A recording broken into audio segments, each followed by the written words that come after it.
Mountains don't care who you are. They don't care how skilled, how prepared, or how desperate you might be. Every year, search teams step into the world above the tree line, where the rules of life and death start to blur.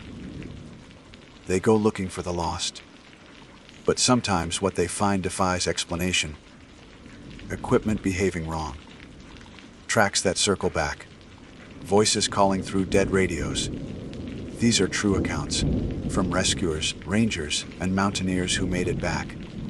Barely. This is terrifying true tales. Remote mountain search missions. Bone-chilling stories drawn from the edge of the map, where nature ends and something else begins. My name is Dana Holt, and I've spent most of my adult life chasing storms. Some people run from them. I chase them because that's where the missing usually are. When the call came in that morning, solo skier, last ping near Loveland Pass. I was already halfway through a cup of instant coffee in the rescue hut outside Georgetown. The wind clawed the walls like something feral. Snow drifted over the truck windows before we'd even loaded the packs. It was early February. The kind of day the mountain looks both infinite and close enough to crush you. My partner that morning was Travis Hennessy, a quiet man with a face carved from wind.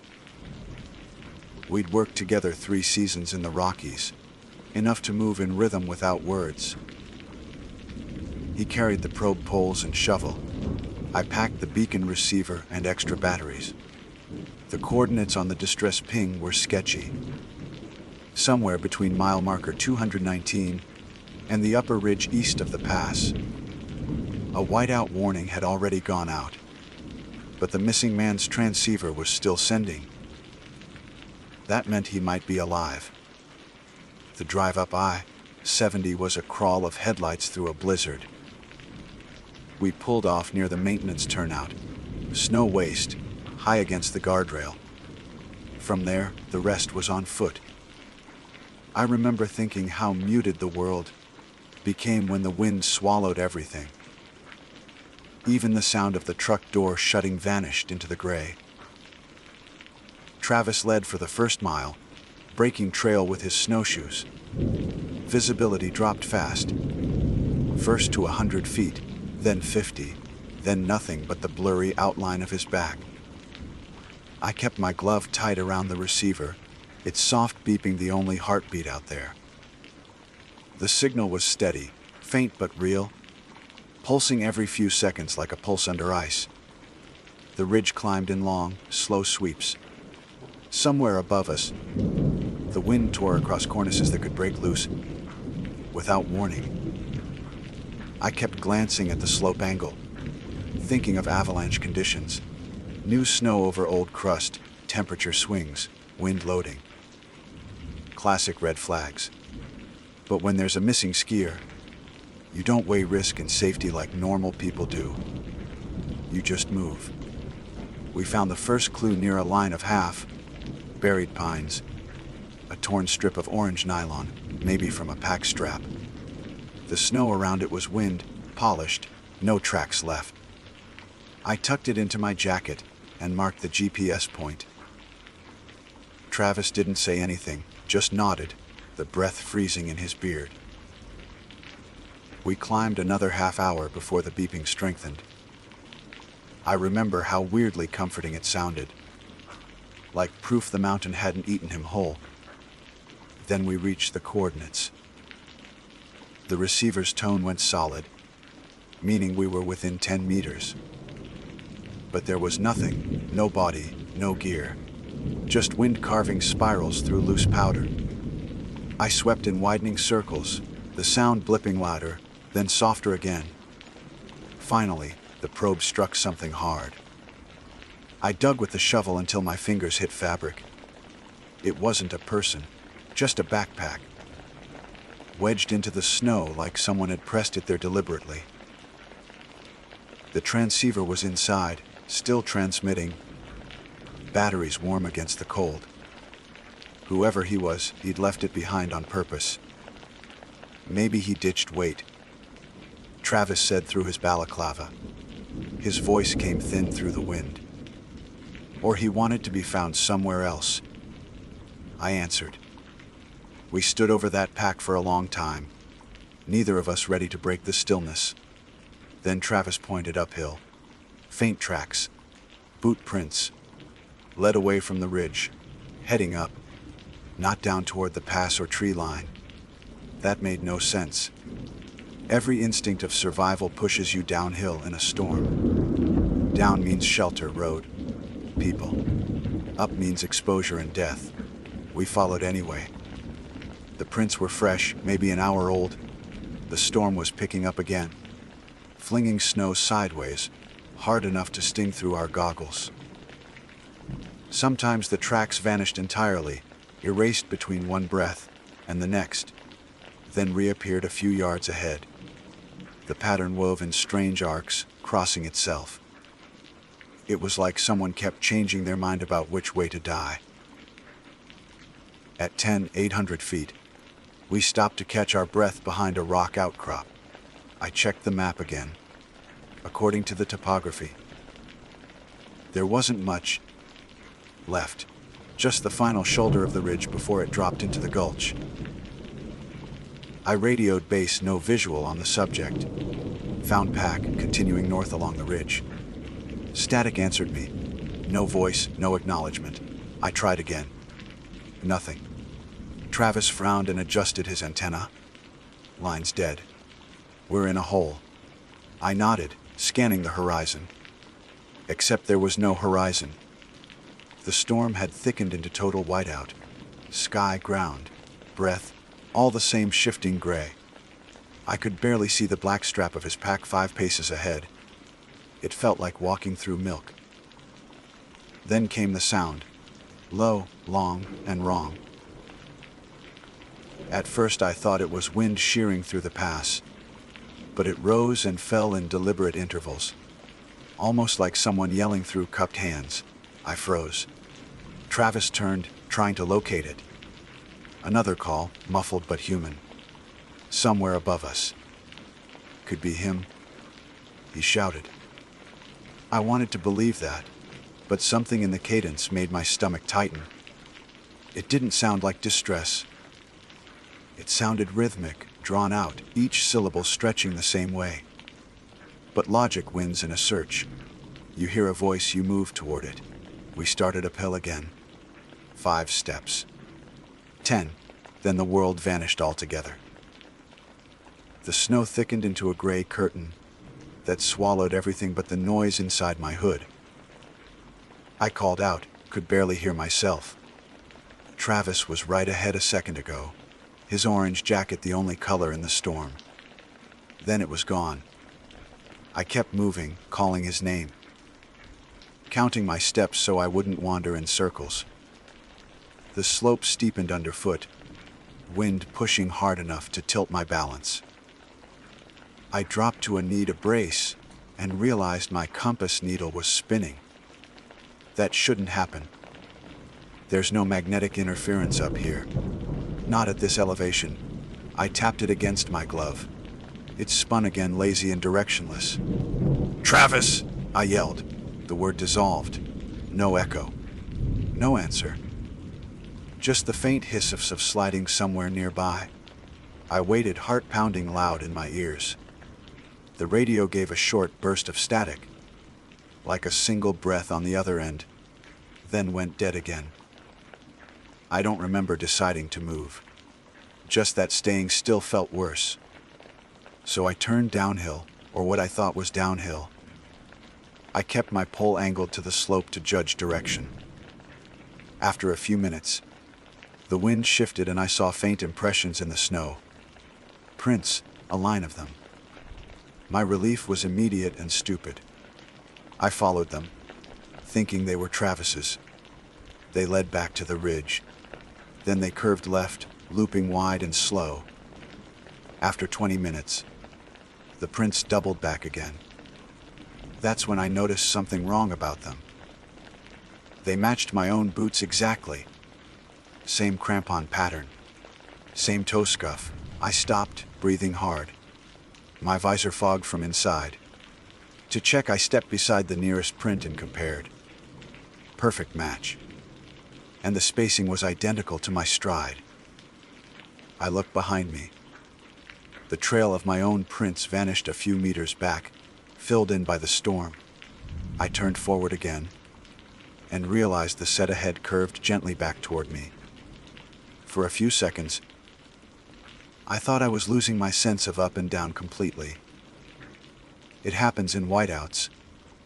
People walk in circles without knowing it. I told myself that's all this was. But the rational explanation didn't calm me. Because the loop was too precise. Like someone had traced my path twice, just a little wider each time. I forced myself to stop moving. Just breathe. I counted to 60. Waiting for the wind to drop enough to see shape again. When it finally did, I could faintly make out the ridge line, maybe 30 yards ahead. The same one where we'd found the pack. My watch said 3:47 p.m. Sunset would come early behind the clouds, and temperature would crash fast. I should have turned back then, marked the site, waited for base to send another pair up. But turning back felt like giving up on Travis, and I couldn't live with that. So I switched on my headlamp, even though daylight still hung thin around me, and I started retracing toward where we'd split. The lamp beam caught flakes like falling sparks. For a brief moment, I saw a dark shape ahead, maybe a person, standing sideways, coat whipping in the wind. I shouted. The shape didn't move. I shouted again. Then, the snow lifted just enough for me to see that it wasn't a person at all, but a broken pine snag jutting from the ridge, twisted into something vaguely human. That was when I realized how disoriented I'd become. My internal map was gone. I didn't know which direction led to the pass, or even where the truck was. My altimeter flickered erratically between numbers. My gloves felt stiff, my breath shallow. The radio hissed once more, and for half a second, I swore I heard Travis's voice crack through. "Dana, stop," before it cut out again. I dropped to my knees beside the pack we'd found earlier. Its zipper was still frozen half open. Inside, a thermos energy bar beacon. I switched it off. The silence that followed felt wrong in my ears, like pressure underwater. Then the wind returned, furious, shaking the ridge like something alive. By 5 p.m., I'd built a shallow trench beside the rocks and hunkered in, waiting for visibility. My water bottle had slushed to ice. Every so often, I thought I heard crunching over the gusts. Footsteps, maybe. But when I looked, the world was blank again. I checked the GPS once more. Coordinates read the same as before. The same exact spot. And yet the snow around me showed 2 clear sets of prints circling the trench, overlapping once, then breaking off uphill. I didn't make them. I sat there, staring at those prints until darkness closed in completely, thinking how easy it is for the mountain to make you question your own memory. One mistake, and the snow rewrites your story for you. And at Loveland Pass, the snow never stops writing. The storm didn't break, it just changed shape. Around dusk, the wind eased. But the air stayed thick with suspended snow, each flake turning slowly like dust in a beam of light. I sat in the trench until the cold started pressing through the layers of my coat, a dull ache creeping up my spine. The human body gets quieter when it begins to lose heat. Thoughts slow, instincts flatten into simple commands: move, drink, breathe. I forced myself up. My legs felt wooden. The trench was barely visible behind me once I stood, already half filled with drifting snow. I clicked on my headlamp again and swept the light across the ridge. The world looked like it had been erased and redrawn with a shaking hand. "Travis!" I called, but it came out small. Nothing answered, not even an echo off the rocks. I tried the radio again, thumb stiff against the button. Static, then silence. Somewhere to the west was US 6, maybe a mile downhill if I'd managed to keep orientation. But I couldn't tell west from north anymore. The compass needle kept wavering, occasionally twitching in full spins like a lazy clock. My best bet was to pick a slope and commit to it. I started walking downhill, or what felt like downhill, keeping one pole angled forward as a test for sudden drops. Each step broke through crusted snow into powder. The headlamp beam bounced, catching faint shapes, twisted branches, ice, locked stones. The curve of my own breath. 15 minutes in, I saw movement to my left. I turned fast, light cutting through gray, and for a heartbeat, I thought I saw Travis again, maybe 20 yards away, moving parallel through the fog. Same bulk, same posture, the orange flash of his pack. "Travis!" He didn't respond. Didn't even look up. He just kept walking, a little faster now, drifting between the swells of snow like a shadow underwater. I tried to follow, stumbling through drifts that grabbed at my knees. But every time the beam caught him, he seemed further ahead, until the figure blurred back into the white. I stopped chasing when I realized the prints behind me had changed direction. I wasn't going down anymore. I was climbing. That was the moment the fear sharpened into something solid. I'd been on rescues where people froze in panic and started walking uphill by accident, chasing mirages of tree lines or light. You think you're correcting your course when you're actually circling back toward exposure. I forced myself to plant both poles, close my eyes, and breathe. Focus on what's real. Gloves, breath, beacon weight in your chest pocket. Wind direction, still from the west. West should mean down. I turned back toward it. The gusts had picked up just enough to carve faint lines across the surface, which I used like a compass. Slow steps, deliberate. If I kept the wind in my face, I'd eventually reach the road, or at least the tree line where sound carries better. After maybe 20 minutes, the slope eased underfoot. I thought I heard a low hum, the kind that comes from distant traffic. Relief washed through me so fast I nearly laughed. I pressed the radio button again, one last try. "This is Holt, Search Team 2. I'm coming off the ridge. I've lost contact with Hennessy. Request line check." Static. Then, faintly, "Holt, repeat position." The words were broken, buried in white noise, but they were real. I pressed the transmit again, voice shaking. "South face, near upper ridge. Signal weak. Possible visual on partner earlier."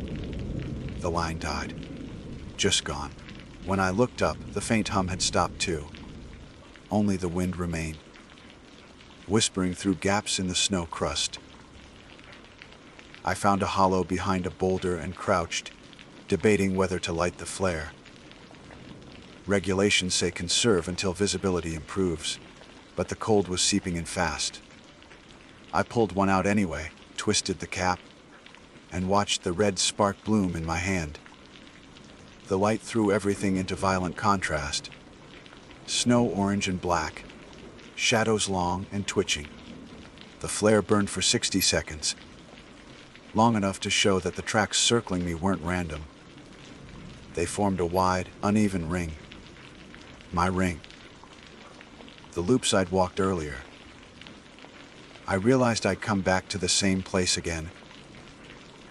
The ridge's shoulder where we'd found the pack. The storm had folded space around me without my noticing. Or maybe I'd done it to myself, moving by instinct instead of direction. Either way, I was right back where the day had started dying. The flare hissed out, leaving me blind again. For a while, I just stood there, letting the dark settle. It was a kind of surrender. The human mind starts accepting the mountain's terms eventually. Stop fighting. Keep still. Conserve. But I wasn't ready to dig in again. Not yet. That's when I saw the light. A faint glow, maybe 50 yards downslope. Not like a headlamp. Softer, steadier. It pulsed once, then again.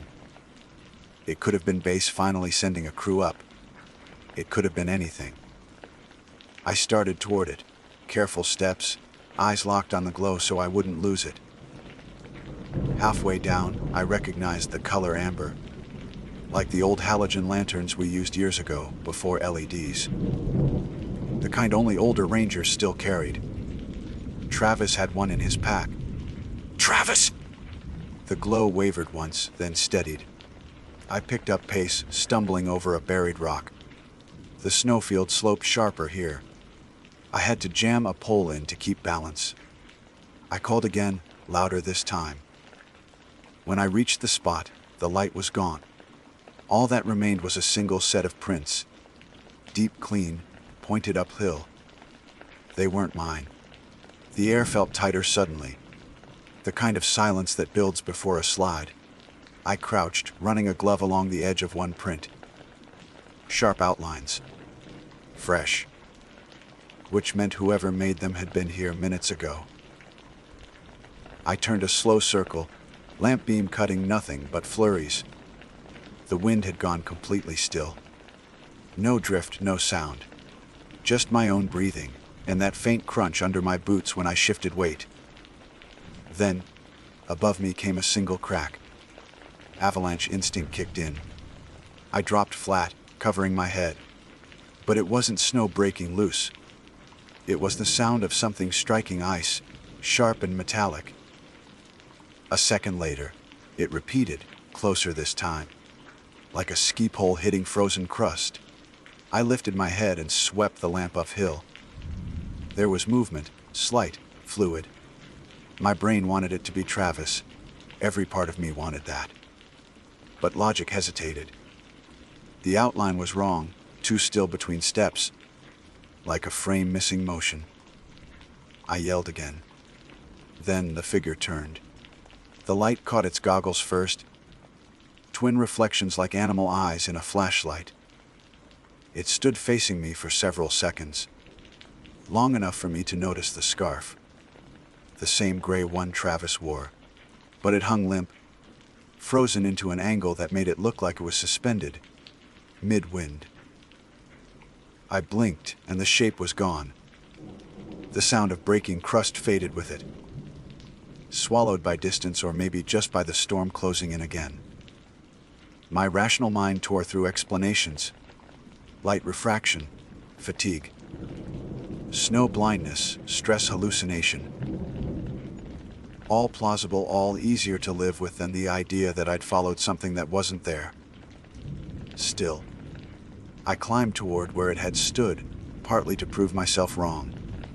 Each step crunched the same. When I reached the rise, there were prints again.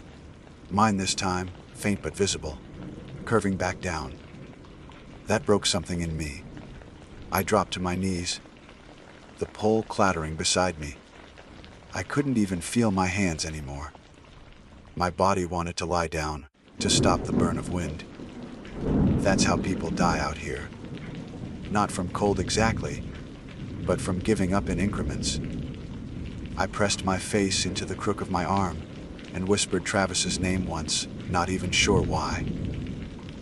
When I lifted my head again, the wind had changed direction. It came from below now, rising up the ridge, and carried with it, faint but distinct, the metallic ping of the beacon we'd turned off hours ago. I checked my pocket, mine was silent. The other one was buried with the pack, at least 50 yards away. It shouldn't have been transmitting. Forgetting every rule drilled into me, I ran toward the sound. My lamp bounced across snow and stone, catching edges of rock that seemed closer each time. The beeping grew clearer, steadier. When I reached the spot, the pack was still there, half frozen, zipper stiff with ice. The beacon inside blinked red again, impossibly. I stared at it, breathing clouds into the air, waiting for the logic to click. Battery memory, power bleed, radio interference. Anything but what it looked like. Something switched it on. I killed it again, thumb numb against the button, and sat back on my heels. The ridge felt smaller now, boxed in by gray walls of snow. I thought about digging another trench, but my arms were shaking too badly to hold the shovel steady. Then, faintly, from farther upslope, came a voice. My name, stretched thin through distance. Dana. Clear this time. Travis, or someone sounding exactly like him. I looked up into the swirl. I'm here, I shouted. Stay where you are. I'm coming to you. There was no answer, but I started climbing anyway. Slow and deliberate, knowing exactly how bad that decision was. Behind me, the wind picked up again, erasing my tracks almost instantly. Ahead, the sound came once more, closer. I kept climbing until the ridge began to flatten out. Every part of me aware that I'd lost the thread of the real world hours ago. But unable to stop following the one thing that still sounded human. The climb blurred into fragments. Breath, blare, crunch, repeat. Every few steps I'd look up, certain the slope was leveling, but it only tilted steeper, folding back into itself. The wind made a dull roar, not angry anymore, just endless. Somewhere above, the voice kept calling my name. Fainter now, as if whoever it belonged to was walking away. I didn't think anymore, I just followed sound. By the time I reached the crest, my thighs were trembling. The ridge flattened into a narrow lip, barely 2 boot lengths wide before it broke into open air. The headlamp beam hit nothing but snow swirling into black. I crouched, breathing through my scarf, eyes scanning for color, anything to suggest life. Then the beam caught a shape ahead. It looked like a person kneeling at the edge. Orange jacket, backpack still strapped on, head bowed. My heart jumped hard enough to make me dizzy. Travis! No movement. I crawled closer, one glove pressed into the snow for balance. The wind whipped harder here, cutting visibility to a few feet. I shouted again. When I was close enough to reach out, I touched the figure's shoulder, and the whole thing collapsed inward. Not flesh. Snow. The drift broke apart under my hand, falling into a hollow shaped vaguely like a human crouch. The orange I'd seen was fabric, a torn strip of nylon half frozen in the ice. My own shout came out strangled, and I had to dig my nails into my palms to ground myself. I forced my body to stay still. Panic up here is a death sentence. I counted breaths again, slow and deliberate. When my heartbeat steadied, I looked out across the ridge and noticed the faint rise of terrain, maybe 100 yards ahead. A cairn of stacked rocks jutted from the snow there, unnatural and deliberate. Someone had built that. I went toward it, fighting gusts that wanted me on my knees. The cairn was waist-high, built from flat shale pieces balanced precariously. At the base was something dark, a glove frozen into the drift, palm up. Not mine. I brushed the snow off. Inside the glove was a small laminated tag, Colorado Alpine Rescue. The name printed beneath it made my throat close. T. Hennessy. The wind screamed across the ridge, then high and hollow. I dropped the glove, stumbled backward, scanning the slope for any other sign of him. Broken poles, gear, anything. But the snow was smooth. too smooth, like it had poured itself over everything and set. The radio crackled once more. "Now, do you copy?" I fumbled with the transmitter. "Yes!" "Hold here. Travis is missing. I'm on the upper ridge near." Static swallowed the rest, but before it cut, I heard one last fragment. "Hold position. We have your beacon. Stay put." That sentence hit me like a hand on the shoulder. "We have your beacon." My beacon was still off. I pulled it out anyway, stared at the dark screen. It wasn't transmitting. I hadn't touched the switch. I turned in a slow circle, scanning the slope behind me.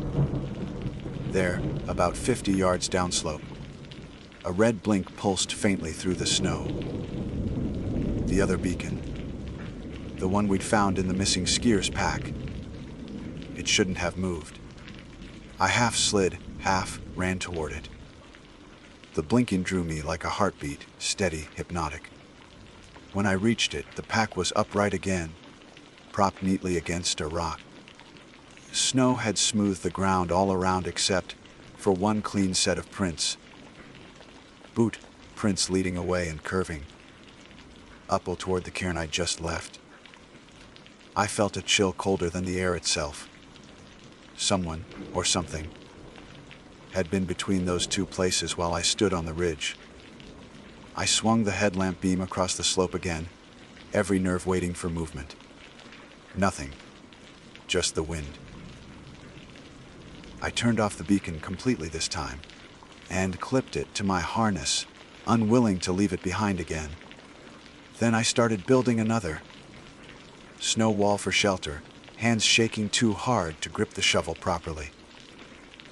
Every so often I'd glance up, half expecting to see Travis walking toward me, or the flash of another rescuer's light through the storm. But the ridge stayed empty. By full dark, visibility was down to 10 feet. I tucked into the shallow trench, sealing the top with my tarp. It was claustrophobic but warmer. The sound outside changed again.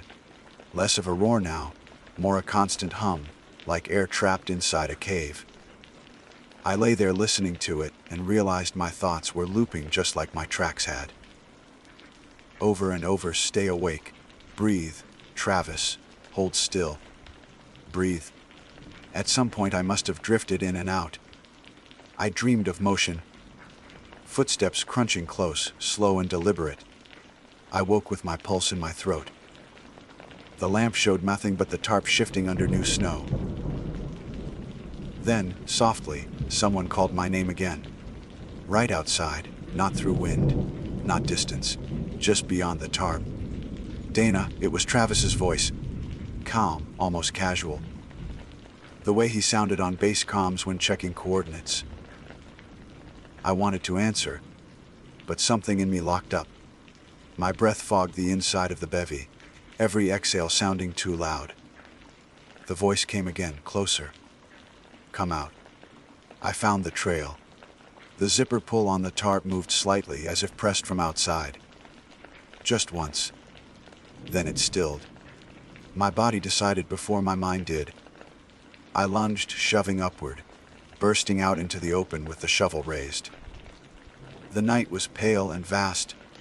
Storm muted to a slow drift. The snow trench behind me looked untouched. No prints, no marks, nothing. I turned in a full circle, lamp beam shaking over endless white. There was no one there. I don't remember sitting down, but suddenly I was. My heartbeat felt detached, echoing somewhere in my ears. That's when I noticed something else, new prints beside my trench, leading away from it. Not approaching, leaving. Each step perfect, crisp, heading toward the pass. I followed them. Slowly at first, then faster as the terrain began to descend. The prints never faltered, never staggered. Whoever made them had moved with purpose. They led through a notch in the ridge, where the wind funneled down into the valley. Somewhere below, faint lights shimmered. Headlamps, Or maybe highway traffic. Relief hit like pain. I almost cried. But when I reached the end of the prints, there was no person waiting.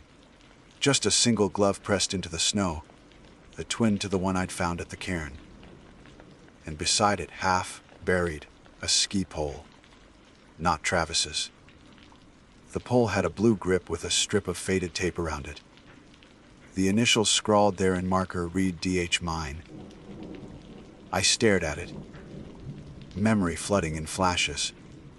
I'd lost that pole 2 seasons ago on a different rescue after a fall near the same ridge. We never found it. The mountain had. I don't know how long I sat there. The snow fell softer now, the kind that absorbs sound. The headlamp battery died without me noticing. Only the glow from the highway far below gave any sense of direction.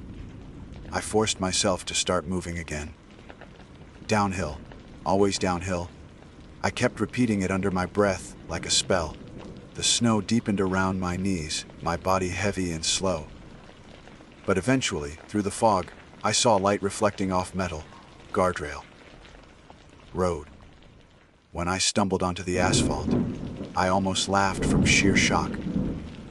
The plow lines looked unreal, too perfect after hours of chaos. My radio flared to life the second I cleared the ridge shadow. Rescue base to Team 2. Dana, do you copy? Yes, I croaked. I'm at mile marker 218. I made it down. Static, then the coordinator's voice, tight with relief. Hold position. We're en route. We've been tracking your beacon since 1600. Lost contact after 1700, but signal came back strong 20 minutes ago. I froze. What time is it now? 2:40. You've been out there nearly 12 hours. 12 hours. It had felt like 3, maybe 4. They found me sitting on the shoulder when the headlights finally swept across the pass. I couldn't stop shaking. They loaded me into the truck, heater blasting, someone pressing a thermos into my hands. Where's Travis? I asked. The coordinator's face fell. We don't know yet. His beacon never came online. We'll send a team up at first light. I tried to tell them about the glove, the voice, the prints, but the words tangled. Everything sounded impossible when said out loud. The next morning, when they went back up, they found the cairn and the glove, just where I described. No footprints, no pack, no sign of Travis. But halfway between the ridge and the pass, right where I'd come down, there were 2 distinct sets of prints side by side. Both sets were mine. That detail came from the lead tracker's report, not from me. He told me later, quietly, that he'd followed them as far as they lasted. He said the second set always trailed just a half step behind the first, perfectly matched. By noon, the storm returned. The ridge was sealed again under 10 more inches of snow. They called off the search after 3 days. I still run rescues. I still teach avalanche training. But I don't go near Loveland Pass anymore when the clouds build from the west. Because sometimes, when the wind hits just right, the radio in my truck gives a single faint ping. The same tone our beacons make when they find each other. And for a second, I always hear my name in the static. My name is Raid Tanners. I work with the Zion National Park Search and Rescue Unit, stationed near Springdale, Utah. I've been on the team for 8 years. And in that time I've rappelled off cliffs, slick with rain, hauled bodies out of slot canyons, and coaxed dehydrated hikers into drinking brine from their own water filters. The park's beauty hides a quiet cruelty. Sheer walls that trap sound, flash floods that come with no warning, and temperatures that can drop 30 degrees in an hour. The call came in just after dawn on a Tuesday in late October. Two hikers, college students from Flagstaff, hadn't returned from a backcountry permit issued for Echo Canyon. They'd entered 3 days earlier, expected out by Sunday night. Their names were Trevor Malik and Daniel Pike. Both 21. Both reportedly experienced, both armed with enthusiasm that usually outweighs caution. By 7:30, our team was loaded up and ready. Me, my partner Lyle Hendricks, and a volunteer named Clara Vasquez. We packed standard rescue gear: ropes, cams, radios, flares, GPS units. 2 days of rations and a thermal blanket kit. We'd be supported by a ground crew monitoring our coordinates from the ranger station. The plan was straightforward: sweep the main narrows, follow the side spurs, and mark any traces we found. The early light was clean and gold on the canyon walls as we started down from the trailhead. Echo Canyon isn't long, but it's deceptive. The walls rise high and close, funneling sound so sharply that you can hear your own boot scrape repeat itself a second later, as if someone else is walking just behind you. The sandstone carries heat like a drum, and when the wind pushes through, it whistles across the walls in a way that can sound almost like a voice. I'd worked there enough to know what was natural. Still, that morning felt unusually hollow, the air stretched tight. We reached the first narrowing by 9. The floor was slick with algae where runoff collected overnight, and the air had that mineral smell. Iron and wet dust. Clara was marking our descent route with orange tape every 100 yards while I logged coordinates on the Garmin. Lyle led the line, checking the ledges above for sign of movement or discarded gear. Around 9:45, we found the first evidence: a torn map case wedged in a crack, its laminated surface scraped raw. The permit inside matched their names. They didn't plan for the lower forks, Lyle said, scanning his copy of the topo. Looks like they were heading toward the southern drainage. That route was prone to flash floods, even outside monsoon season. We radioed in the update to base, confirming our movement south. The connection crackled but held. By midday, the canyon deepened into a choke point. We had to lower ourselves on line for 30 feet, where the floor dropped suddenly into a pool. The sunlight barely reached there, only a pale blue shimmer overhead.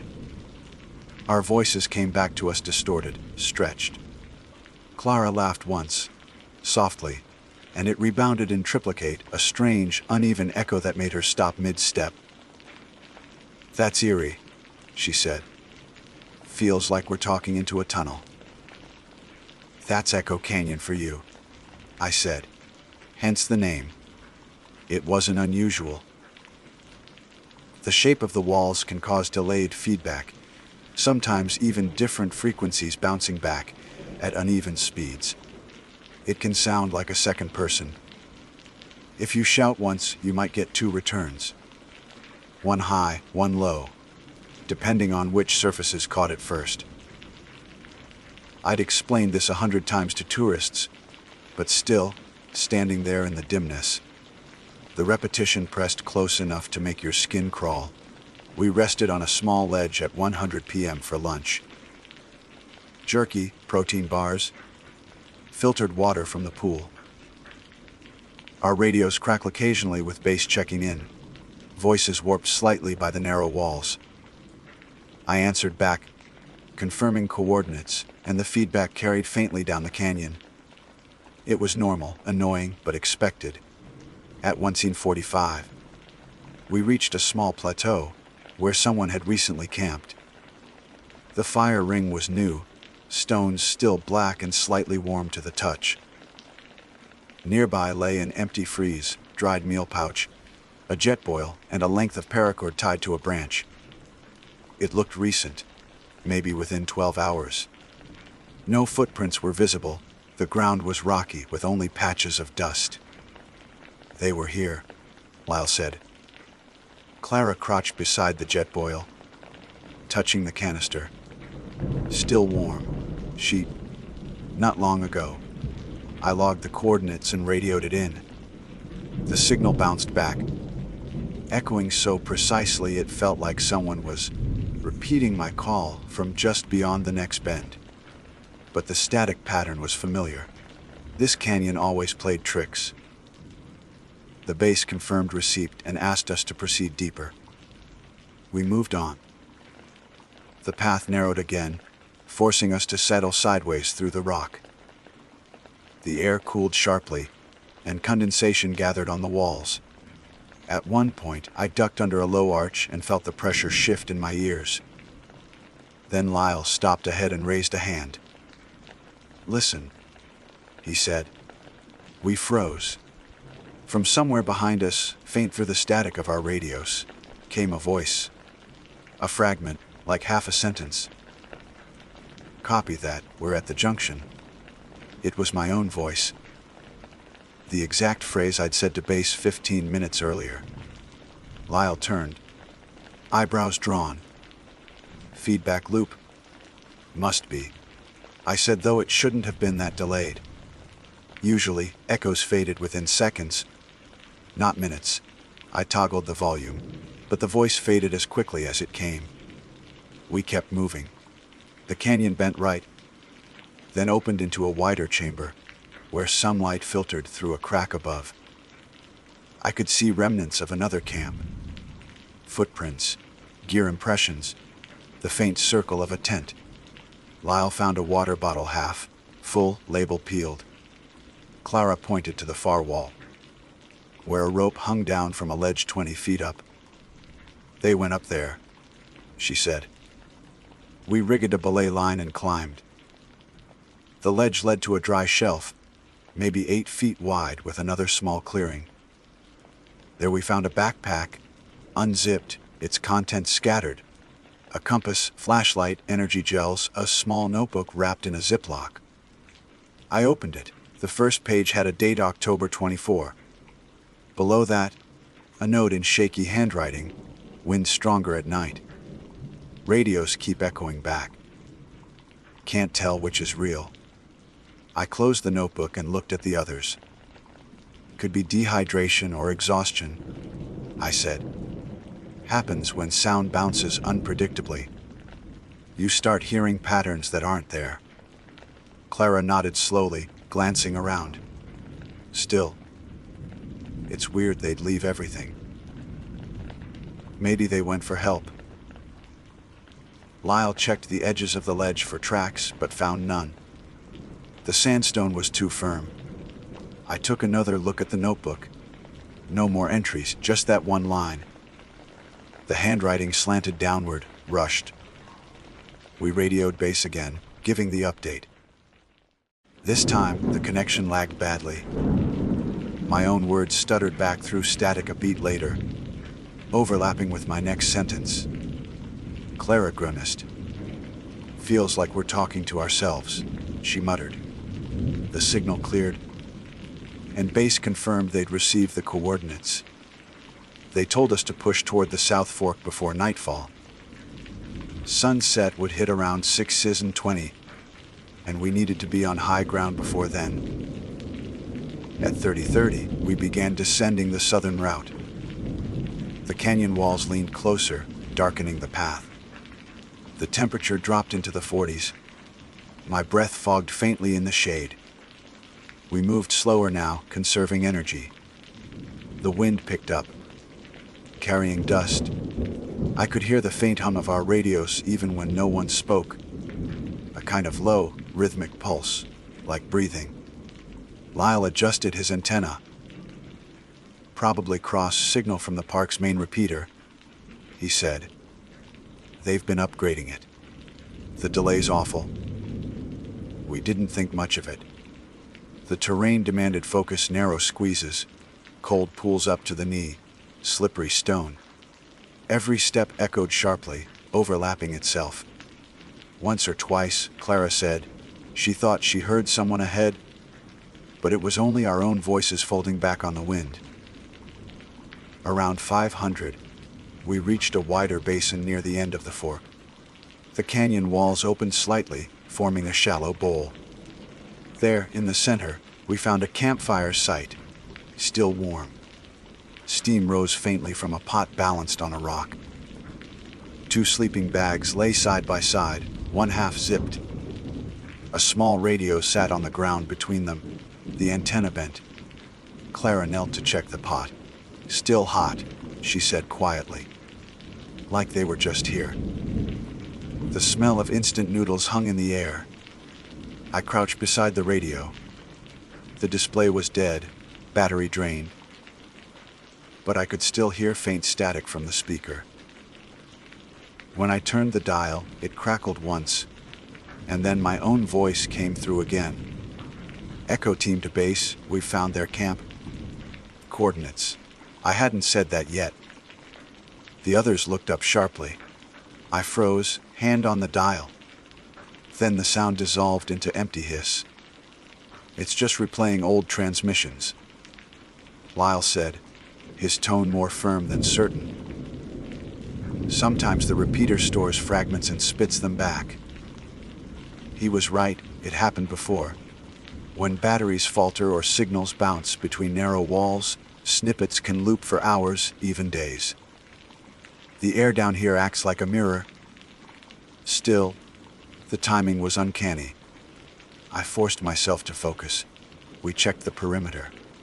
No tracks leading away, no sign of a struggle. No personal effects beyond what we saw. Everything was intact, but slightly off, as if they'd stepped out for a moment and hadn't returned. I radioed base again. This time the line stayed clear, no echoes, no feedback. I gave the coordinates, voice steady. Base responded promptly. "Copy that, Echo team. Nightfall in 80 minutes. Hold position until we advise." We set up a small perimeter, marking the site with flagging tape. The canyon was quiet except for the faint wind running along the stone. I checked my watch. 5:12. The light above was already fading. We still had an hour before full dark, but it felt later. I remember looking at that radio, still hissing quietly beside the cold antenna, and thinking how sound could linger in stone.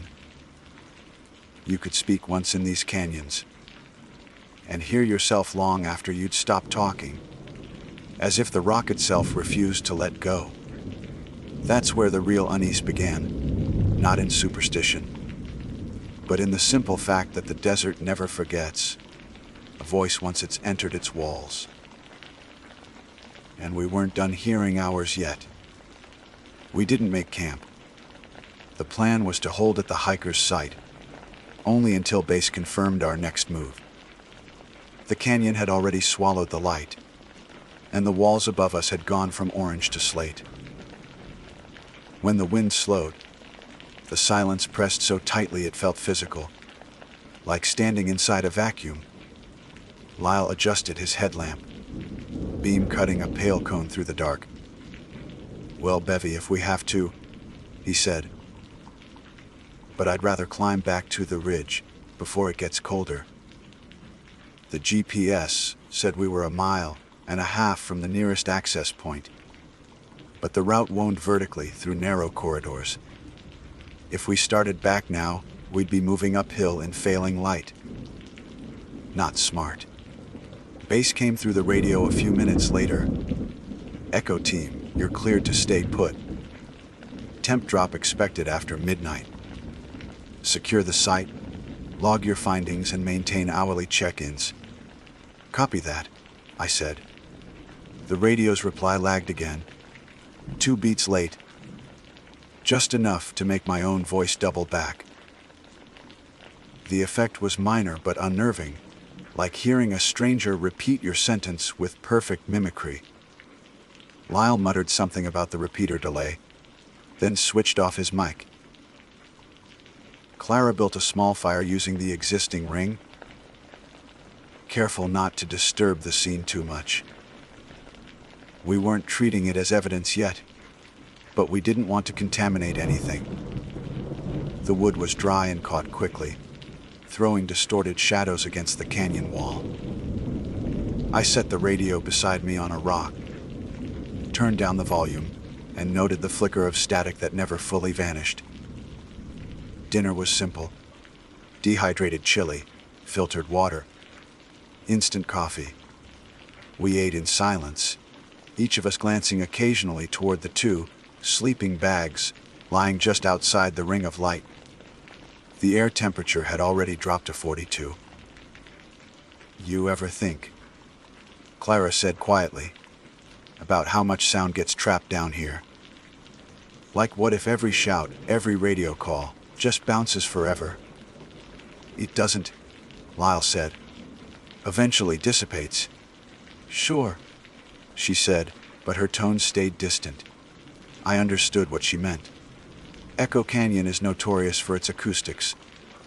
Years ago, before I joined the team, a guide reported hearing his own distress call loop for nearly a minute after an equipment failure. He said it was like shouting into a canyon that didn't want to stop talking. The physics made sense. Narrow walls, perfect spacing, temperature inversion, but hearing it yourself always felt off, like nature toying with your nerves. Around 60-40, I stood to log coordinates and take a few photos for the report. The firelight barely reached the far wall.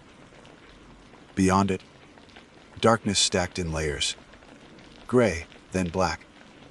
I could hear faint scuffs of rock falling somewhere distant.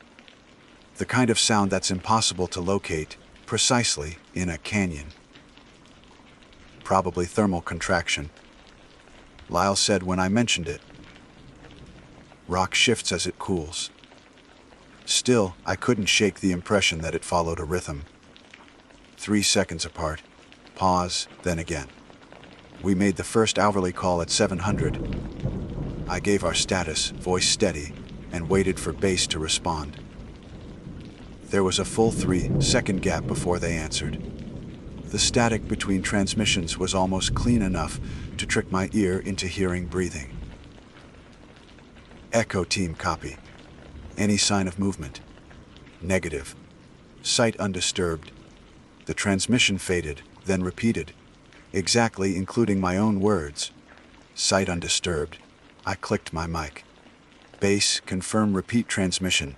No answer. Just a faint hiss. Clara frowned at me from across the fire. "They double sent." "Probably signal reflection," I said. "Our voices are bouncing between repeaters." Nothing new. But the timing was uncanny. Lyle scribbled a note in his logbook. Possible repeater lag 3 to 5 sec loop. We checked the hikers' belongings again before settling in.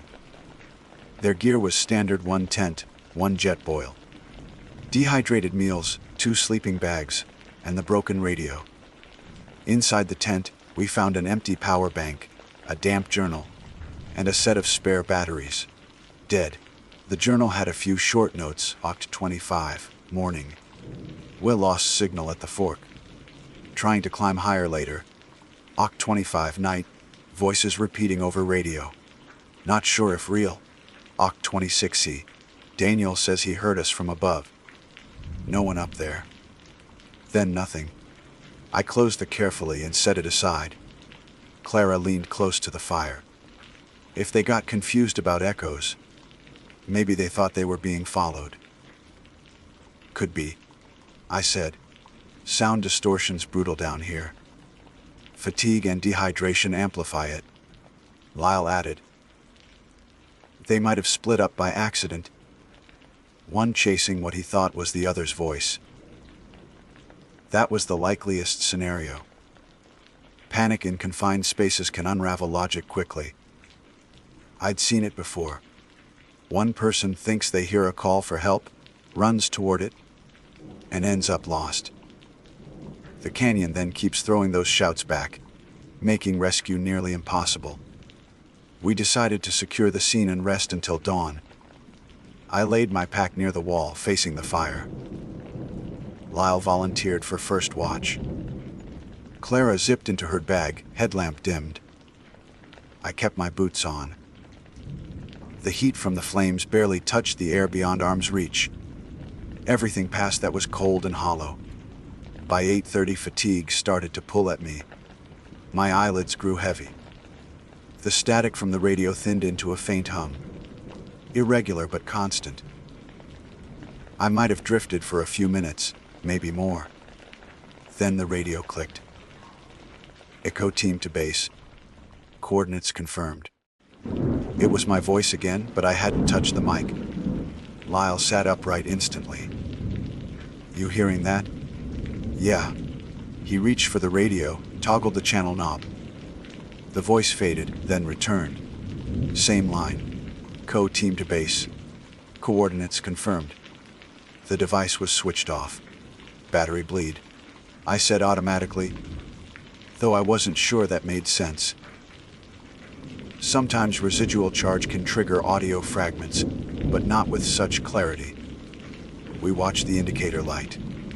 It flickered once, weak, dying, and the speaker gave a final crackle before going silent. Lyle exhaled. I hate this canyon. I didn't answer. I was listening again to the wind. Somewhere deep in the Narrows, far past where our firelight reached, there came a faint metallic tapping, regular like stone hitting stone. 4 beats, pause, 4 beats again. Thermal shift. I muttered, more to myself than anyone. Still, I got up and scanned the darkness with my light. The beam struck only rough walls and the glossy wet shine of rock. No movement. Clara stirred, half awake. Something wrong. Nothing, I said. Go back to sleep. She didn't. Instead, she pulled her jacket tighter and whispered, feels like someone's still out there. It did. But logic overrules feeling on nights like that. You have to stick to what's measurable.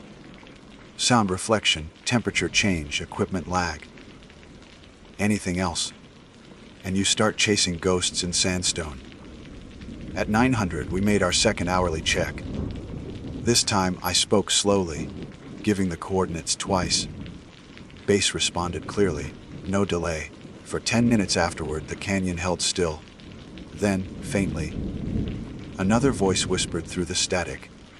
A delayed replay, same frequency, identical words. Clara pressed her lips together. It's the canyon again. I forced a nod. But it felt like being imitated. At 9:40, the temperature hit 38. Our breath fogged. Lyle added more kindling, and the fire jumped higher, throwing the canyon wall into sharp relief. That's when Clara noticed something near the edge of the light. A faint smear on the rock, about waist height. She leaned closer.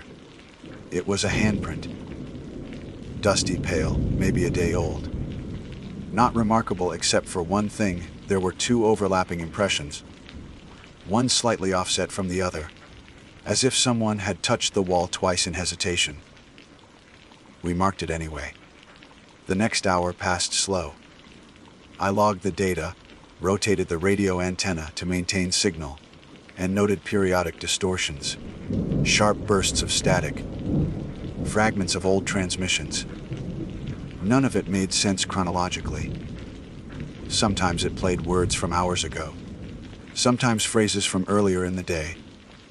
There was no pattern. At 10:15, I heard a faint voice again, this time behind me, not through the radio. Raid. I turned. Clara and Lyle were both in sight. Neither had spoken. The word was crisp but flat, like sound bending off a wall. It came once and didn't repeat. Wind, I said quietly. Clara didn't answer. Lyle looked uneasy. You sure? Positive.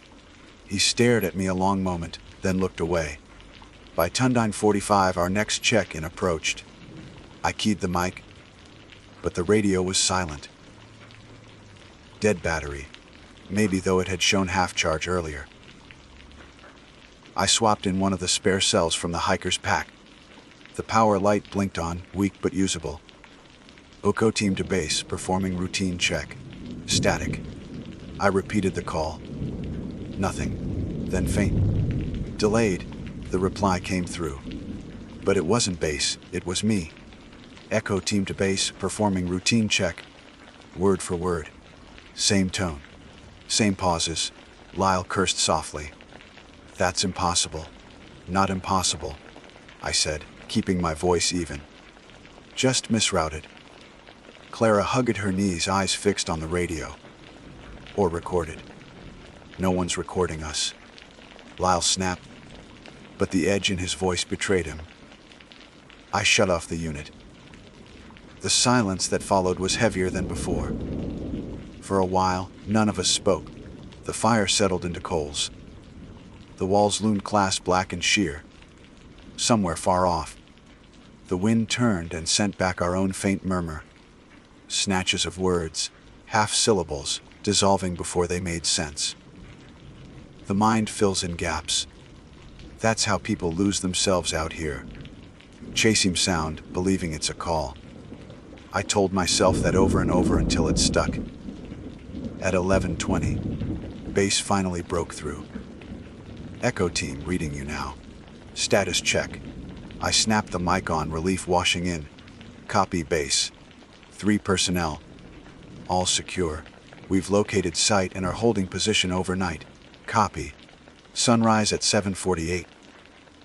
We'll deploy second team at first light. The signal cleared, crisp and steady. Lyle leaned back against his pack. Finally normal. Clara didn't reply. She was staring at the far wall, where the shadows from the fire moved in uneven shapes, doubling themselves as the flames flickered. Looks like people? She said softly. They're not, I told her. But as I followed her gaze, I saw it too. 2 distinct outlines, taller than we were, faintly shifting with the firelight. Perfectly still otherwise. Reflections. Had to be. The wall texture can create that effect when the light angle changes. Still, when I blinked, they seemed to lean closer. I closed my notebook. Get some rest. We move at dawn. No one argued. The fire burned low, the radio hissed quietly, and the canyon echoed every small sound we made. Boots shifting. Zippers sliding. A cough reverberating too long. Nothing supernatural. Just stone and air doing what they've done for millennia. But that night, lying awake with my back against the rock, I began to understand how easy it is to believe the canyon remembers. Not with memory like ours, just repetition. Relentless, perfect repetition, and somewhere within it, 2 hikers' last words might still be circling, waiting for a wall soft enough to let them go. I didn't sleep.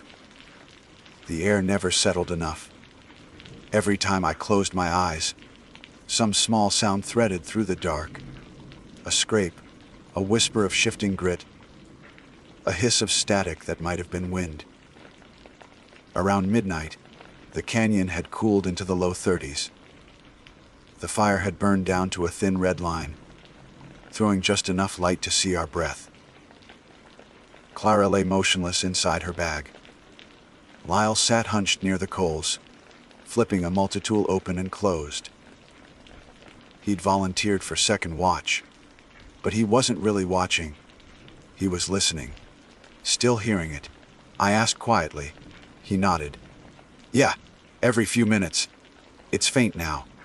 I adjusted my headlamp, sweeping the beam along the canyon walls. The sandstone gleamed slick in spots, catching condensation that shimmered like sweat. Every ripple looked like motion. I forced myself to look away and check the radio. The display was dark, but a thin hum pulsed from the speaker, a feedback tone that rose and fell, regular as a heartbeat. You should rest, Lyle said. I'm fine. He didn't argue. The next half hour stretched long. The sky above the canyon was invisible, only a narrow slit of black. The wind barely moved. Without it, the silence took on density. I'd been in caves quieter than this, but never outdoors. My own breathing felt intrusive. At 12:30 the hum shifted pitch. It was so subtle I thought I'd imagined it, until Clara stirred. "Is that new?" she whispered. "Same loop," I said. She unzipped halfway, sitting up. Her hair stuck out from under her beanie, eyes reflecting the last of the fire. "It sounds like words now." It did, barely. Underneath the static, faint as memory. A voice murmured fragments. None distinct, just the shape of speech. A tonal echo. "Could be harmonics," I said, though I didn't believe it. Metal from the antenna vibrating with the wind. "There is no wind," Lyle said. He was right. The air was completely still. I leaned closer to the radio. The noise flattened, then climbed again, tracing the rhythm of a sentence I'd said hours ago. "Echo team to base. Coordinates confirmed." Only this time, it ended differently. A half-syllable twisted into a low crackle. Something like, "Firmed." Firmed. Clara shivered. "Turn it off." I did. The hum died instantly, leaving an emptiness that felt louder than sound. For a long while, no one spoke. At 100, we made the next check-in. I powered the radio again, half expecting it to stay dead. The light flickered, caught, and stabilized. Bass came through immediately. Steady voice, no delay. "Echo team. Report. 3 personnel accounted for," I said. "We're maintaining perimeter at subject campsite. No movement detected." "Copy that. Forecast clear through dawn. We'll dispatch second team at sunrise." That was it. Clean and professional. No echoes, no weird delay. The sound of a normal operation. It grounded us again. When I clicked the unit off, Lyle exhaled in relief. "See. Glitch passed." We let the silence stay unbroken after that. The canyon eased back into its rhythm. Occasional crack of rock, drip of moisture. The faint crunch when someone shifted weight. I felt my muscles unwind a little. At 2015, Lyle nodded off where he sat, chin on chest. I checked the perimeter, walking a slow circle around the camp. My boots scuffed lightly over stone. In the dim of my headlamp, the canyon walls looked like frozen waves, folded strata of pink and gray. Every sound came back cleanly. "Testing 1, I said, just to gauge echo distance. My voice returned almost immediately, soft and perfect. "Testing 1. I waited. Counted to 5. Nothing. Then, faint, delayed, maybe 100 yards away, came another return. "Testing 1. Not impossible." The sound could have ricocheted deeper down, a secondary chamber, before rebounding. Echo Canyon does that sometimes, creating a double reflection. I'd heard it before. But still, I turned toward the direction it came from and called again. "Hello." Silence. The response didn't repeat. I finished the sweep and came back to camp. Clara's eyes were open, fixed on the fire. She didn't ask what I'd been doing. At 300, fatigue hit hard. I sat down, notebook in lap, noting temperature, wind speed as nilv, and the time of our next scheduled check. The pencil lead kept breaking in the cold. I gave up and closed the log. When I looked up again, the horizon line had changed. A faint blue glow clung to the upper walls. Not dawn yet, but the kind of reflected starlight that sometimes bounces off higher snowpack. For a second, I let myself believe the night might ease. Then the radio crackled on its own. Not a hum this time. Voices. First mine, then Lyle's, overlapping. "Echo team to base. Coordinates confirmed. Copy. Copy. Holding position." I grabbed the unit. Checked the power. Still off. The speaker fizzed once, then went quiet again. Residual static. I muttered. Clara shook her head. Radios don't talk when they're off. She wasn't wrong. I checked the wires anyway. Maybe one was cross, arching to the spare battery. Nothing. The casing was cold metal. The canyon stayed silent afterward, but the sense of being heard lingered.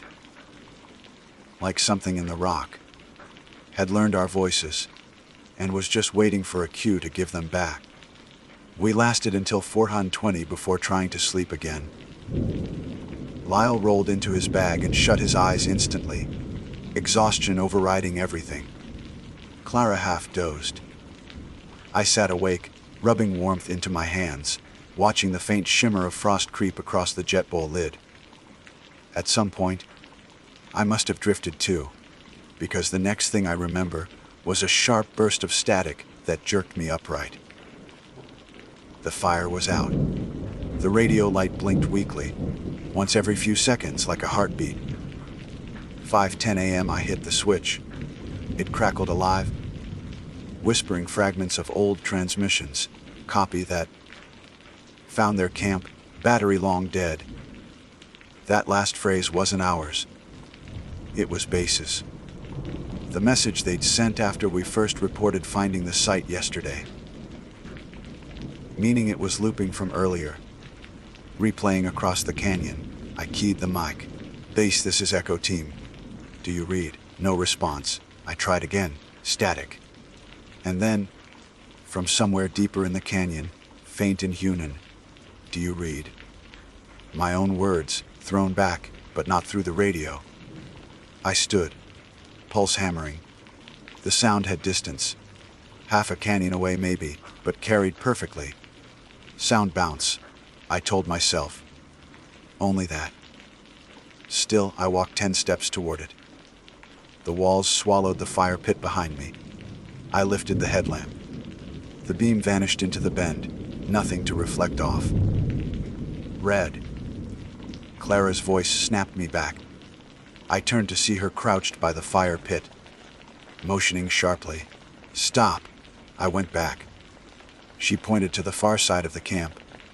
In the dust beyond the sleeping bags, a new set of boot marks overlapped the old ones. Not ours. Different tread, narrower. I knelt to inspect them. The pattern was clear Vibram sole. Mid-weight hiking boot, about size 10. Exactly the same as mine. I looked down at my own boots, then at the tracks again. Could have been from yesterday, when I first crossed that spot. But the dust was still damp with condensation, meaning these prints were newer. Lyle stirred behind us, blinking groggily. What's going on? Probably nothing, I said. Condensation deepened the impressions. He stared at me for a beat, then shrugged and started packing his gear. Sun'll be up soon anyway. We broke camp in silence. No one spoke until the first stripe of light touched the canyon rim. It didn't reach us yet, just painted the upper rock gold while everything below stayed cold blue. Base finally crackled through at 7:12. Echo Team confirmed status. I keyed the mic immediately. 3 personnel accounted for. Preparing to ascend. Copy that? Second team is inbound from the trailhead. You should cross paths by 1100 hours. Static hummed softly after the transmission, then cleared. We double, checked the site one last time, took photographs, logged coordinates, and packed the hikers' remaining gear. The fire ring was cool, the air lifting its chill. Everything mundane again. Before we left, I crouched by the radio that had started it all. The hiker's unit, battery drained flat. I lifted it once, listening. No sound. Just silence. We began the climb out. The ascent took hours. Every 100 feet, the walls pulled farther apart, releasing more light, more air. With distance came clarity, the kind you only get once the canyon stops talking back. Around 9:30, when we were almost out of the narrows, I paused to log one last coordinate. The wind moved faintly behind us, catching my words as I said them aloud for the record. Echo Team. Concluding search. Coordinates 935. Then it came again. My own voice, half a beat late. Echo Team, concluding search. Perfectly natural. Just the canyon letting go of sound that had nowhere else to go. Still, the three of us froze at the same moment. It wasn't the echo itself. It was the faint, separate phrase that followed, carried so lightly the ear could almost dismiss it. Don't go higher. I stared back into the canyon, sunlight bleeding over the rim. The wind cut the last of the sound apart. Lyle said, "You hear that?" "Yeah." Clara swallowed. "What was it?" "Residual playback," I said.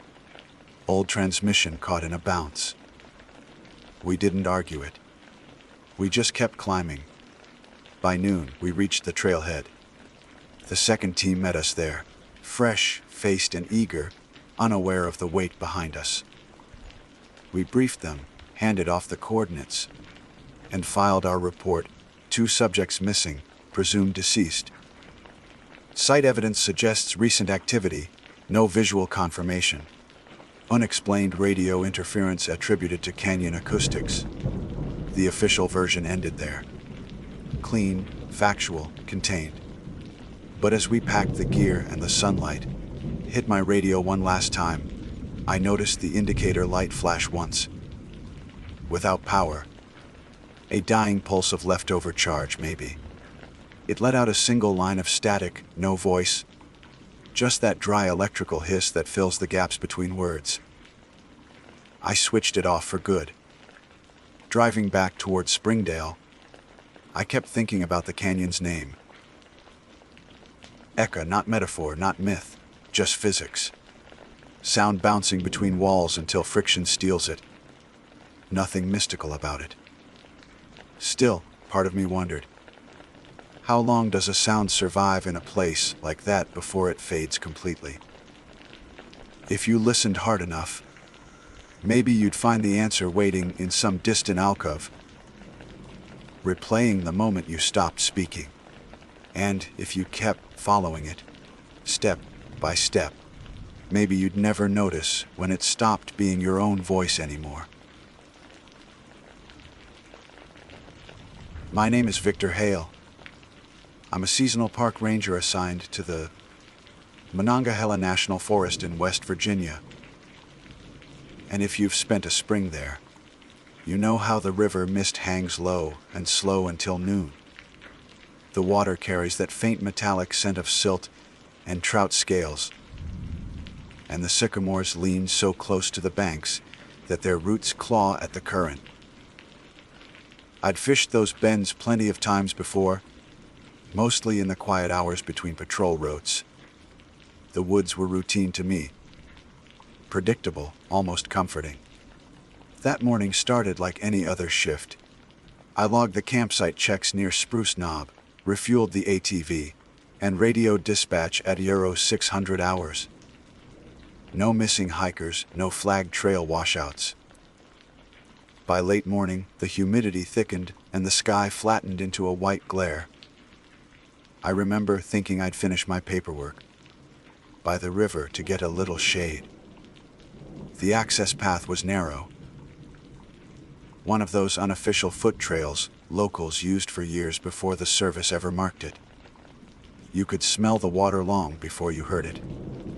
I parked the truck just off Route 33 and hiked down with a thermos rod and my field kit. No radio chatter, no voices. Just the low buds of cicadas and a woodpecker somewhere hammering out its code. The sycamore I leaned against later, the one that would come to bother me, stood right where the bank curved inward, its trunk pale and wide as a barrel. Bark peeled in jagged patches the way sycamore bark always does, revealing pale flesh underneath. I thought it looked like driftwood turned upright. I set my pack down, checked for ticks, and tied on a spinner lure. The river ran slow that time of year, shallow enough that light cut straight to the stones.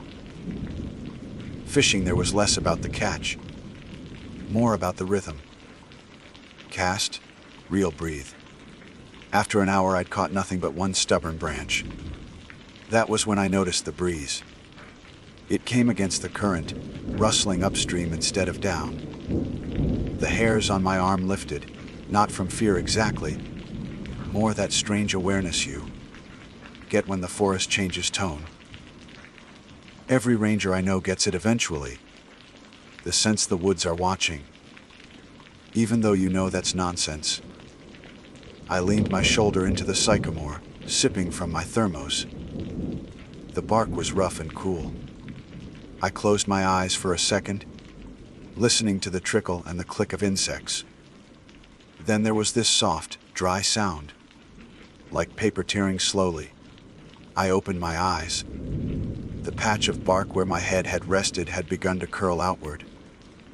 Thin strips, brittle at the edges, hung in uneven rows. At first I thought it was just shedding naturally. Sycamores do that in big plates. But these curls overlapped in a way that looked deliberate. They layered like lips pulled back from teeth. I stepped back. The sun caught the pale underbark, casting shadowed gaps that, from where I stood, formed a grin. Two dark knots lined up like dimples. Below them, the peeled strips jagged into neat rows, each the width of a finger. It wasn't a face, not really. My mind simply built one from the pattern. Pareidolia, the same trick that makes people see animals in clouds. Still, the alignment was uncanny enough to hold me still. I bent closer, thinking maybe someone had carved it. Locals sometimes vandalized trees with initials or smiley faces. But no scoring marks showed, no knife, no blade. The edges were frayed naturally, fibrous and uneven. I laughed under my breath, shaking it off. You need sleep, Hale, I told myself. To prove it was nothing, I touched the inner bark. Dry, the color of bone dust. A beetle scurried from one of the teeth. I brushed at the peeling plates, and a few broke off, falling to the ground like thin wood chips. That's when the tearing noise came again. Shorter this time, more definite. I froze. The strip I'd touched had continued peeling, curling further as if the heat alone coaxed it. The air smelled faintly sweet, like wet mulch and resin. Probably just sap softening from the humidity, I reasoned. Trees move and split all the time. But something about the timing felt personal, as though the tree had waited for my hand. I packed up soon after. Fishing wasn't worth sitting with that image. When I turned to leave, I glanced once more. Sunlight dappled across the bark, and the grin was gone, lost to shifting shadows. Halfway up the trail, my radio crackled. Dispatch to Hale. Copy. I keyed it. Hale here. Got a camper report, Site 14 near Laurel Run. Says they heard scraping outside their tent last night. Might be raccoons. Check it when you can. Copy, I said, grateful for something ordinary.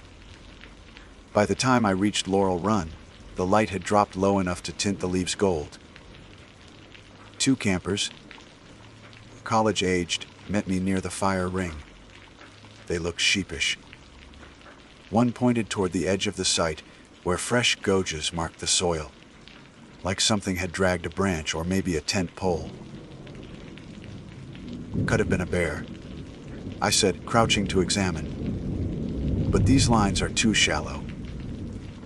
Maybe wind knocked something loose from the trees. The girl glanced up nervously. You think it's safe? Safe as any forest, I told her. Just secure your food, keep the lantern low. You'll be fine. They nodded, reassured more by my uniform than my words. When I headed back toward my truck, dusk had turned thick. One of those in, between lights where shapes blur. I decided to take the same path by the river, thinking I'd grab the lure I'd lost earlier. The forest quieted the deeper I went. Even the cicadas had given up. Only the drip of condensation from leaves broke the stillness. The sycamore stood out ahead, pale and smooth in the dim light. I paused a few yards away. The trunk looked different now, darker, maybe from shadow, maybe from moisture. I told myself to walk on, but curiosity got the better of me. I stepped closer. The section of bark I disturbed earlier had flaked further down, revealing more of that white underlayer. It almost looked like the tree had sloughed skin.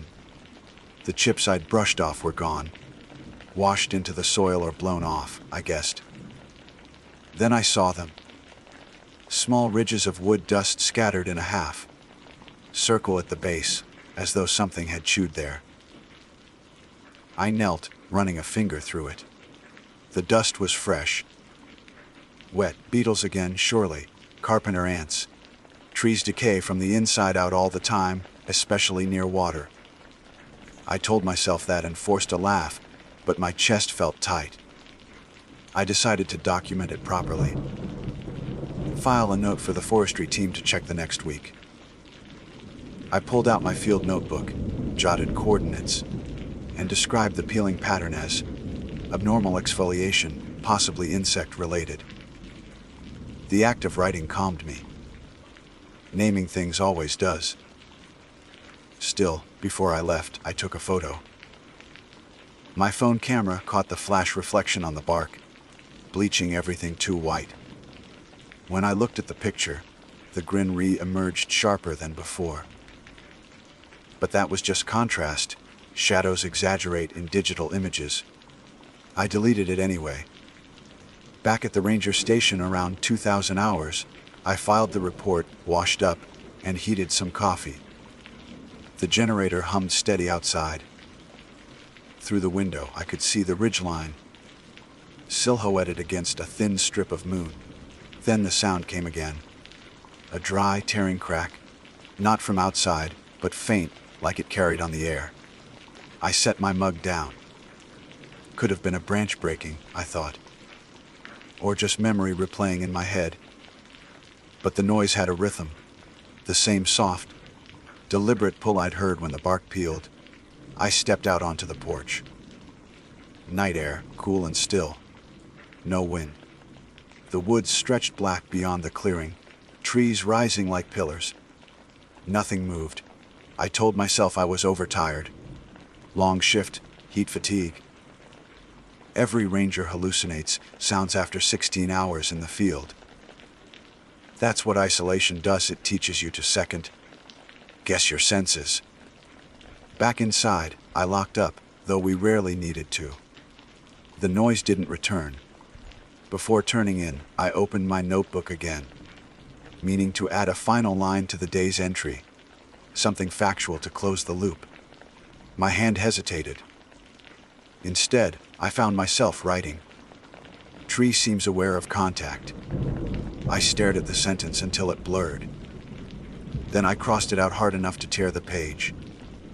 Sleep never really came. I kept drifting between light doze and the creak of wood outside the cabin. Every sound out here has an explanation, but explanations don't always reach your nerves in time. Around 2,300 hours, I gave up on rest, brewed another cup of burnt coffee, and decided to run one last patrol loop before midnight. The radio had been quiet all evening. I told myself a walk would rinse the static out of my head. The trail from the ranger cabin wound, past an old footbridge and down toward the river bend, where the sycamore stood. I carried my flashlight, a flare and the field camera, standard night patrol gear. The air smelled of wet iron. When the beam hit mist, it made a white wall in front of me, thin as breath. Down near the water, frogs called in rhythm. A barred owl threw its question into the dark. Who cooks for you? The echo rolled between trunks, weirdly human in the quiet. I answered under my breath, half to break the spell. The sycamore came into view sooner than I expected, the pale bark almost glowing. I hadn't planned to check it again, but my boots angled that way on their own. The logic was simple: document, confirm, and be done with it. I crossed the last few yards and shone my light low across the trunk. The peeling had advanced further, exposing a patch nearly the size of my chest. No strange shapes now, just raw underbark and insect boreholes. I let out a breath I didn't realize I'd been holding. Looks different in the dark, huh? I muttered, forcing a chuckle. I crouched to snap a photo for the forestry file, making sure to include a scale reference. The beam caught movement. Something small skittered between the roots. A mouse, or maybe a mole. I waited for stillness before pressing the shutter. Flash popped, loud in the silence. The image looked normal. My pulse eased. Then I noticed a faint grinding sound. At first it seemed part of the river noise, but it carried a pulse, a rhythm. 2 beats, pause, 2 beats. I moved the flashlight in slow arcs. The beam landed on a raccoon, perched low on the opposite bank. Paws working at a clamshell it must have dug from the mud.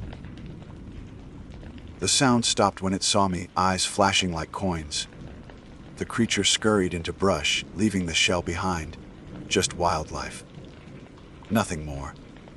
Still, my body stayed tense long after the explanation. That's the thing about night shifts. Out here, your rational mind writes neat reports, but your instincts haven't read them. I logged coordinates, turned to leave, and felt my boot catch on something. I looked down. One of the bark strips I'd brushed off earlier clung to the cuff of my pants. Thin as paper, edges curling inward. I peeled it away and set it against the trunk where it belonged. The gesture felt absurdly apologetic. Back up the trail. The forest thickened again, canopy closing overhead. My flashlight beam caught bits of mist like dust in a projector. I hummed quietly, a habit from long hikes alone, to keep my pace steady. Halfway to the cabin, the radio hissed. Dispatch to Hale. Copy. I stopped. Static, then the faint voice of our night dispatcher, Maggie. Hale here. Visitor call came in. Motorist saw light movement near mile 14 turnout. Probably kids poaching ginseng again. Can you swing by? Copy. On my way. I pivoted toward the main service road. Mile 14 sat only 10 minutes out. A gravel pull off where the river bent close to the asphalt. I hiked fast, breath fogging. My boots crushed the damp leaves loud enough to mask any other noise. When I reached the road, the night felt wider. No canopy, just open air and that endless white line vanishing into fog. My headlights cut through haze when I keyed them on. No cars in sight. I walked the shoulder slowly, beam sweeping the ditch line. Fresh tire tracks, maybe an hour old, curved into the pull-off. No footprints, just mud slicks. I keyed the mic again. Dispatch, nothing visible. I'll check the river access below the turnout. Copy that. Stay in radio range. The slope down was steep and slick, dotted with shale. I used the flashlight to find footing, one hand brushing mossy roots. Halfway down, I caught the faint reflection of water, and beside it, something metallic. An old tin can crushed flat. Kids had probably used it as a lantern reflector. When I stepped onto the narrow gravel shelf by the river, I realized exactly where I was. The same bend, the same sycamore. Just approached from the opposite bank. I hadn't meant to come back to it, but the coordinates lined up too neatly. I checked my watch, 126 hours. The air pressed heavy. I aimed the light across the water. The beam caught the sycamore again, its pale bark washed ghost white. The peeled area glowed like a wound. I tried the radio. No signal this close to the gorge walls. I thought of climbing back up, but hesitated. Something about leaving the scene unverified bothered me. I decided to cross the shallows. The river there rarely rose above knee height. I stepped in carefully, boots gripping slick stones. Cold bit through the fabric instantly. Mid-current, I paused to steady the light. The beam struck the tree's trunk, and for a second I saw motion. Tiny flakes drifting down. It was just more bark sloughing off, I told myself. Sap expansion from temperature drop can do that. When I reached the far bank, I circled to inspect. The exposed underbark was smooth now. No ridges at all. The grin I'd imagined earlier had completely collapsed. That should have been comforting. It wasn't. Because around the base, the mud was newly disturbed. Fresh gouges, semi-circular, as though something had scraped upward. Not deep, but clean. Parallel marks, I knelt. The smell hit firstly sweet, like fermented wood pulp. I touched one groove. Wet. Sap, probably. But thicker than it should have been, clinging like glue. Then the flashlight sputtered. The battery indicator blinked red. I smacked the casing lightly and the beam steadied weaker. I stood fast, scanning the ground. Shadows crowded each other. My own breathing sounded too close. The forest, when it decides to go silent, feels like being locked in a soundproof room.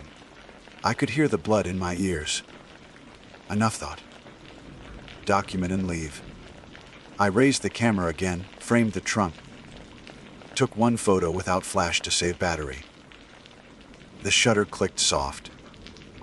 Something moved at the edge of the frame. Just a ripple of darkness.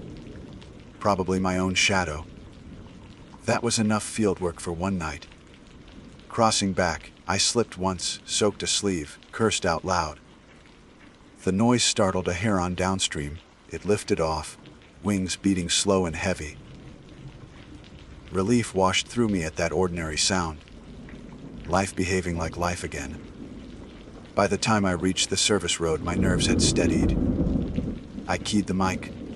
Dispatch, scene clear. No activity except wildlife. Returning to station. Maggie's voice cracked through, lazy with fatigue. Kopi, hail. Get some sleep for once. Roger that. Back at the cabin, I hung the flashlight by the door, peeled off my wet jacket, and logged the report. False alarm, possible youth activity, none observed. Professional, factual, clean. Yet I hesitated before saving the file. My notes from earlier, the ones about the tree, sat open on the desk. I added a line under the original entry. Subject tree continues exfoliation. May require sampling. Observed gouges near base, likely animal or tool mark. There. Reasonable. Ordinary. I shut the logbook and sat in the quiet. Outside, the generator ticked. I could almost hear the forest breathing, a broad pulse behind the walls. Sometime after Euro 200 hours, I stepped onto the porch for one last look. Fog pressed low, hiding everything beyond the first row of trees. The air was cold enough that my breath lingered in front of me. From somewhere down the valley came a faint cracking noise. Not sharp, more like slow splitting wood. I waited for the echo. None came. The sound repeated once, distant, irregular. It could have been frost pop. Could have been a branch giving way under its own weight. Or it could have been my mind still tracing patterns from the day. I went back inside, locked the door, and turned off the light. In the dark, the smell of sycamore. Bark still clung to my sleeves, earthy, tannic, faintly sweet. By 0400 the sky was paling, not light yet, just losing its black. The forest takes that moment like a held breath. Every animal waiting for permission to move again. I hadn't slept. My coffee was gone. The radio hissed with nothing. I decided to log a short dawn patrol. It's something rangers do when sleep won't land. You give the restlessness a job. The forest was wet with condensation, even the gravel shone. I slung the camera, pocketed a small hatchet, and took the lower trail back toward the river. The path was dark enough that I kept the flashlight on low beam. Halfway down I passed a blown-down hemlock, its roots upturned like black ribs. The smell of earth was thick, almost metallic. Birds hadn't started yet. That pre-song silence has its own weight. When I reached the river bend, fog floated over the surface in slow sheets. The sycamore loomed through it, same massive trunk, white as a bone under skin. I stopped a few yards away and listened. Nothing. No grinding, no crack, just the tiny noise of water dragging pebbles downstream. The night's nerves had burned off. I felt almost embarrassed by how far I'd let imagination run. Trees peel. Bark curls. Sound travels strange through humidity. Simple facts. I wanted closure, something tangible to hang the story on when I filed the report. So I started a proper field inspection. First note, the soil at the base was freshly disturbed but shallow, no deeper than an inch. Second, say faint crescent grooves in parallel lines, roughly the width of squirrel incisors. Third, a dead branch overhead, bark missing in long vertical strips. I crouched to photograph each detail, careful to include scale markers. My fingers brushed the bark chips scattered in the mud. Light, fragile. Some had a clean semicircle bite mark at one end. That sealed it wildlife activity. Most likely beavers or squirrels, stripping bark for nesting material or for minerals in the cambium. I even remembered a note from a 2018 study out of the Forest Service lab.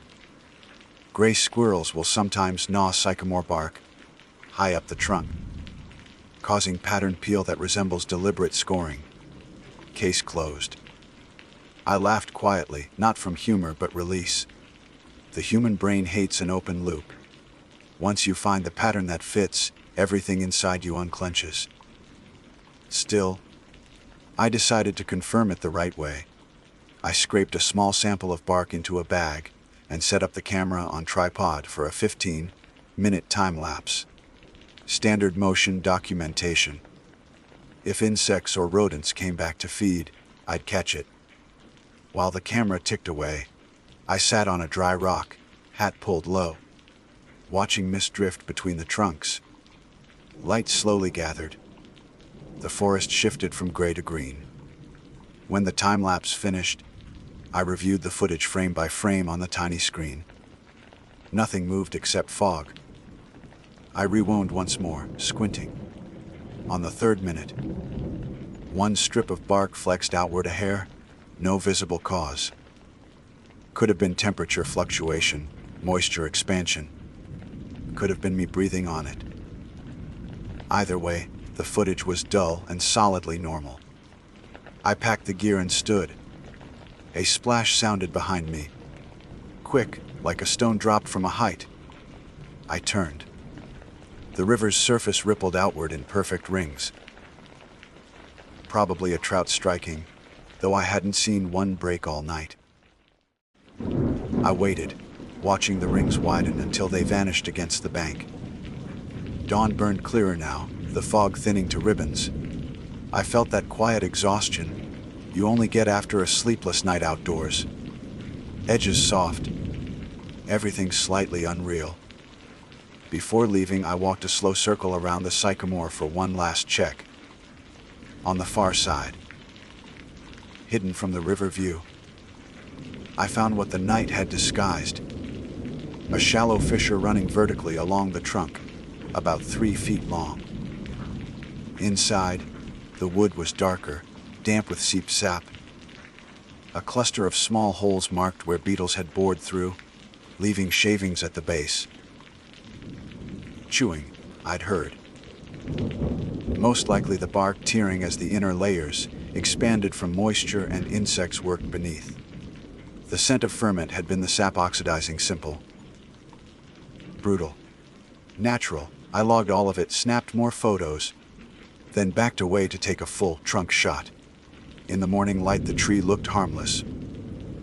Worn, scarred, alive. On the hike back, birds finally began. Warblers first, then the thrushes, each call stitching the woods together again.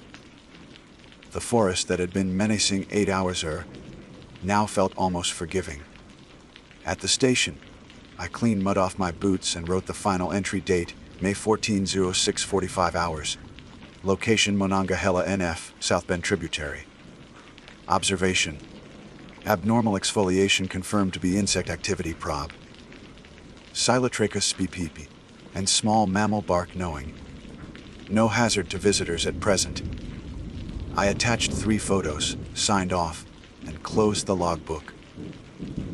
The smell of coffee drifted in from the kitchenette. Maggie had shown up early. She leaned in the doorway, hair pulled back, eyes squinting against the thin light. "You look like you've been up all night." "Because I have," I said. Minor bark incident turned into a full-scale science project. She laughed, rubbing her arms against the chill. "You and your trees, hail. Anything worth writing home about. Just nature doing its job. Good.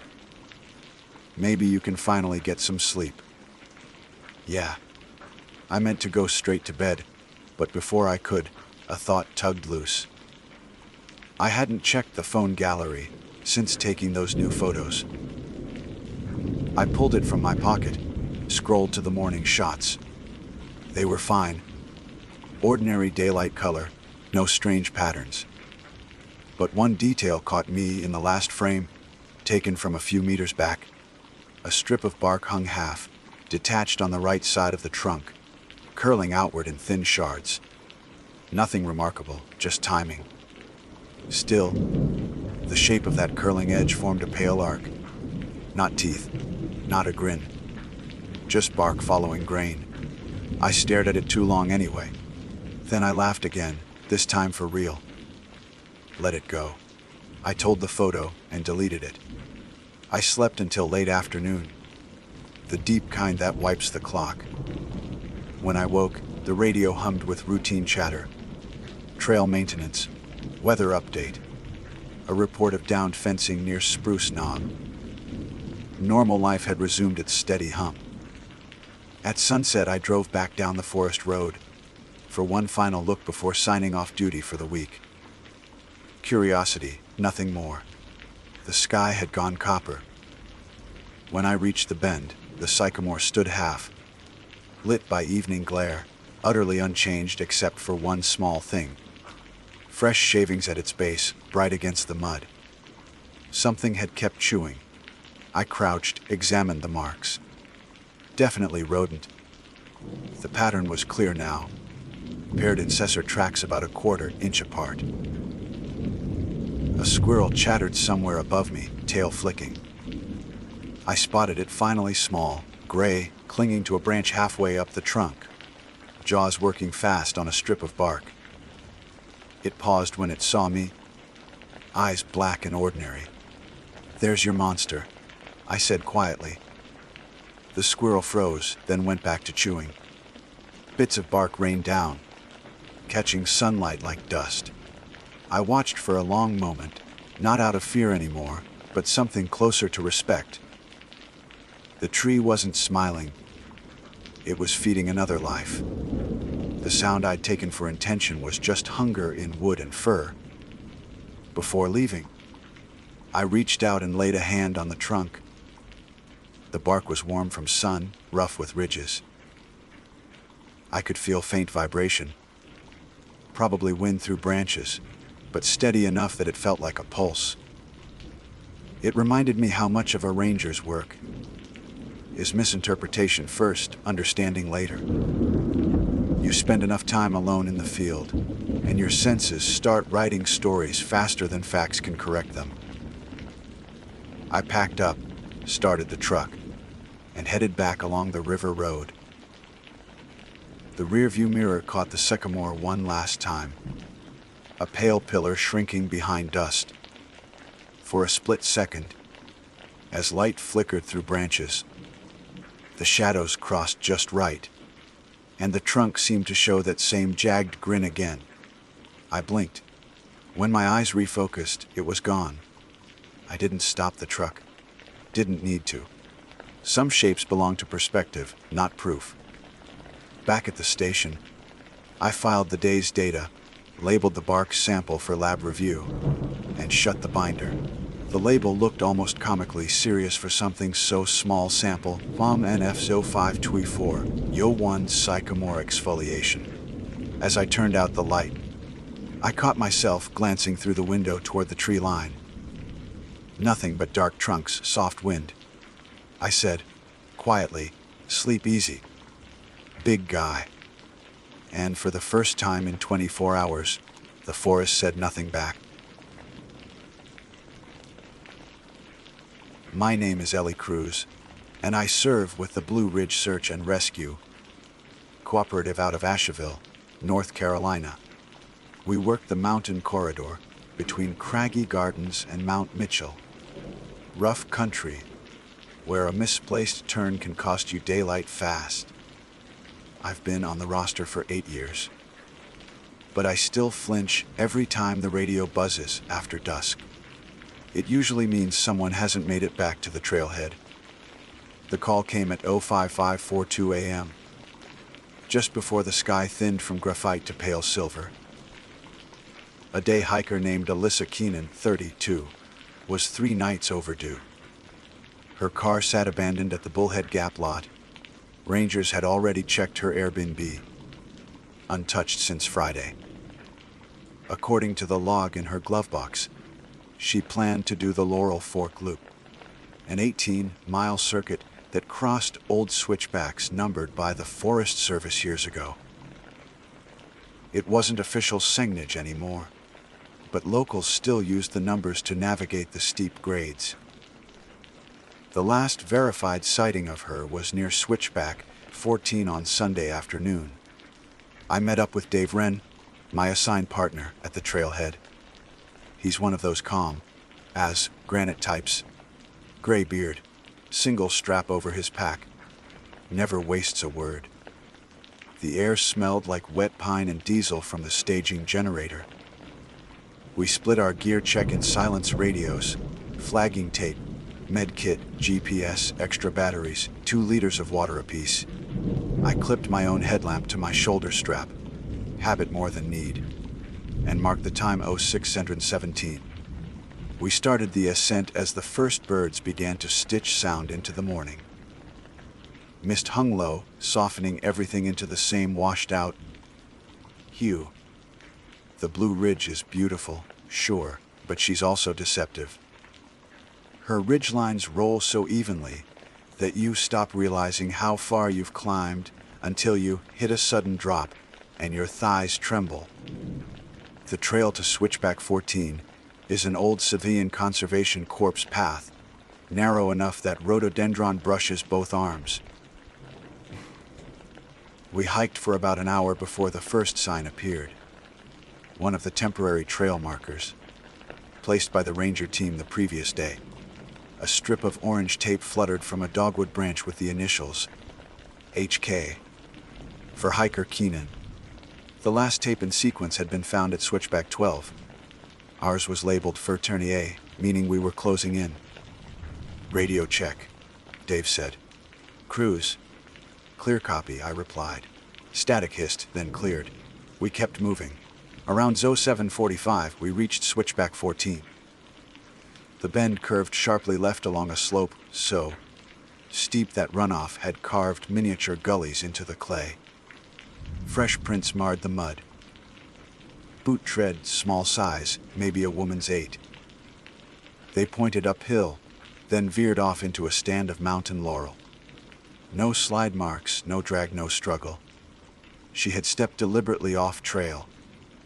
Dave crouched, fingers grazing the print.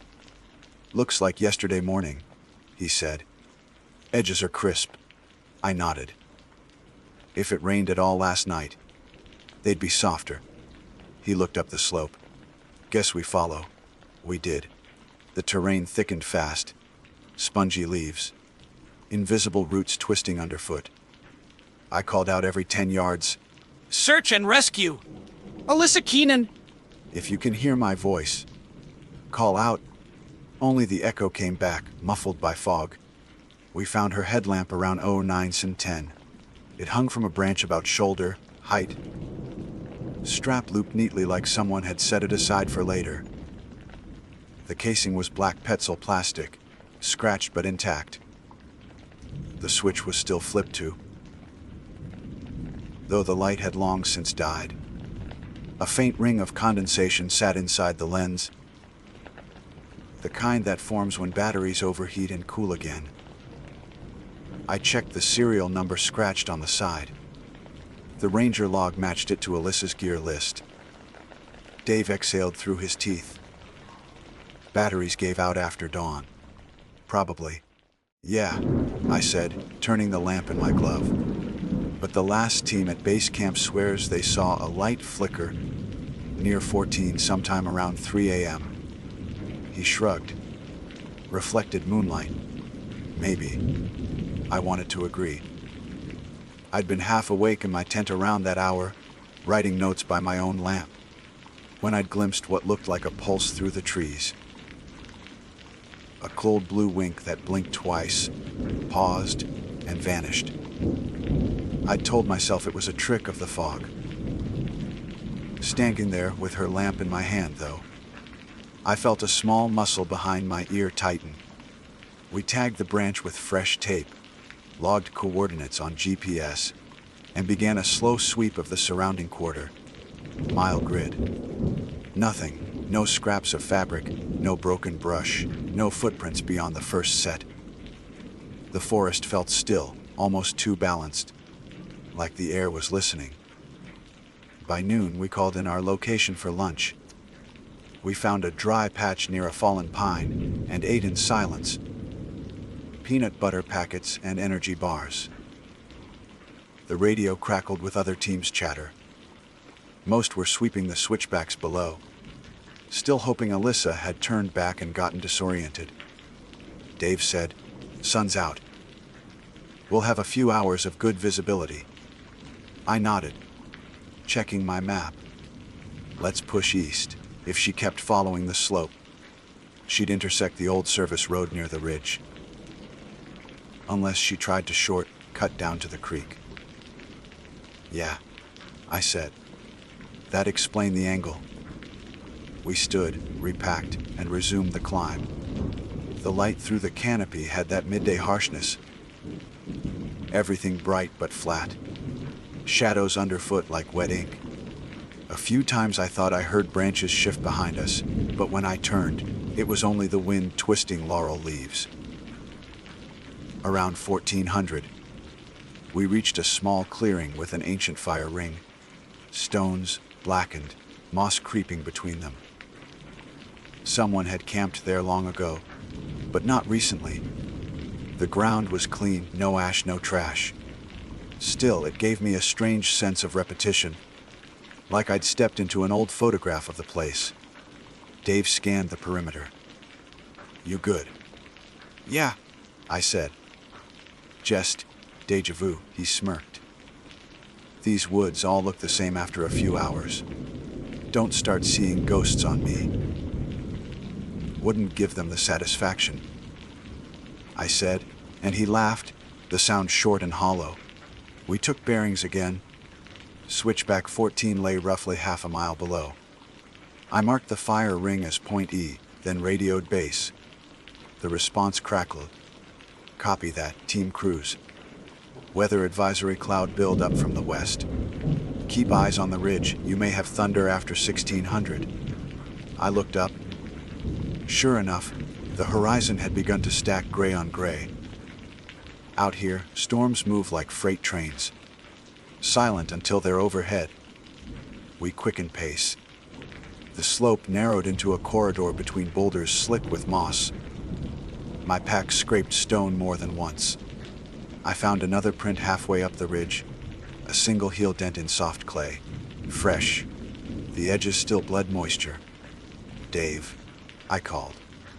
He knelt beside me, eyes narrowing. "She's close.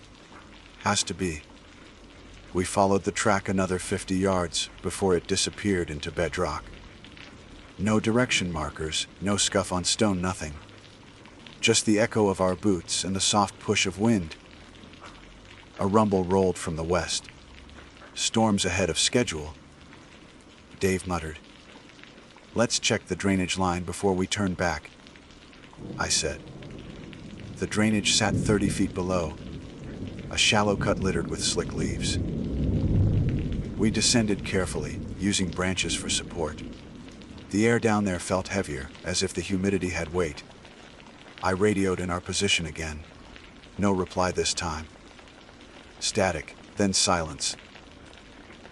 Lightning cracked somewhere beyond the ridge, bright enough to silhouette the trees. We ducked instinctively. When the thunder hit, it came from 2 different directions, overlapping. I felt the first rain within minutes. It came in heavy bursts, the kind that soak through gore, text faster than you expect. Dave called it, "We hunker down." No sense climbing wet rock. We found partial cover under a tilted pine. I set my pack against the trunk and watched water bead on the GPS screen. 15:43. We'd be lucky to get another hour of daylight once the storm passed. For a while, we just listened. The constant hiss of rain, the occasional thump of runoff hitting fallen logs. The forest dimmed, edges softening into motion blur. That's when I noticed the faint shimmer through the curtain of rain. Something bluish, pulsing far upslope, where switchback 14 would roughly be. I blinked, thinking maybe it was lightning reflecting on wet leaves. But the flash came again, steady, measured. A rhythm no storm made. Dave saw my head turn. "What is it?" "Light," I said. "There, between those 2 maples." He squinted. "Probably glare." "Maybe." My hand drifted to the dead headlamp clipped to my strap, the weight of it suddenly too specific. "You see it?" "Yeah." "Doesn't mean it's real," he said quietly. We waited, both watching. The glow flickered once more, quick, like a blink through fog, and then vanished. Nothing but gray rain and the deepening smell of wet earth. Dave tapped his radio. "Base, Team Cruise. Visual anomaly near switchback 14. Request confirmation if any crews got eyes on us from ridgeline." Only static answered. He tried again, then shook his head. "Signal's dead." The rain began to ease after another half hour, but fog replaced it. Thick enough to blur 10 feet ahead. When we finally climbed back toward the trail, every step felt slower, heavier. The air had that post-storm stillness, charged, waiting. We reached the original switchback around 1720, just as the last light thinned behind the ridge. Everything looked unchanged except one detail. The branch where we'd left Alyssa Keenan's headlamp now hung empty. The strip of orange tape fluttered alone. I froze. "Dave." He scanned the ground. No tracks but ours. The mud was slick, untouched beyond our prints. He checked the coordinates, then his watch, and said nothing for a long time. Finally, he exhaled. Wind might have shaken it loose. "Into the air," I said before I could stop myself. He gave me a look. Not irritation, exactly. Just that veteran's patience that means don't chase ghosts. He stepped past me, shining his flashlight in a slow arc through the brush. Nothing caught the beam. The radio sputtered back to life with a faint crackle. "Base to Team Cruise, storm clearing. You've got about 30 minutes of usable light. Recommend heading back to camp." "Copy that," I said, but my voice sounded distant, like someone else's through the speaker. We started the descent in silence. The forest dripped and whispered. Somewhere behind us, a single flash broke the fog again. Small, blue, and possibly steady. I didn't look back. By the time we reached camp, dusk had pressed itself flat against the ridge. Everything smelled of smoke, mud, and wet nylon. The other teams had already returned. 4 tents lit from within, soft amber glows, flickering across tarps strung between trees. I could hear the faint chatter of a camp stove and the clink of metal cups, the kind of normal sound that's supposed to settle you after a long search. It didn't. The image of that branch, bare where the headlamp had hung, stayed fixed in my head. Not the mystery of how it vanished, exactly, but the fact that we had marked it, logged the coordinates, tagged it with tape, radioed the find. There was a record. The forest could hide a lot, but not paperwork. I wrote up my report at 1940, sitting on a folding stool beneath the flysheet. The rain had stopped entirely now, leaving the ground damp but calm. My handwriting looked steadier than I felt. Found subject's headlamp, non-functional, located switchback 14, GPS 35.667N823 tag removed by unknown cause. The line felt clinical, as if accuracy might hold the world in place. Dave came by, carrying 2 mugs of instant coffee. You eat yet? Not hungry. He handed me one anyway. That's not a question. Steam rose between us, curling through the faint beam of my lantern. He crouched on his haunches, rubbing his knees. His jacket was streaked with clay. You still thinking about the light? I'm thinking about timing, I said. If her batteries died after dawn, like you said, there's no way we saw anything at 3 in the morning. But if they didn't die till later, what drained them? He shrugged. Moisture. Shorted circuit. Then why was the switch still on? He looked at me over the rim of his mug. You looking for logic in the woods? I smiled thinly. It's the only place I still try. For a while, we just listened. Someone across camp was telling a story. Laughter carried faintly through the fog. A whip pour will called from deeper down the valley. Every so often, the radio crackled with dispatch updates, none relevant. At 21:10, command radioed that tomorrow's search grid would expand east toward the service road. That meant a ZOO 4:30 wake, up, cold breakfast, and another 12-mile sweep. I clicked off my lantern early, but sleep wouldn't come. The forest at night is never quiet. There's the low sigh of wind. Through needles, the distant trickle of runoff. The occasional snap of something shifting under leaves. You learn to categorize every sound until something doesn't fit. That's when the body goes alert before the mind does. It was near 2300 when I first saw the flicker again.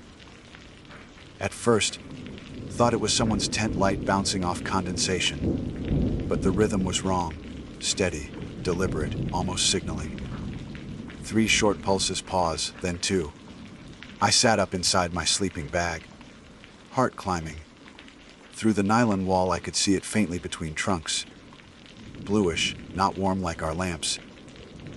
I unzipped the flaps slowly. The air outside was damp and cold enough to fog my breath. Dave's tent was 10 feet away, zipped shut, his lantern dark. I hesitated, debating whether to wake him, but something about the silence made me hold back. The glow pulsed again, a few hundred yards uphill towards switchback 14's line. Logic told me it could be a stray rescuer returning late, maybe one from another sector, but protocol required radio confirmation before anyone moved alone at night. I reached for my radio, thumbed the switch. Static. No channel tone. No response.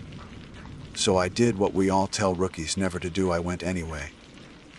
The climb wasn't long, but it felt endless.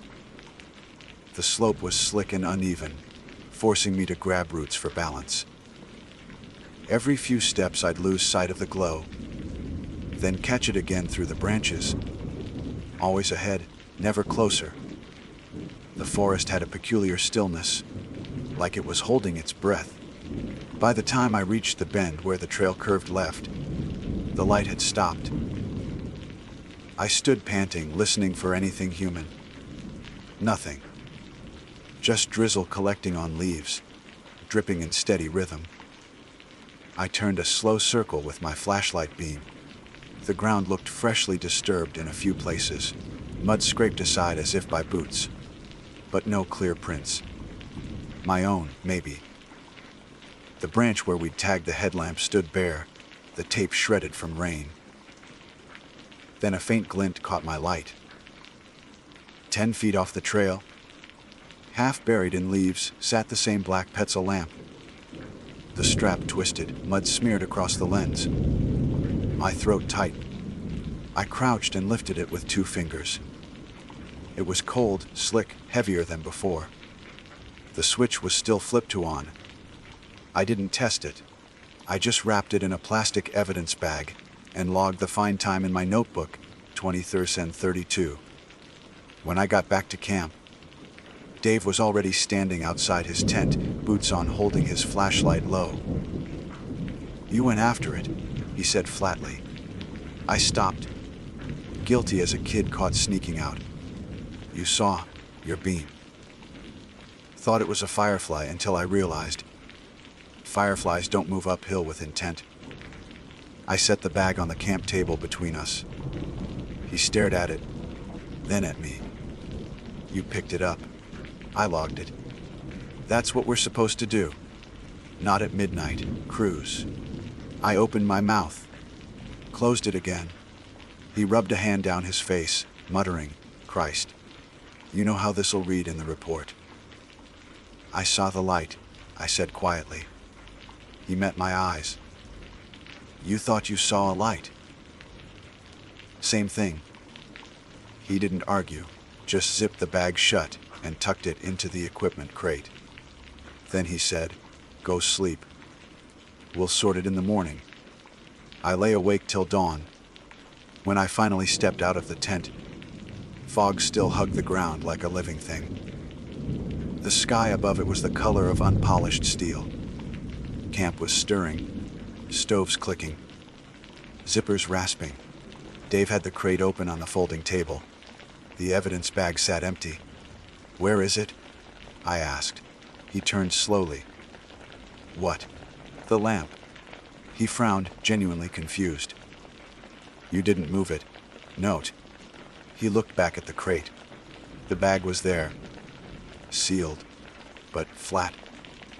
No waystick was clean, dry, as if it had never held anything. We searched the area around camp for 20 minutes. Nothing. I checked my own pack twice, then Dave's. It was simply gone. Command radioed at 06I all teams, commence sweep to Sector East. Maintain line of sight, visibility limited. Work forced us forward. The mountain doesn't care about your theories. It demands your focus, or it eats your footing. We climbed back towards switchback 14 under low cloud. The air had that electric taste again. Metallic, pre-thunder. The forest felt unchanged, yet sharper somehow, edges drawn too clean. I walked ahead of Dave, retracing our previous tracks. At the bend, I noticed something odd. A second set of flagging tape, pale orange, hanging lower than ours. The letters were still HK, but the handwriting was mine. Identical. Even the knot looked the same. Except I hadn't placed it. "Dave," I said, pointing. He studied it, then looked at me. "You're sure that's not yesterday's?" "Yesterday's was higher." "Look, same branch, lower tie." He reached out and touched it. The tape was damp but new, edges not frayed. Maybe someone mirrored the line for calibration. Who willed? No team logged this sector after us. Maybe they'll radio later, he said, though his tone lacked conviction. We moved on. The GPS pinged every 100 feet, marking our trail in tidy dots. Each dot confirmed we were walking over the same coordinates we'd covered yesterday. Yet the landmarks, fallen logs, moss patterns, small ridges, looked fractionally different, shifted as if time had rewound half an hour. At zone 9s and 10, we reached the drainage where we'd sheltered during the storm. The ground was torn up now, deep ruts in the mud. I crouched to study them. Not boot prints, too narrow. Almost like heel marks sliding downhill, as if someone had been dragged backward on their feet. Could be runoff, Dave said.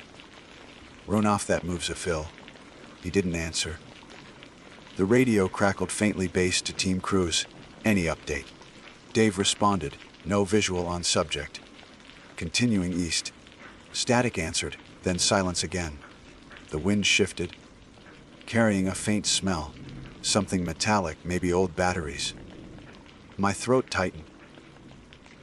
I followed it a few yards uphill to where a clump of mountain laurel grew close together. In the middle of it, dangling from a branch, was a loop of black elastic strap. I pulled it down slowly. The end was torn frayed, like something had snapped it apart. No light attached, just the strap. Dave looked at it and exhaled. You've got to be kidding. I didn't say anything. My hands were trembling. He took the strap, turned it over once, then shoved it into his pocket. We're finishing this sweep and heading down. You're running on fumes, and I don't like the feel of this weather. The sky above the ridge had gone the color of tarnished brass. Wind stirred the treetops without reaching the ground. Everything felt suspended. We made one last push to the ridge road, scanning both sides. At 10:15, the static in our radios suddenly cleared, sharp, loud, followed by a burst of feedback. Then a voice. Ruz. Ellie, Cruz, copy. I pressed the transmit. This is Cruz, go ahead. No response. Just a faint echo of my own words repeating, distorted, this is Cruz, go ahead. Dave's radio crackled the same echo, half a second behind. We both froze. I tried again. Base. Confirm transmission origin. The reply was immediate, identical tone, my same phrasing, but no delay this time. Perfect mimicry. Dave turned down the volume. His face had gone tight. Could be radio bounce off the ridge, he said quietly. 3-second delay. He didn't answer. The static faded, leaving only wind. I looked back down the slope toward where switchback 14 curved below. Through the mist, a faint light flickered once. Small, blue, familiar. I wanted to tell myself it was reflection. I really did. By late morning, the mist had burned away to thin cloud, but it didn't feel like clarity. Everything looked too clean, too still, as if the mountain were waiting for us to decide something. The rest of the team's radios had gone quiet after that last transmission. We were supposed to regroup at noon, but the line between supposed to and able to gets thin up here. Dave checked his compass, then the GPS. Still tracking, he said. But the blinking dot on the screen didn't move even though we were walking. Dead signal? I asked. He shook his head. It's reading, but it's stuck on these coordinates. Same as yesterday's camp. So we're walking in circles. Doesn't look like it. The slope underfoot changed from clay to granite shale, and the smell of wet pine shifted to something drier, colder. The forest opened into a saddle of rock with a view east. From there, you could see the thin spine of the service road running below the ridge. That was our extraction point. Beyond it, The valley spread out in ribbons of blue and green, gentle, as if the mountain had never eaten anyone alive. I caught myself thinking of Alyssa Keenan. Not as a name in a report, but as a person. She'd been a teacher, according to the intake form. Loved solo hiking, always logged her itineraries. Everything about her suggested someone careful. So why step off trail at switchback 14? Dave tapped the GPS again. The coordinates blinked, then reset. Back to the same numbers. He grunted. Let's head down. We'll call for relay once we hit open sky. We descended in silence, the path narrowing into switchbacks again. The numbering had long since eroded, but I started counting them anyway, just to keep my head straight. 11, 12, 13. The next bend should have been 14, but it wasn't. The trail curved left where it should have veered right. The angle was off, the grade steeper. I stopped. He turned. Yeah, this isn't 14. He glanced around. You sure? Positive. The terrain's wrong. He studied the slope, then pointed uphill. You think we overshot? Or the map's wrong?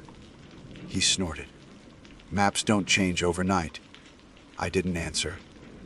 I just started walking back up, tracing our own prints.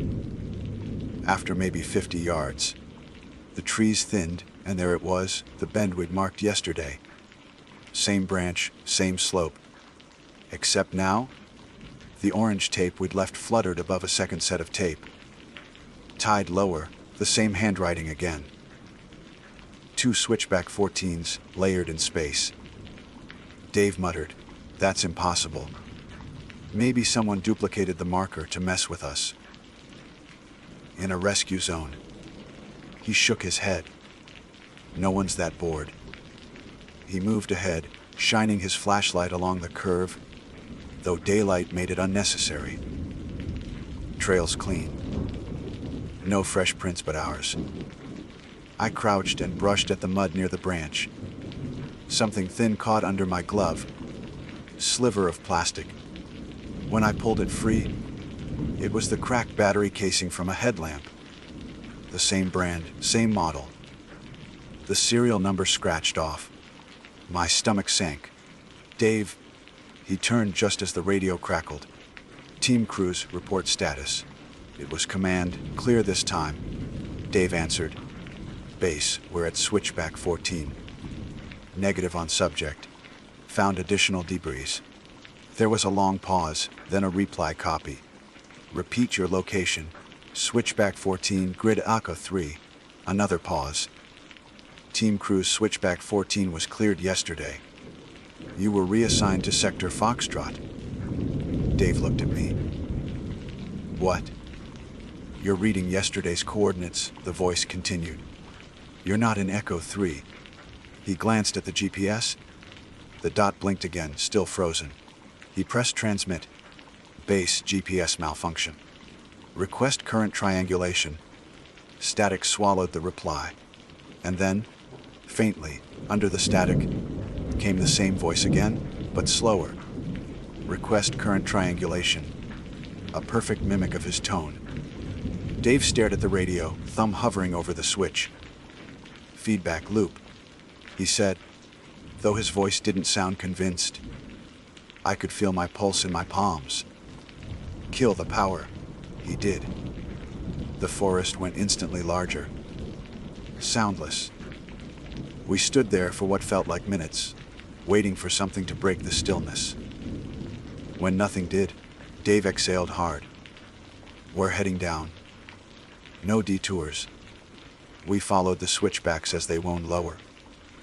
Each curve familiar but slightly off, as if the mountain had redrawn them between blinks.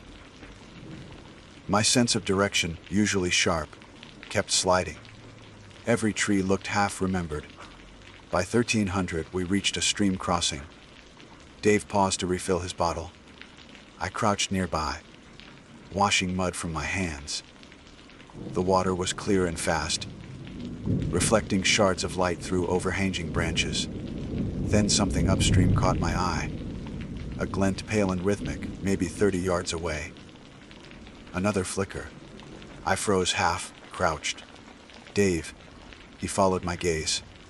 I see it. The glow came again. Bluish, white, steady, pulsing behind a fallen log. We moved together, slow, cautious. The closer we got, the sharper it became. A headlamp, upright on a stone, beam pointing into the creek.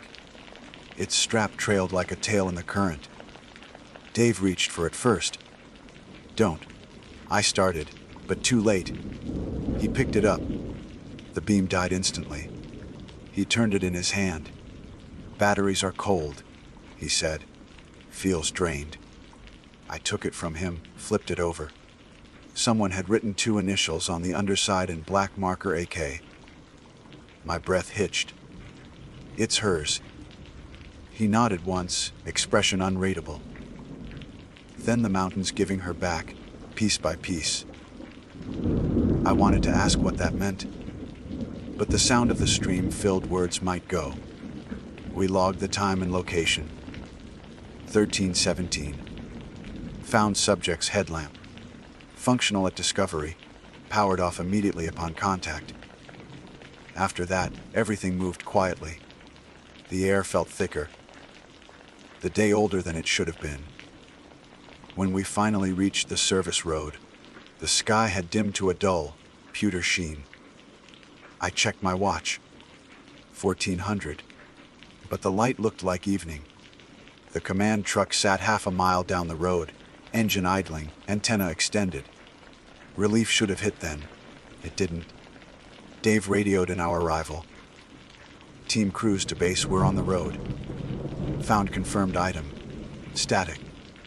Then a faint echo, "Team crews to base, we're on the road." Found confirmed item. He frowned, turned down the volume. "I don't know if that's us or them anymore." "Just keep walking," I said. The truck didn't move. Its headlights glowed pale through haze, unmoving. The closer we got, the more it felt less like a vehicle and more like a photograph of one. Flat, dimensionless. I stopped 20 feet away. "Dave," I said low. "Look." The driver's seat was empty. The door hung open. No tracks on the mud except ours. He stepped closer, calling out, "Command, this is Team Crews. Anybody copy?" Nothing. I climbed into the cab. The dashboard radio flickered, static hissing. The microphone dangled, cord frayed. I checked the ignition. Cold. The key sat twisted halfway, as if someone had started to pull it but stopped. The onboard logbook lay open on the seat. The last entry read, "Team Crews, recovered subject's light at 13:17. Proceeding to Ridge." My hand went still. Dave. He was standing behind me, looking up the road. "What?" I asked. "Look at the ridge." I turned. Halfway up the slope, where switchback 14 should cut across. A faint blue flicker blinked once. Then again, he exhaled, barely a whisper. "It's still there." We watched it for what might have been seconds or hours. Hard to tell. Then, slowly, another light answered lower down the slope.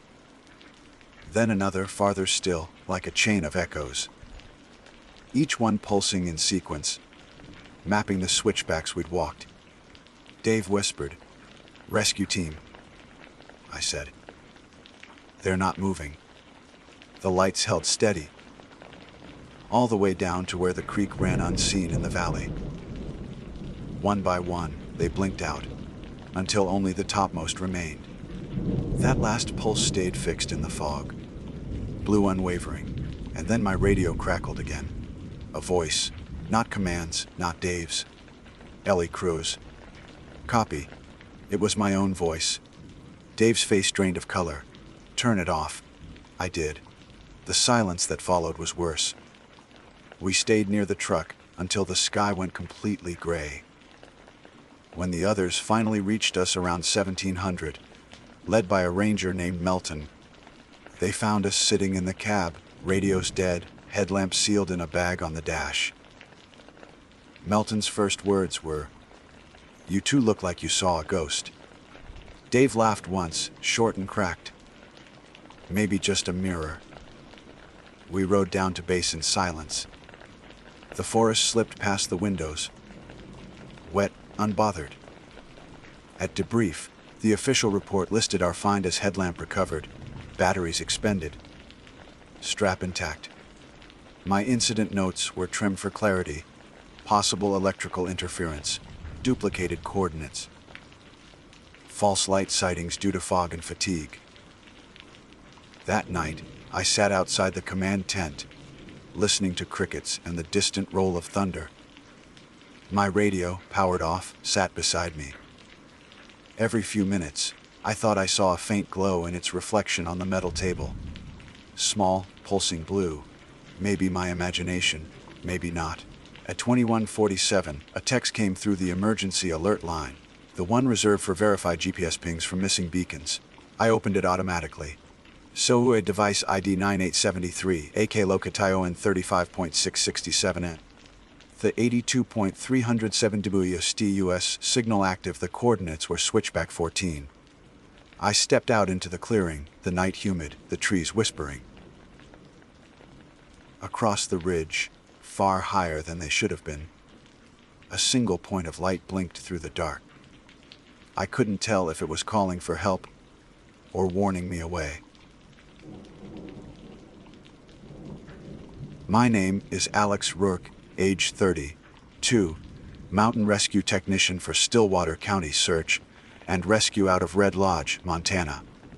I've been on roughly 100 calls. Snowmobile accidents, lost hikers, cardiac arrests at altitude. But Granite Peak in February still makes me sweat. It's the highest point in the state, and the most deceptive. More weather than rock, more silence than space. We don't get many calls up there in winter, because most people are smart enough to stay away.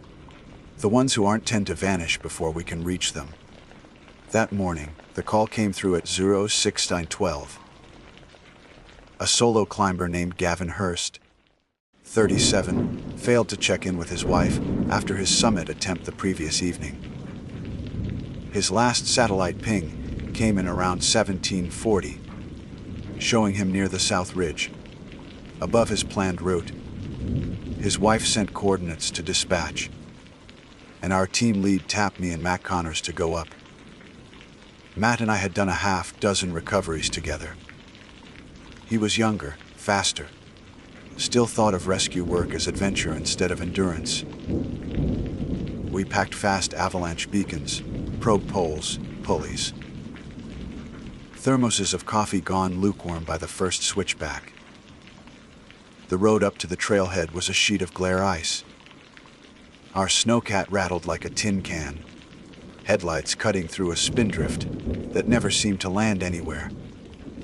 Granite Peak rose ahead, a gray fang chewing through cloud. I remember thinking the mountain looked higher than usual, the way it sometimes does before a storm. Optical illusion from low pressure, maybe. Matt joked about it. Looks like it grew overnight.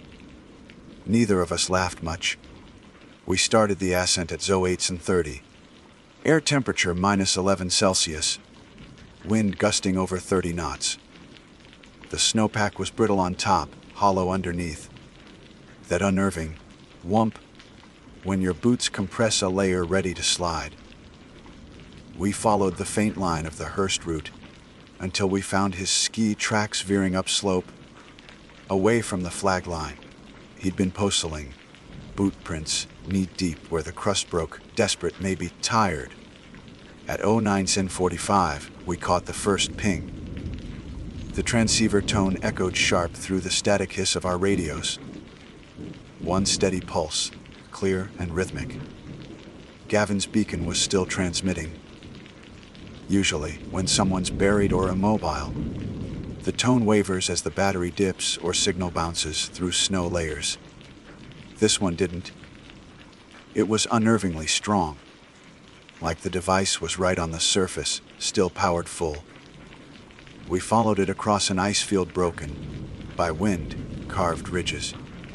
Each step crunched against glassy crust. I kept expecting to see his pack or a glove, but there was nothing. Just a pure white void. Wind carving shapes that vanished as soon as we looked at them. The ping led us to a cleft in the rock, a dark seam maybe 2 feet wide. The signal strength peaked there, maxed out. Yet when we leaned over, our headlamps caught nothing but a narrow slit tapering into darkness. Matt frowned. He dropped the beacon. I knelt, scraping away snow with my glove. The crevice was deep, but the light finally caught a glint. Metal wedged maybe 5 feet down. I hooked the carabiner, fished it out.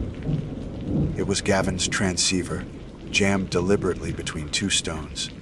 Switch still on. No pack, no rope tail, no trace of him. Matt swore under his breath. That doesn't make sense. Why ditch the beacon? I checked the log on the small LCD. It showed no impact event, no low power warning. Battery 92%. That meant it hadn't been transmitting for long. Maybe since last night. The last GPS stamp on it matched the coordinates his wife sent. 45 Rezo 901N, 109 2718W. We should have turned back, logged the find, waited for air support. But something in the log caught my eye. One more entry, timestamped 18:06 the night before. It read in plain text, Guaindi HER. I stared at it longer than I meant to. There was nowhere higher to go from there. Matt said, "You thinking what I'm thinking?" "Yeah," I said, though I didn't know exactly what that was. Maybe that we'd find him a few hundred feet up, hypothermic, delirious. Maybe that the mountain had swallowed him like it sometimes does. We roped up and pushed higher. The ridge narrowed until it was just a knife. Edge of shale crusted with rime. Wind howled hard enough to make our helmets hum. Clouds rolled low, heavy with snow, reducing the horizon to nothing. For a while, the only sound was the rhythmic crunch of crampons and the faint, ghostly echo of that beacon tone still stuck in my head, steady, insistent, impossible to forget. At 11:10, visibility dropped to 30 feet. We found what looked like a bevy spot, shallow snow hollowed beneath a boulder. Inside, a single boot print, half filled with frost, pointing upslope. No second print. I radioed command, gave them our position, and got static back. Matt tried his handheld. Same result. The line hissed faintly, but no voice came through. "Signal dead?" he asked. "Shouldn't be. We're still in line, of sight to the repeater." He shrugged, but I saw the tension in his jaw. Out here, comms failing always feels personal, like the mountain closing its throat. We decided to keep moving another hour. Beyond the bevy, the snow thinned, exposing bare granite slick with frost. No more footprints, just the rough scuff of boot rubber, ending abruptly where the rock turned sheer. I tested an anchor point, peered down. The drop fell at least 100 feet, then disappeared into cloud. Nothing below. Matt scanned around, shaking his head. He couldn't have free climbed this. Not with that storm rolling in. Unless he wasn't climbing up, I said quietly, and didn't elaborate. Around noon, the weather turned savage. Wind drove sleet sideways, hard enough to sting through our face masks. Our radios crackled, momentarily alive, just long enough for a clipped burst of audio. A high-pitched tone that sounded almost like our beacon signal but wrong.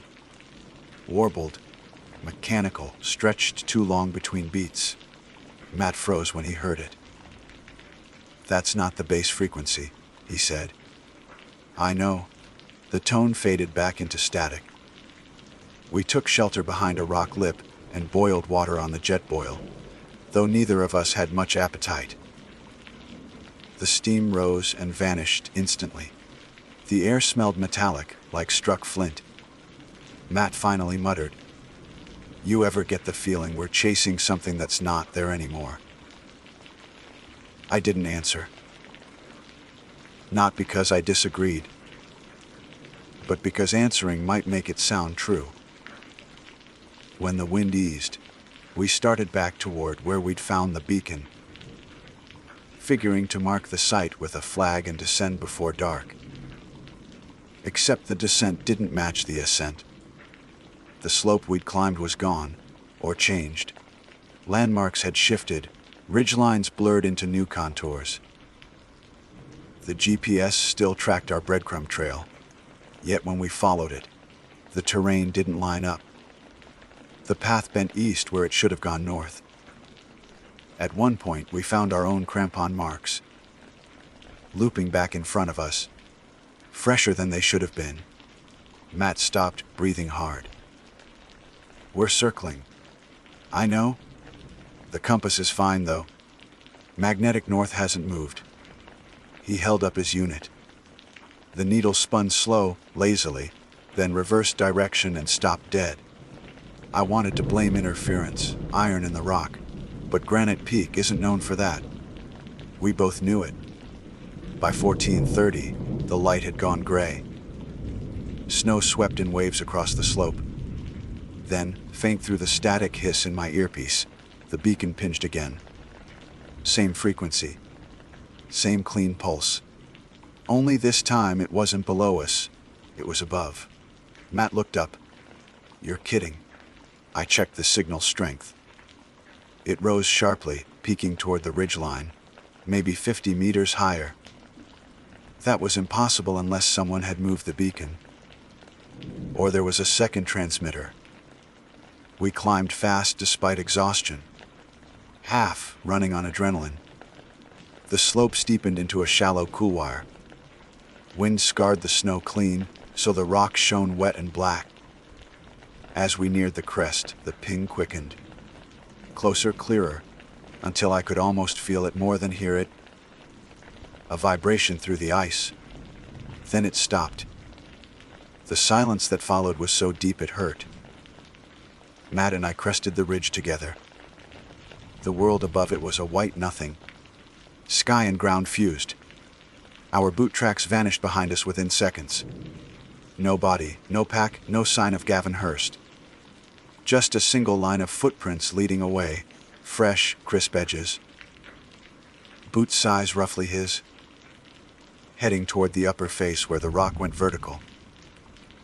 We followed them until the prints ended at bare stone. No broken edge, no ice fall, nothing. Just clean granite and, beyond it, air. I don't remember saying anything for a while. The wind started again, moaning through cracks in the rock, low and almost human. Matt set down his pack, muttered something like, he just kept going. I crouched by the last print. The snow around it hadn't drifted, though the rest of the slope was already smoothing over. The impression looked impossibly fresh, like someone had just stepped off moments before we arrived. When I touched the edge, the snow there was warm. Not body warm, but as if the rock beneath it still held heat. I pulled my glove back fast. Matt saw my face. "What is it?" "Nothing," I said, though my palm tingled through the fabric. The beacon started again, only now it came from behind us. We spun around. The sound pulsed steady, clear as ever, from somewhere down the slope we'd just climbed. But when I checked the receiver, it displayed no distance, no coordinates, just a blank screen with the message "Go ing he igher." The same words as before, flashing once, then fading. Wind rose hard enough to knock us sideways. Matt yelled something I couldn't hear. We crouched low, ropes whipping around us.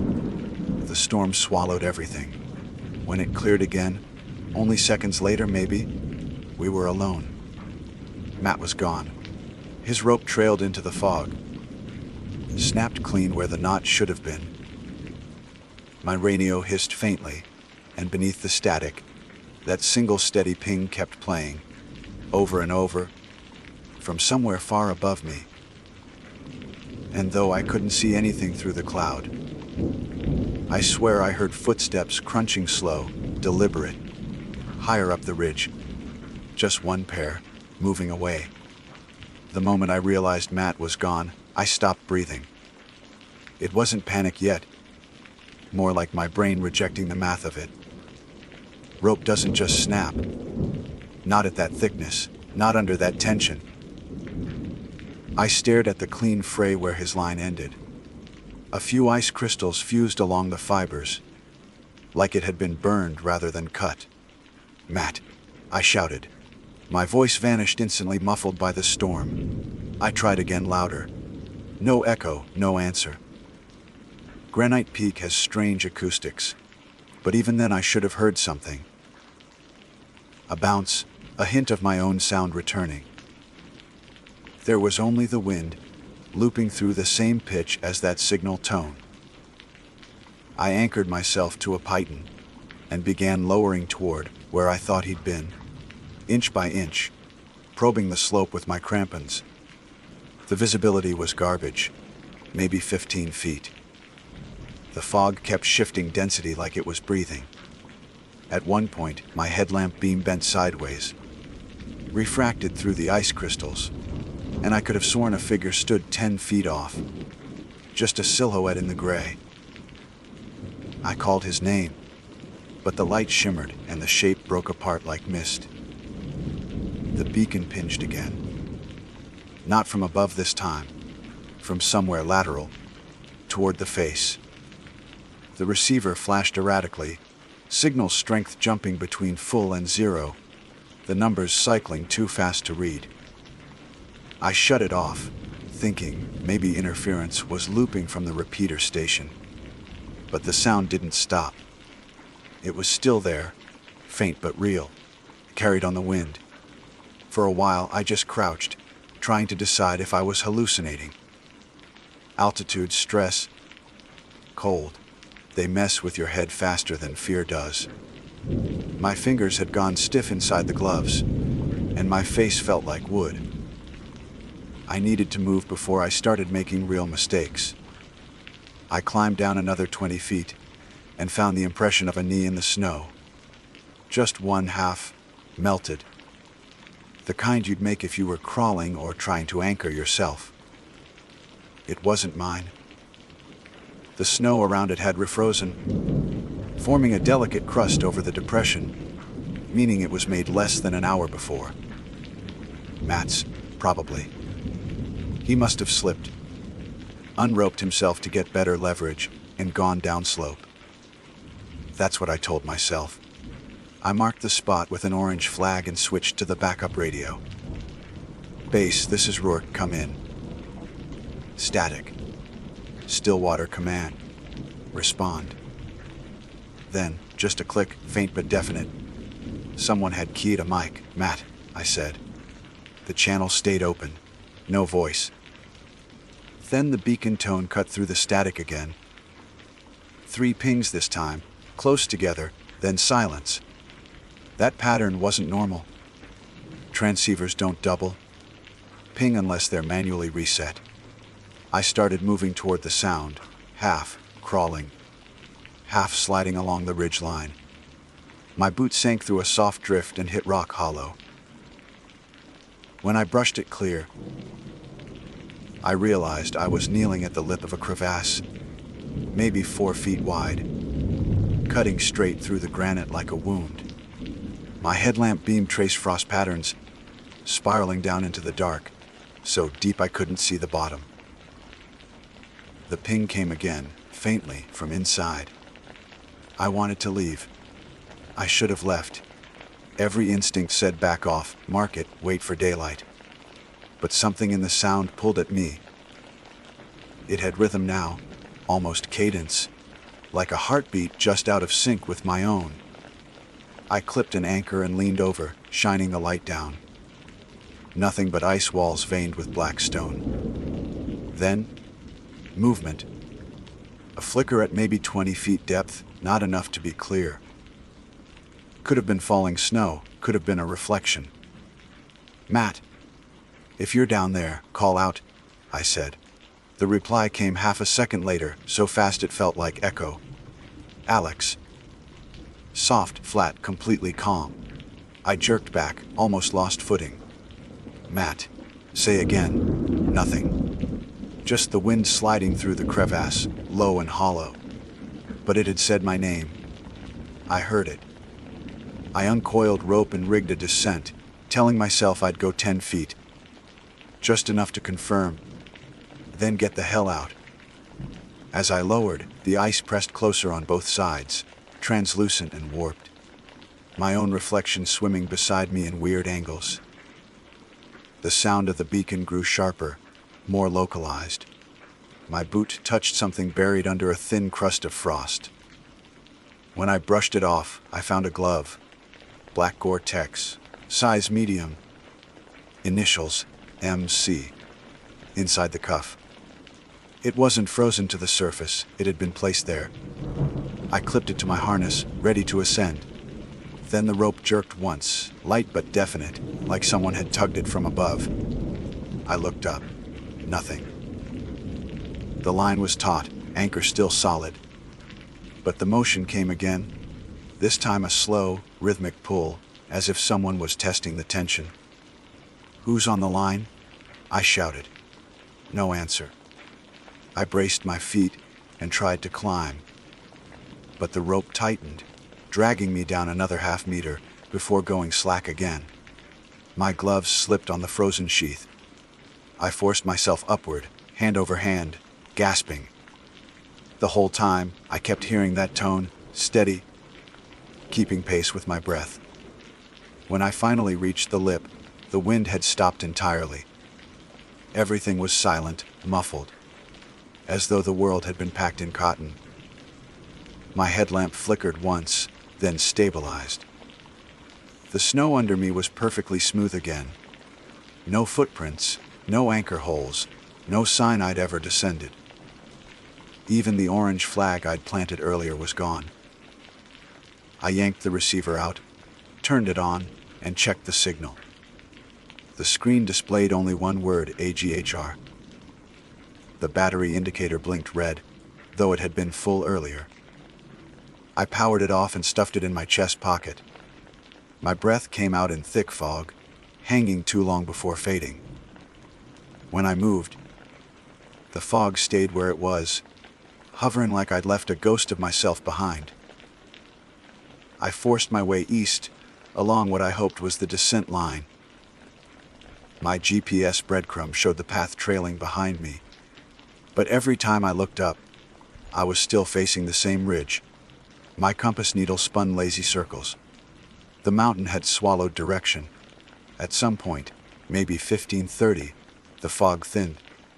I could see down, valley again, the faint smear of trees miles below. I remember feeling relief, like I'd finally broken the spell. I pulled the flare from my belt, fired it. The red light arsed high, sputtering, then vanished into cloud. A voice crackled through the radio then, clear as anything I've ever heard. "Alex, hold position. We've got your beacon." Relief hit like a drug. "Matt, is that you?" "This is command," the voice said. "We've got both of your signals on the ridge." "Buth." "Affirmative." "Stay put." I looked around. There was only one signal beacon, the one I'd pulled from the crevice. My own was on transmit. Theirs said both. I asked them to repeat, but the line cut to static. I waited 10 minutes, maybe more. Snow thickened again, soft, constant. Then, out of the gray below me, a figure appeared. Red parka, hood up, climbing with steady, deliberate steps. The outline looked right. Matt's build. Same pack, same gait. "Matt!" I shouted. He didn't answer. He stopped maybe 30 feet downslope, lifted his head.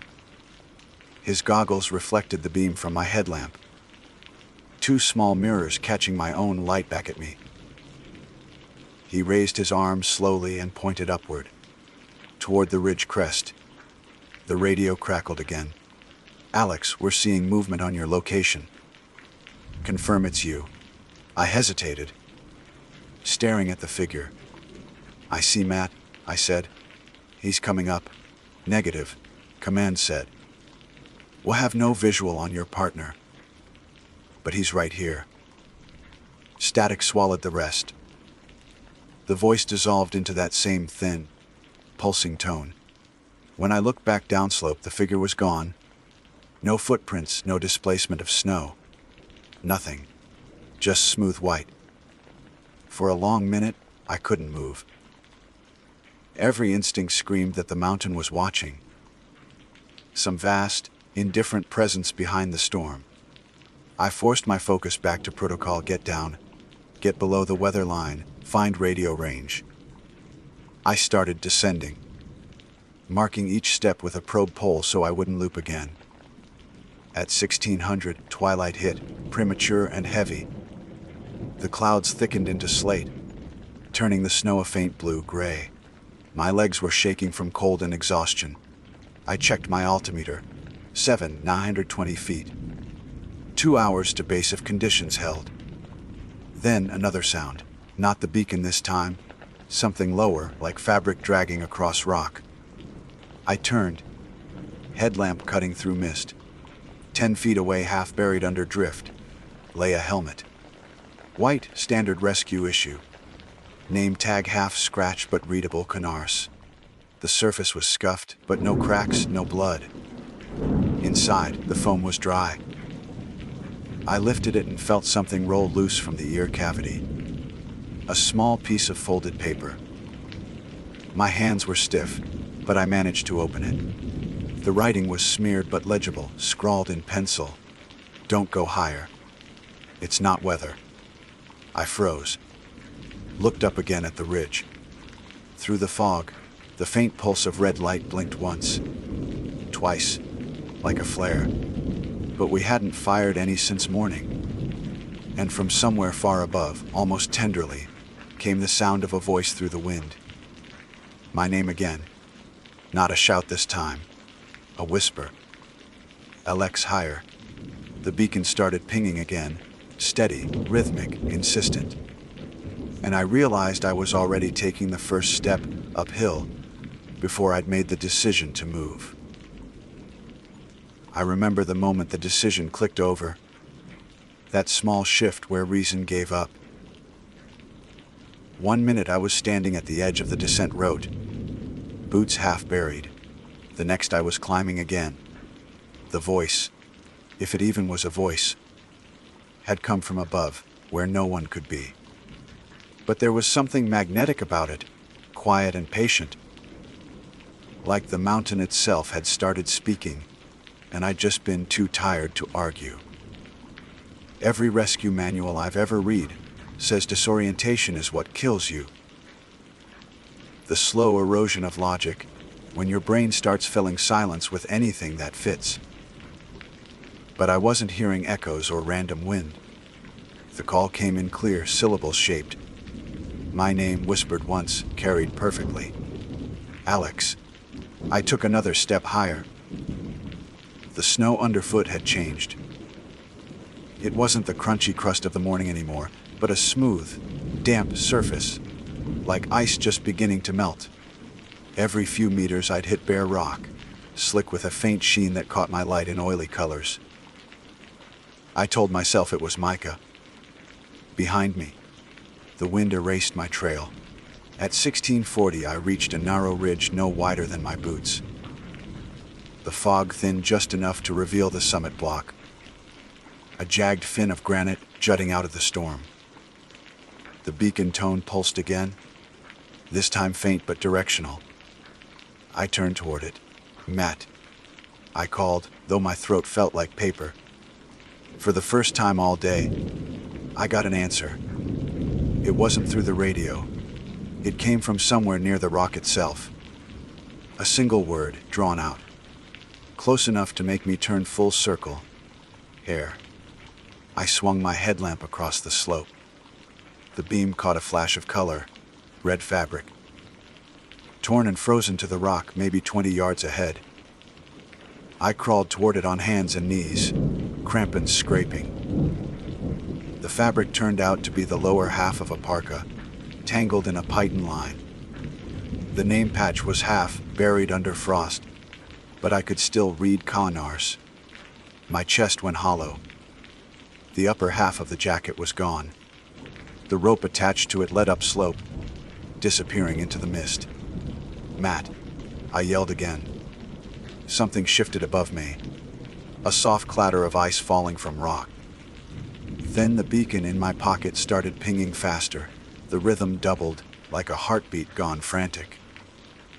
I pulled it out. The display showed no coordinates, just a single upward arrow pulsing red. The word beneath it read, HIJHR. That word had followed me all day, and I'd stopped believing it was Gavin's final message.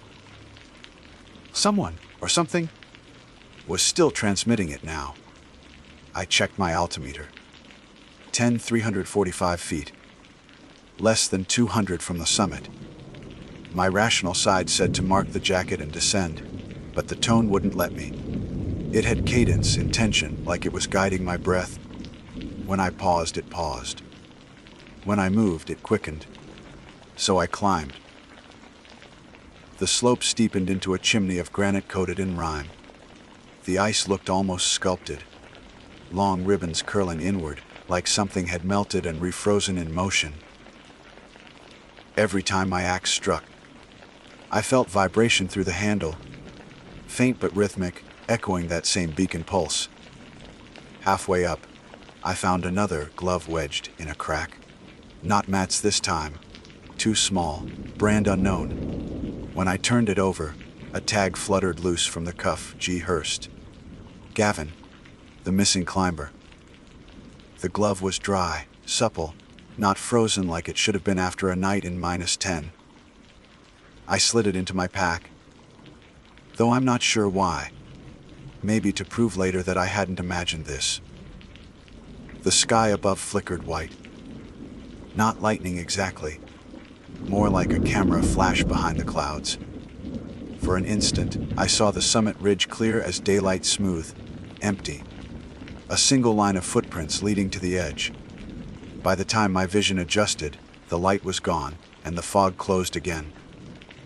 At 17:10, I reached the final pitch. The rope grooves in the ice suggested Gavin, or someone, had been here before. The beacon tone steadied into a metronome rhythm, urging me upward. My radio sputtered once, then a voice came through. Thin, distorted, but real. "LX, stop." It was Matt's voice. "I4, are you?" Static. Then, "Don't." The rest cut off. "Matt, I found your jacket." The radio snapped silent. I kept climbing. Every muscle screamed. My crampons slipped twice, nearly tearing free. When I hauled myself onto the final ledge, the wind died entirely. The summit plateau stretched out before me, maybe 20 feet across, perfectly level, glazed with ice so smooth it reflected my light like water. The beacon tone ceased. For the first time since morning, there was nothing, no sound, no wind, not even the hiss of snow.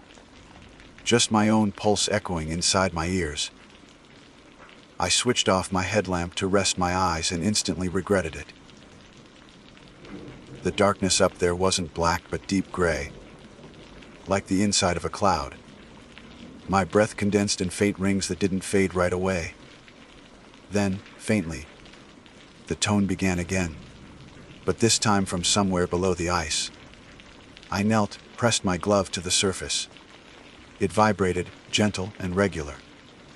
The rhythm matched the original beacon, but slower, steadier, as though farther away. I scraped the frost away with the pick, revealing clear ice maybe 2 inches thick. Beneath it, something dark. An object lodged inside the frozen layer. I leaned close, squinting.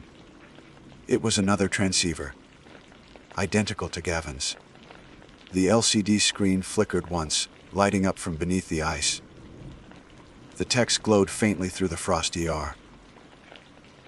I didn't move for a long moment. My own breath fogged the ice. The vibration under my hand grew stronger, then shifted pitch. No longer mechanical, more like a resonance in the stone itself. Then I heard it again, from somewhere deep below, muffled through layers of rock and ice. A slow, deliberate crunching of boots. Someone was climbing up from beneath. Every instinct I had told me to run, to get off that ridge before the storm sealed it. I tried to stand, but my crampons slipped, catching on a ridge of ice. When I regained balance, there was a figure standing at the far end of the plateau. He was motionless, head down, hands at his sides. The red parka was torn across the chest. "Matt," I shouted his name. He didn't react. The distance between us was maybe 10 meters, but it felt much longer. His headlamp was off. Yet somehow I could see his face, a dull pallor against the gray. His lips moved, though the wind carried no sound. Then, in perfect sync with his movements, my radio clicked on. The voice that came through wasn't his, not entirely. It was layered, slightly delayed, like two people speaking the same words a heartbeat apart. "You shouldn't have come higher." The ice under me cracked once, sharp as gunfire. A thin line snaked across the surface, connecting my boots to the spot beneath the second beacon. Light pulsed through it, faint, red, alive. Matt, or what wore his shape, lifted an arm and pointed straight at me. The next sound was like a breath drawn through stone. The vibration rose until my teeth hurt. I stumbled backward, clutching the rope, but the ground shifted subtly beneath me, a ripple traveling outward from the beacon. For a heartbeat, I could see shapes in the ice, faces blurred and warped, like reflections trapped under frozen water, each one turned upward. The last thing I remember clearly is the sound of multiple beacons going off at once, a chorus of pings overlapping until they became a single long note. The light beneath the ice flared bright red, and the ground gave way. I must have fallen 20 feet before the rope caught on a ledge. When I came to, the wind was back, roaring, filling every crevice with snow. My altimeter read lower, maybe 600 feet. The ridge above was already gone, swallowed in cloud. I don't remember descending. My hands were bleeding, and both transceivers were dead, screens cracked. I staggered downslope through blizzard light, until I saw the outline of the tree line again. By then, night had fully fallen. The last hour is a blur of motion, automatic survival. At 20:10, I reached the Snowcat. Its lights were on, engine idling, cabin door open. No one inside. The logbook on the passenger seat listed our team assignments from that morning: Rook to Connors, 08:30 departure. Below it, in fresh pencil, a new entry had been added: recovered beacon, summit clear. Both signals ceased at 17:45. The handwriting wasn't mine. I sat there until dawn. No one came up from base until the next day. By then, the storm had scarred the ridge clean. No footprints, no flags, no gear except a single ice screw, hammered into a crack near the summit. They said it must have been Matt's. Command logged his death as exposure, mine as near miss hypothermia. Gavin Hersett's body was never found. His wife came to thank us anyway. Handed me the other half of his climbing permit, a laminated tag with his name printed neat across the top. When I flipped it over, someone had written on the back in pencil, "Going higher." I told myself it was just coincidence, an old note from before the climb. But sometimes, late at night, I turn on my personal transceiver just to test range. And every so often, once every few months, I pick up a signal from somewhere east of Granite Peak. A single steady ping. And if I listen closely, right before it fades, I swear I can still hear my own name beneath the static. My name is Ryan Mercer, 38 years old, Field Operations Specialist for the Alaska Rescue Coordination Center. I've been part of mountain insertions for over a decade, both in the Guard and later as a civilian contractor. I've jumped into places most people wouldn't walk toward, even in daylight. Ravines where the wind makes your harness hum. Glaciers creaking like something alive under your boots. I've learned that fear isn't what kills you. Overconfidence is. The morning of February 4th, Talkeetna Mountains. I remember the taste of the air metal. Cold, dry enough to sting the back of your throat. I'd been called to assist in a rescue. Missing mountaineers reported overdue after a climb near the Susitna Glacier. Their satellite beacon had stopped transmitting as Ord 7:30 hours, right around the edge of a steep crevasse field. The call came through before dawn. By first light, we were prepping the UH-60 at the base hangar outside of Talkeetna. I wasn't leading the mission, but I'd done enough of these to know the rhythm. Pack weight, oxygen levels, the quiet scanning between the pilot and crew chief that never needs words. Our pilot was Lieutenant Kearns, a solid flyer with a dry humor that cut through the tension. Crew Chief Lopez handled the hoist. I was the one being lowered. The plan was simple. Hover insertion, rope down to the lower lip of the glacier, confirm the mountaineer's position, mark GPS coordinates, and radio for a follow-up extraction team. Everything about that morning felt procedural. The weather report warned of moderate crosswinds.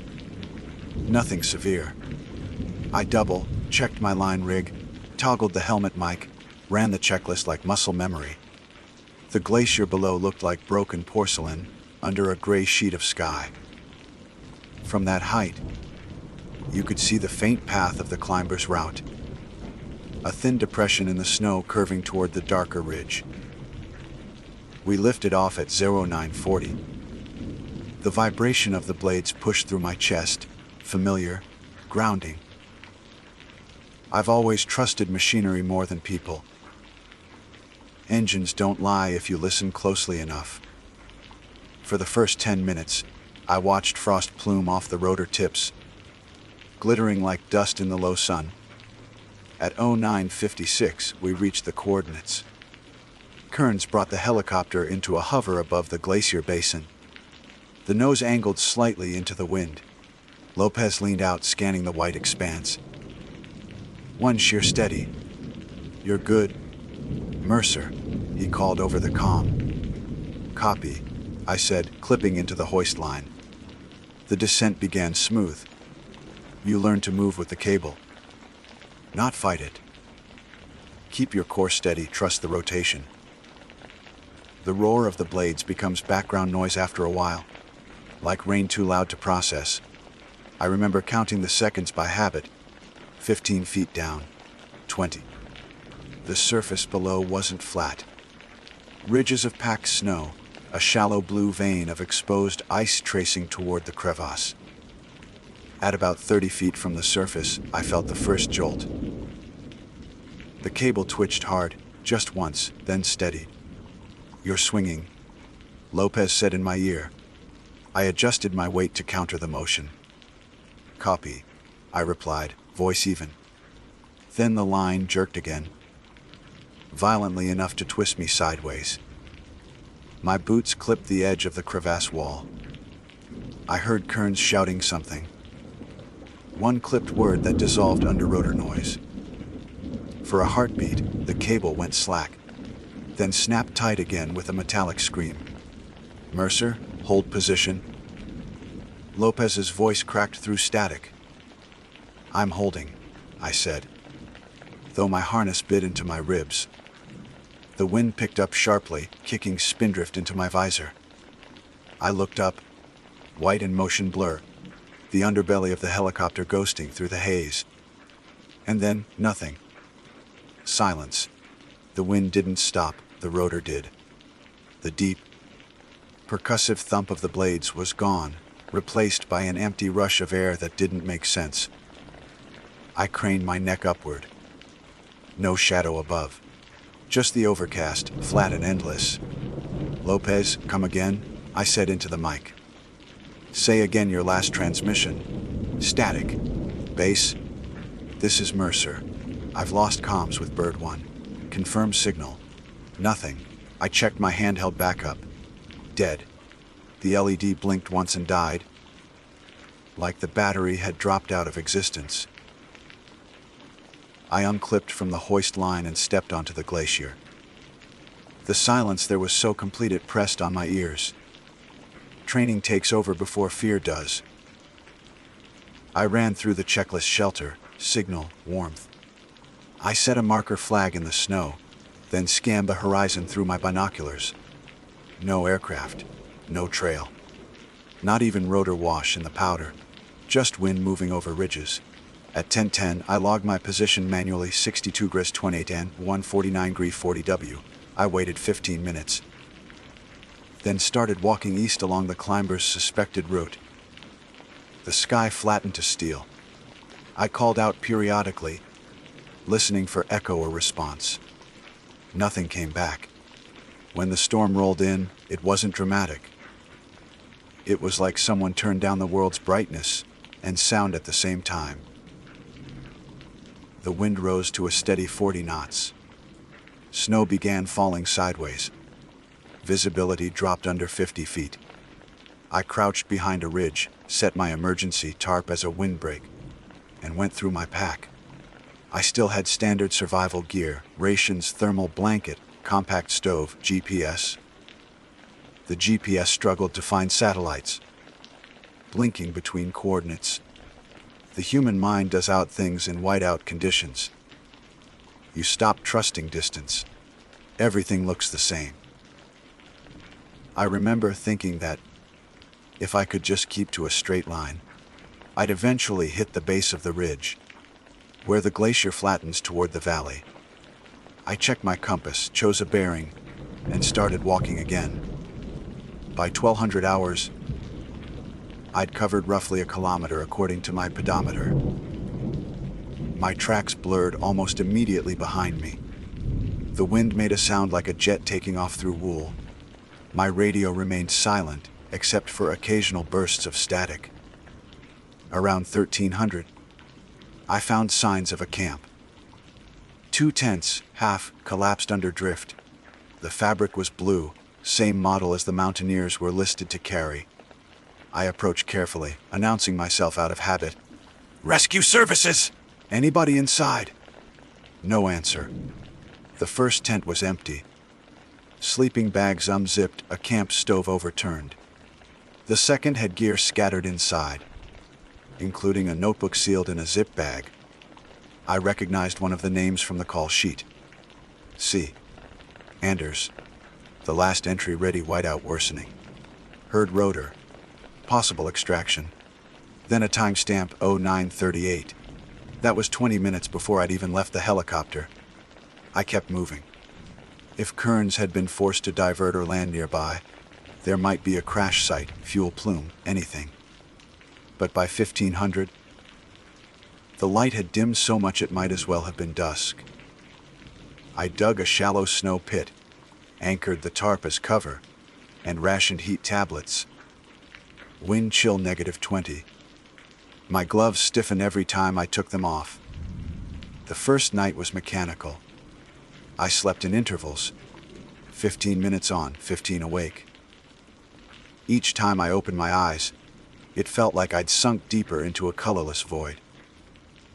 My brain kept replaying the moment the line went slack, the single shout from Kearns that cut out mid-word. I told myself the bird must have turned back due to engine malfunction, that I'd lost radio contact from interference. That's what protocol demanded, I believe, until proven otherwise. By morning, the storm had quieted. The landscape looked like an unbroken sheet of glass. I found my marker flag buried under 6 inches of new snow.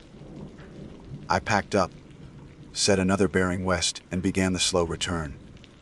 My water supply was solid ice. I melted it over the stove. At 08:30, I saw something that froze me mid-step. The hoist cable. It lay half buried in the snow, about 50 yards from where I'd landed.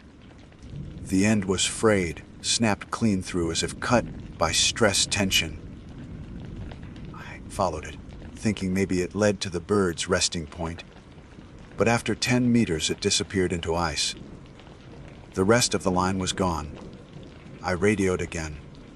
Base channel, emergency channel, guard frequency. Static.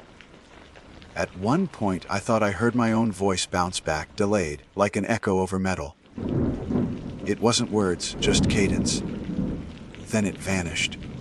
By late afternoon, a distant rumble broke the monotony.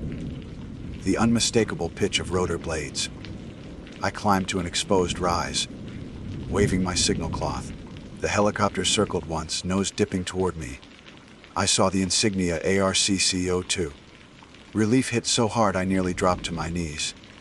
Mercer to ARCC-02, visual confirmed. Flare deploying. I shot one red flare into the air. The aircraft hovered briefly, then tilted away, climbing back into cloud cover. I shouted into the mic until my throat ached. The noise faded. An hour later, they came again. Same silhouette, same markings. This time, the winch lowered, and I saw Lopez leaning out, headset on. He looked exactly as before, movements precise, methodical. I clipped in without thinking. The ascent felt endless, but finally my boots cleared the glacier. The cabin door slid shut and warmth hit my face. "You're a stubborn bastard," Lopez said, grinning faintly. "We lost comms for 36 hours. 36, I repeated. "It's only been one day." He frowned, then shrugged, guiding me to the seat. I strapped in, still trying to process how time could bend that way.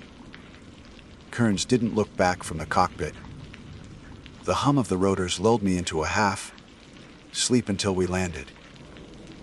When I stepped off at base, ground crew rushed forward, floodlights glaring. Someone took my vitals, someone else collected my gear. Inside the debrief tent, Captain Neal sat with a clipboard. "You've had a rough one," he said. "Good to have you home. Sit." He asked me to walk through everything from takeoff to extraction. I recited it plainly. Hoist descent, line tension, rotor loss, storm conditions, recovery. When I finished, Neal nodded, slow. "Ryan," he said, "there's a discrepancy we need to clear up before we log your report." He handed me the flight manifest. My name wasn't on it. The entry for February 4th was blank. No recorded departure, no flight log. ARCC-01 never launched yesterday, he said quietly. Mechanical issue grounded it all day. Kearns and Lopez were both on maintenance shift. I stared at him, throat dry. That's not possible. I was with them. I have my own field notes. "What checked?" Neal said. "You're the only one listed active in that sector. No comms. No radar trace." I wanted to argue, but exhaustion smothered everything. I looked down at my gloves, still dusted with glacier grit. All I could manage was a slow nod. That night, as I filed my own after-action report, I noticed the flight log I'd carried since morning, the one where I'd written my coordinates at 10:10. My signature line was blank. The next morning, I woke up in the Talkeetna base dorm, or what passes for sleep after hypothermia and confusion. My body felt like stone, every muscle bruised from the harness. For a few seconds, I didn't know where I was. The faint smell of aviation fuel, coffee, and disinfectant gave it away before memory caught up. You 600 hours. Pale light pressed through the frost on the window. I sat up, stared at the duffel at the foot of my bed. My gear was neatly repacked. Somebody else had done it. The hoist harness hung from a peg by the door, coiled perfectly. My gloves were gone. There's a point after any rescue where the adrenaline drains out and what's left is a hollow space filled with questions. Normally those questions have answers. This time they didn't. When I walked to the operations building, the heater rattled against the cold. Inside, everything was business as usual. People prepping gear, mechanics trading jokes over a thermos. No one looked like they'd just spent 2 days calming a glacier for me. "Morning, Mercer," said Sergeant Neal, glancing up from his clipboard. "Glad to see you on your feet." "Thanks. Can we talk about the flight records again?" He sighed, rubbing a hand through his beard. "Ryan, you've been through hell out there. You might have mixed the dates. Happens more often than you think after isolation. I know the difference between a day and 3. I said. "Where are Kearns and Lopez?" "Maintenance hangar," he said. "But I wouldn't grill them yet. They're as confused as you are." That didn't make sense, but I nodded anyway and headed across the tarmac. The air burned with diesel exhaust and cold metal. Inside the hangar, the UH-60 sat under scaffolding, half disassembled. Rotor cowling open. Hydraulic lines snaked out like veins. Kearns was up on a ladder, flashlight between his teeth. Lopez was below, sorting through a crate of parts. Both looked up when they heard my boots. Kearns gave a low whistle. "Mercer. Damn good to see you walking." I stopped a few feet away. "You telling me you don't remember flying out yesterday?" He climbed down slowly, wiping grease from his hands. "Yesterday. We didn't fly anywhere. Bird's been grounded for a week with a gearbox issue. I thought you were running field ivals near Demley." I stared at him. "You're saying you weren't at the controls at Zone 956, February 4th. Talkeetna Glacier Basin. Buddy, I was elbow deep in hydraulic fluid at Zone 956. Lopez chuckled softly, like he was trying to diffuse tension. "You sure you didn't ride with the guard? They had a training sortie early that morning." "No. It was you two. I have the mission notes. The hoist data. I remember your voice over comms." Lopez's face shifted. "You recorded that?" "No. My body cam's missing. So's the secondary radio." We stood there for a long beat while the generator hummed. The smell of kerosene filled the air. Kearns finally shrugged. "We'll check with operations. Maybe someone listed your assignment." But I knew the tone in his voice. It was the same one we used when humoring a witness after shock. By 0900, I was in the communications room with Tech Officer Julie Hahn, combing through the previous day's radar logs. She was efficient, deliberate, the kind of person who could find a lost file in a hurricane. "There's no outbound flight between 0900 and 1000, she said, scrolling through lines of data. "No transponder from this base registered anywhere near your coordinates. Weather was clean until 10:30. I leaned over her shoulder. Could it have been logged under another call sign? She shook her head. Every aircraft transmits a unique IFF pin. Yours never appeared. I pointed to a blank window on the monitor. That's my sector. There was something there. I saw the hoist line snap. Hand turned to look at me. Ryan, maybe what you saw was a rotor illusion. You know how your eyes can trick you in whiteout conditions. I wasn't hallucinating, I said quietly. She didn't argue. She just closed the file and said, "You should see the medic again. Your O levels were low when they brought you in." After lunch, Neil called me into his office again. A thermos of coffee steamed between us. "Command wants a clean report," he said. "Keep it simple. Weather complications, radio loss, standard survival protocol. We'll file it as a training deviation." "That's not what happened." "Maybe not in your head," he said, "but without proof. We can't put a phantom flight in the record. It'll just raise questions you don't want asked." He wasn't threatening me, just laying out reality. Bureaucracy hates mysteries. That afternoon, I went back to my quarters and unpacked everything myself this time. I laid out each item on the bed: emergency beacon, folding knife, ration bars, stove, tarp, notebook. When I shook the tarp, a handful of grit fell onto the sheets. Tiny shards of glacier ice still clinging. They melted into dark circles before I could pick them up. The notebook was damp at the edges but intact. Inside were my handwritten time stamps: 0940 takeoff, 0956 hover, 110 coordinates logged.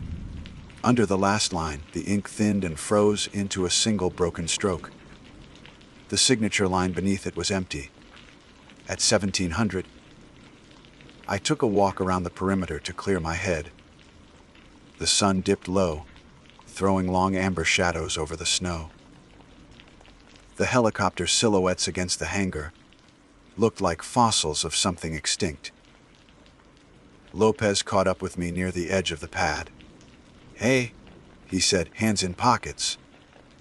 "I've been thinking about what you said about the flight." "Yeah. Something weird happened in the shop this morning." He pulled a small object from his jacket pocket.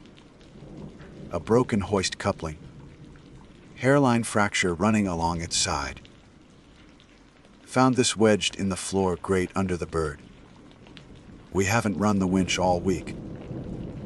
I took it from him, feeling the cold metal through my gloves. It was identical to the one I'd used. Could be leftover from last season. "Could be," he said, though he didn't sound convinced. "Anyway, keep it. Maybe it jogs something." That night, sleep came in patches. I kept replaying the silence after the rotor cut out. The way the sound didn't fade but vanished. The rational part of me kept building explanations. Comm interference, oxygen deprivation, microburst downdraft that forced the bird to divert. Each one held for a while, then cracked under the memory of how real it felt. At 0300, I woke to the sound of wind against the dorm siding, steady and rhythmic. For a moment it mimicked pulse of rotor blades. I sat up, breathing slow until it faded into ordinary air. When morning came, I decided I wasn't leaving it there. If the flight didn't exist, fine. I'd prove where I'd been.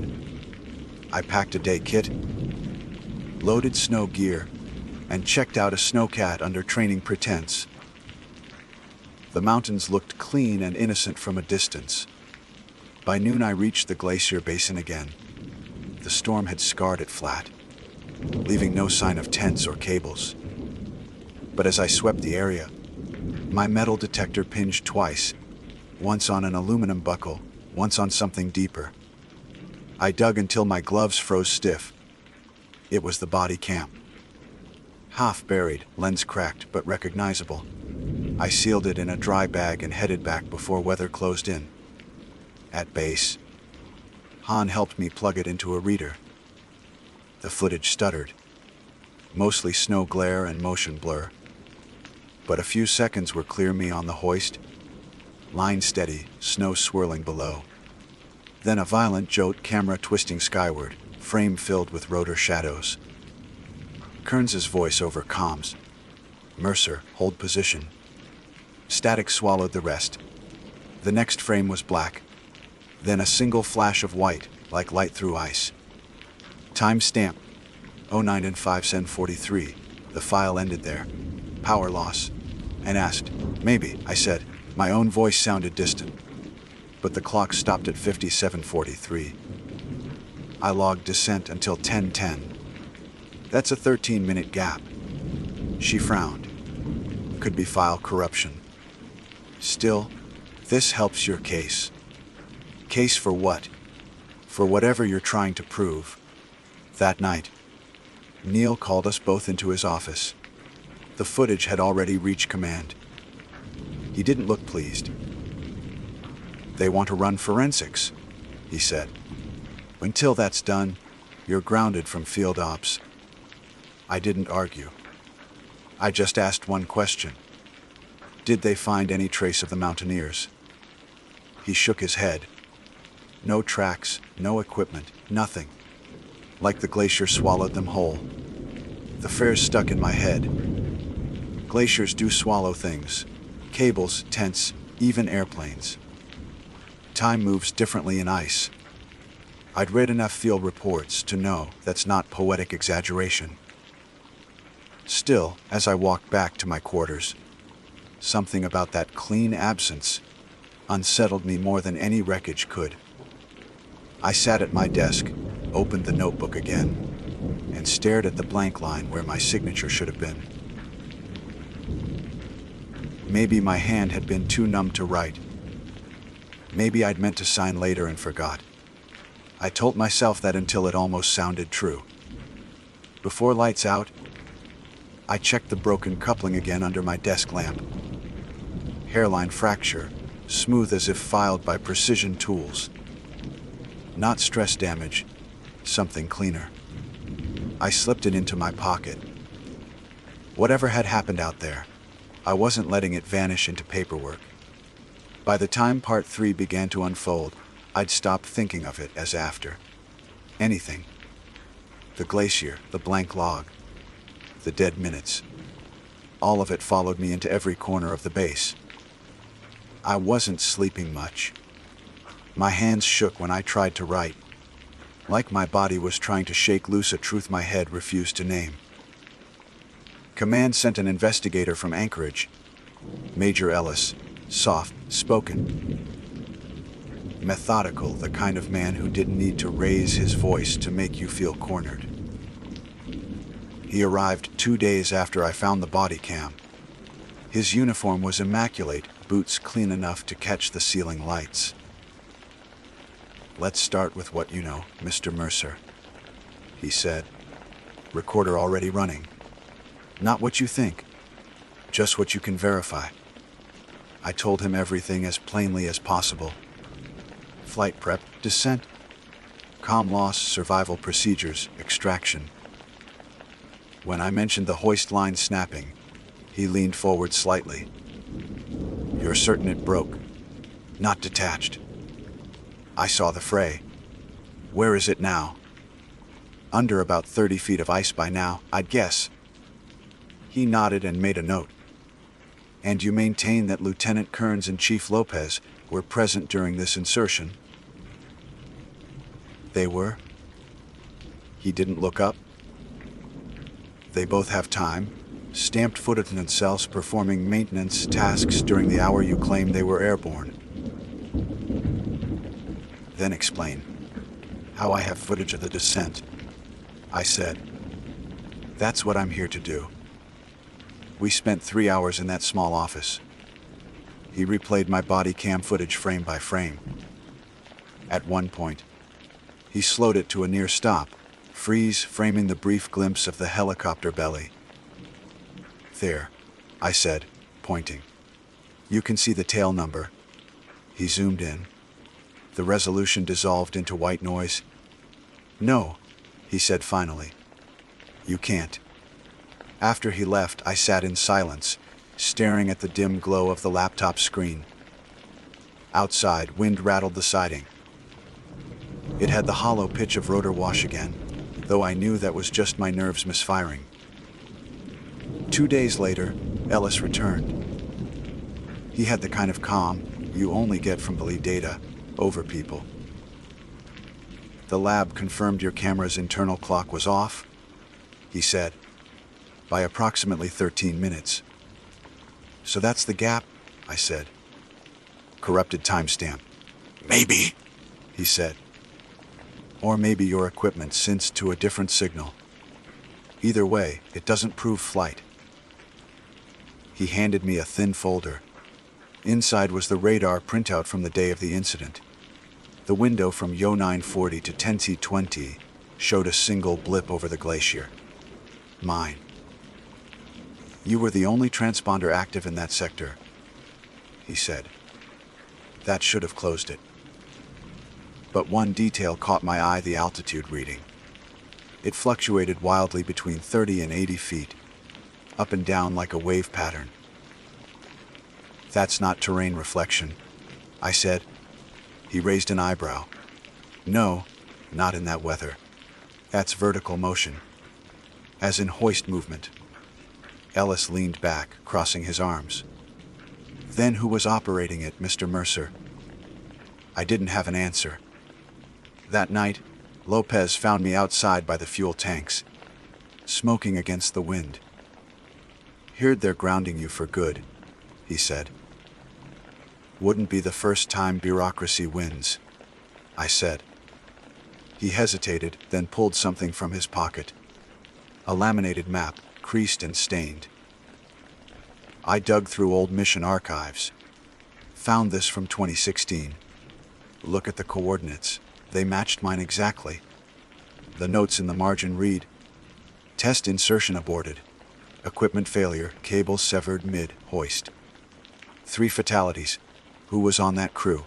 I asked. He tapped one name near the bottom. Bloody Kearns. The date hit me like cold water. 9 years earlier, same day, February 4th. I didn't say anything. Neither did he.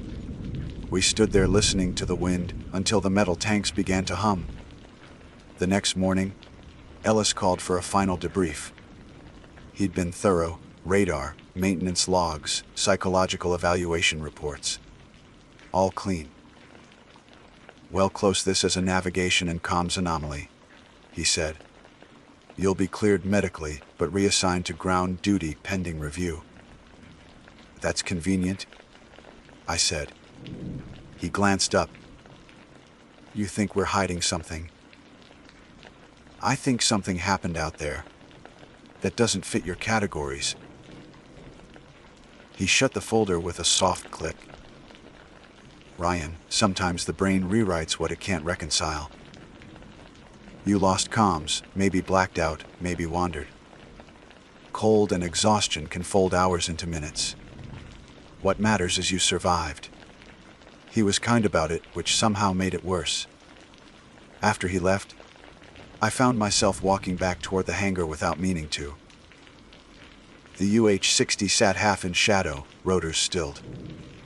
I climbed into the cockpit. The smell of hydraulic oil sharp in the air. The seat felt smaller than I remembered. On the console, a grease pencil mark still showed yesterday's date. Out of habit, I opened the flight log binder.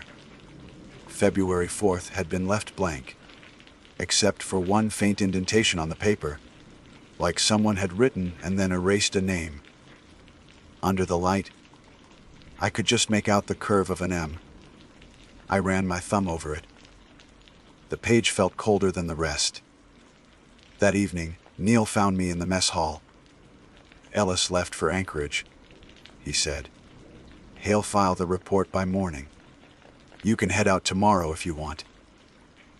I might stay a few days, I said. Tee up some loose ends.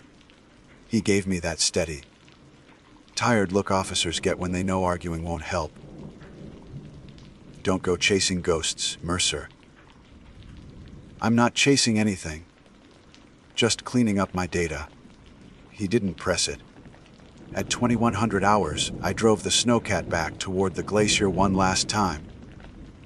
I told myself it was to recover the rest of the hoist cable, maybe prove the equipment failure physically. But truthfully, I just couldn't stand the not knowing. The ride took 2 hours. When I reached the basin, moonlight cut through thin cloud cover, casting blue light across the snow. It was beautiful in a way that made you feel unwelcome. I parked, strapped on crampons, and followed my previous route by GPS.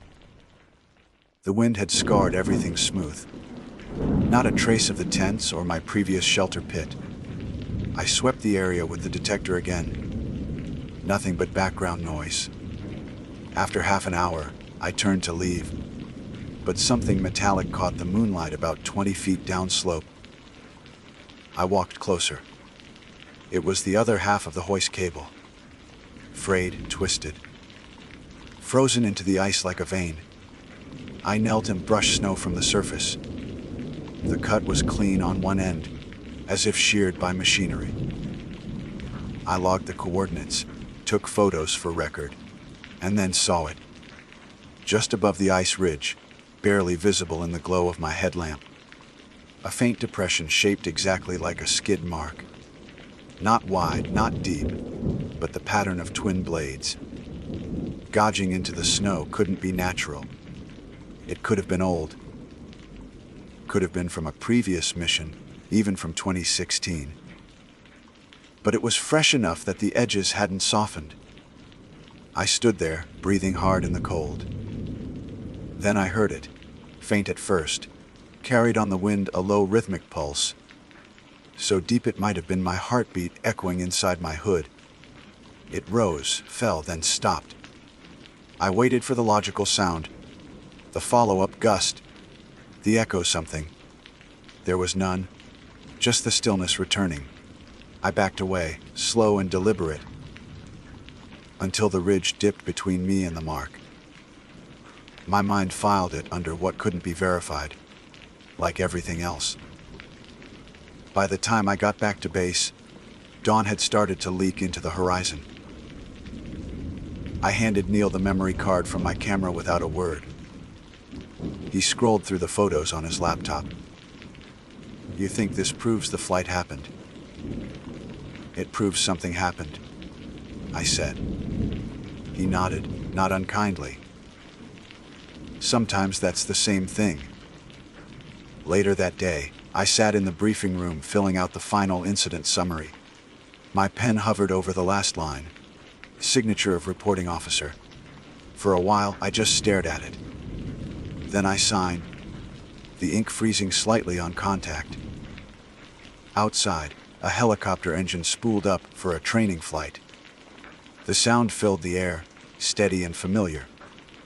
I felt my pulse sink to it, the way it always did.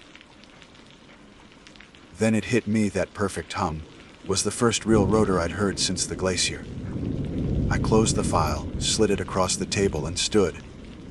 Before I left the room, I took one last look at the clock on the wall. It read 09:57, the same time stamped on the body cam when everything went dark. I checked my wristwatch. 10:10. Just a 13-minute difference.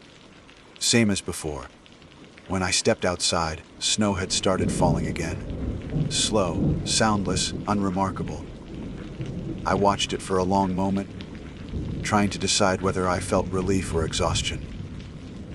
In the end, it was neither. The mind keeps its own kind of log, I thought. Some entries fade, others rewrite themselves. What matters is you keep moving, even when the pages don't line up. I left the base that afternoon. The mountains receded in the mirror, blue-gray under a clean sky. The flight log stayed in my pack sealed. I haven't opened it since. Sometimes, when a rotor passes overhead in Anchorage, I still look up out of reflex. I wait for that same dip in the sound, that impossible silence that lasted longer than it should have. It never comes, but every so often, rare, quiet mornings when the air's dry enough to carry distance, I swear I can hear a single echo, faint and mechanical, bouncing off the hills north of town. It fades before I can find the direction. And that's enough. My name is Tamsin Rhodes, and I work as a seasonal wildland firefighter for the U.S. Forest Service, stationed out of the Santa Lucia Ranger District in Los Padres National Forest. I've been on enough burns to know the difference between fire as a tool and fire as a living thing. But the first week of October, during what was supposed to be a controlled survival drill, that line blurred until we could no longer tell what we'd started or what had started us. The exercise was called the smoke test, a mock emergency meant to simulate a full entrapment scenario, sudden wind shift, advancing crown fire, compromised escape routes, and an extraction delay. It's meant to teach us how to think when everything goes to hell. We'd practiced versions of it before, but this time, the supervisors wanted realism. They'd chosen an area deep in the backcountry, north of Pine Canyon, a burned out ridge from a previous year's lightning complex. The scar tissue of old fire, blackened trunks, ash-packed soil, was perfect for simulation. There were 8 of us on the crew: me, Sutter, DeMarco, Hall, Cooper, Alvarez, Chen, and our crew boss, Ray Morales. We were flown in by helicopter at sunrise, dropped in a narrow clearing surrounded by Camas and Manzanita. The helicopter's rotors churned, the ash into gray spirals as it lifted away, leaving behind the smell of oil and the dry hiss of wind over rock. Ray laid out the plan with his usual clipped tone. We'll run the test over 12 hours. Fire shelters, escape zones, comms, and extraction signal procedures. Treat it like it's real. He had a habit of making drills sound like Judgment Day. We all wore standard Nomex suits, yellow shirts and green pants streaked with sweat, and suit before noon. My gloves smelled of creosote. Even though this was only a simulation, we all carried Pulaskis and drip torches. You never went anywhere without a tool in your hand. The morning went fine, too fine. We cleared brush, plotted imaginary containment lines, and marked a few theoretical anchor points. The forest around us was brittle quiet. The ridge we were on sloped down toward a canyon, threaded with dry creek beds and the white bones of dead oak. You could hear the wind changing directions through the canyons like someone exhaling through a flute. By 2 p.m., the heat had climbed to 98. The air shimmered over the rocks, and we could see distant columns of controlled smoke from other burn units down near the highway. The training lead, a woman named Carla Benton, was monitoring from the base camp miles away. She'd said over the radio, "Remember, folks, this is all simulated. Keep radios hot. Keep heads cool." So when Ray's handheld crackled with a faint voice and static, no one paid much attention.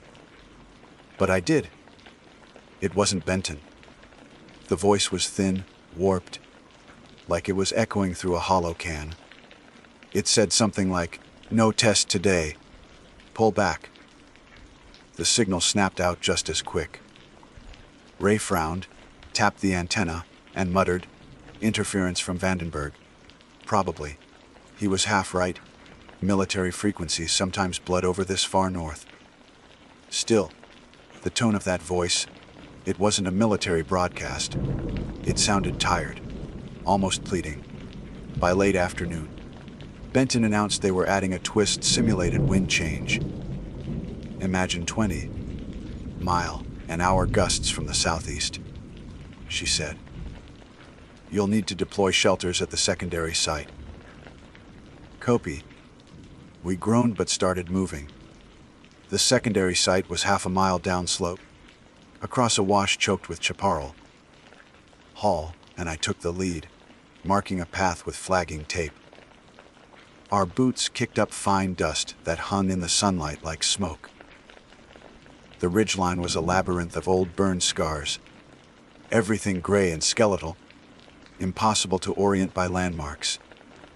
Halfway down, I caught a faint tang of real smoke.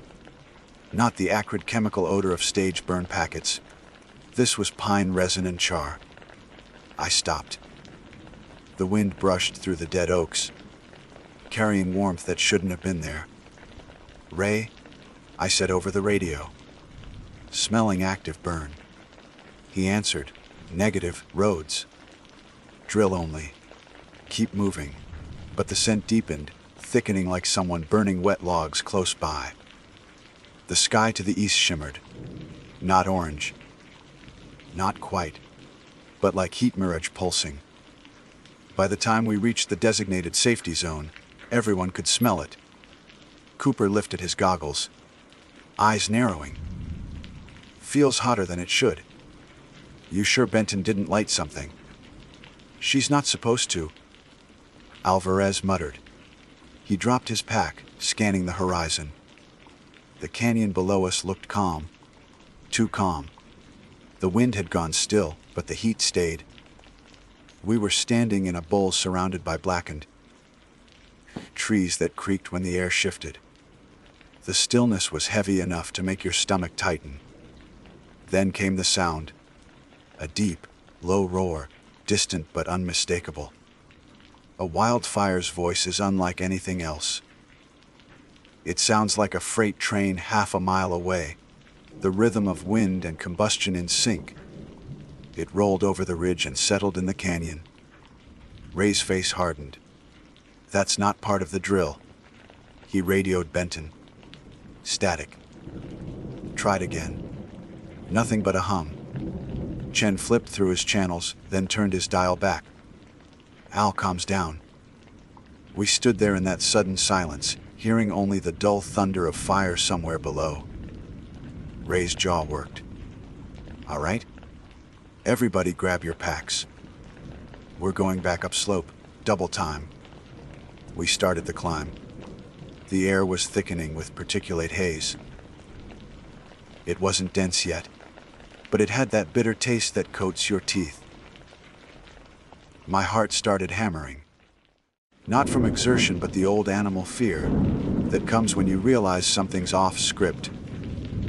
At the top of the ridge, we saw it real fire, maybe a quarter-mile south, crawling fast through the dead brush.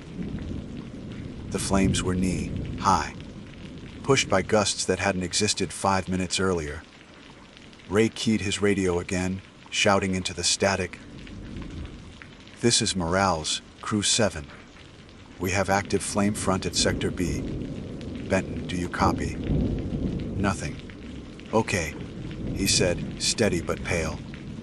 "Well treated as live. Fall back to the LZ."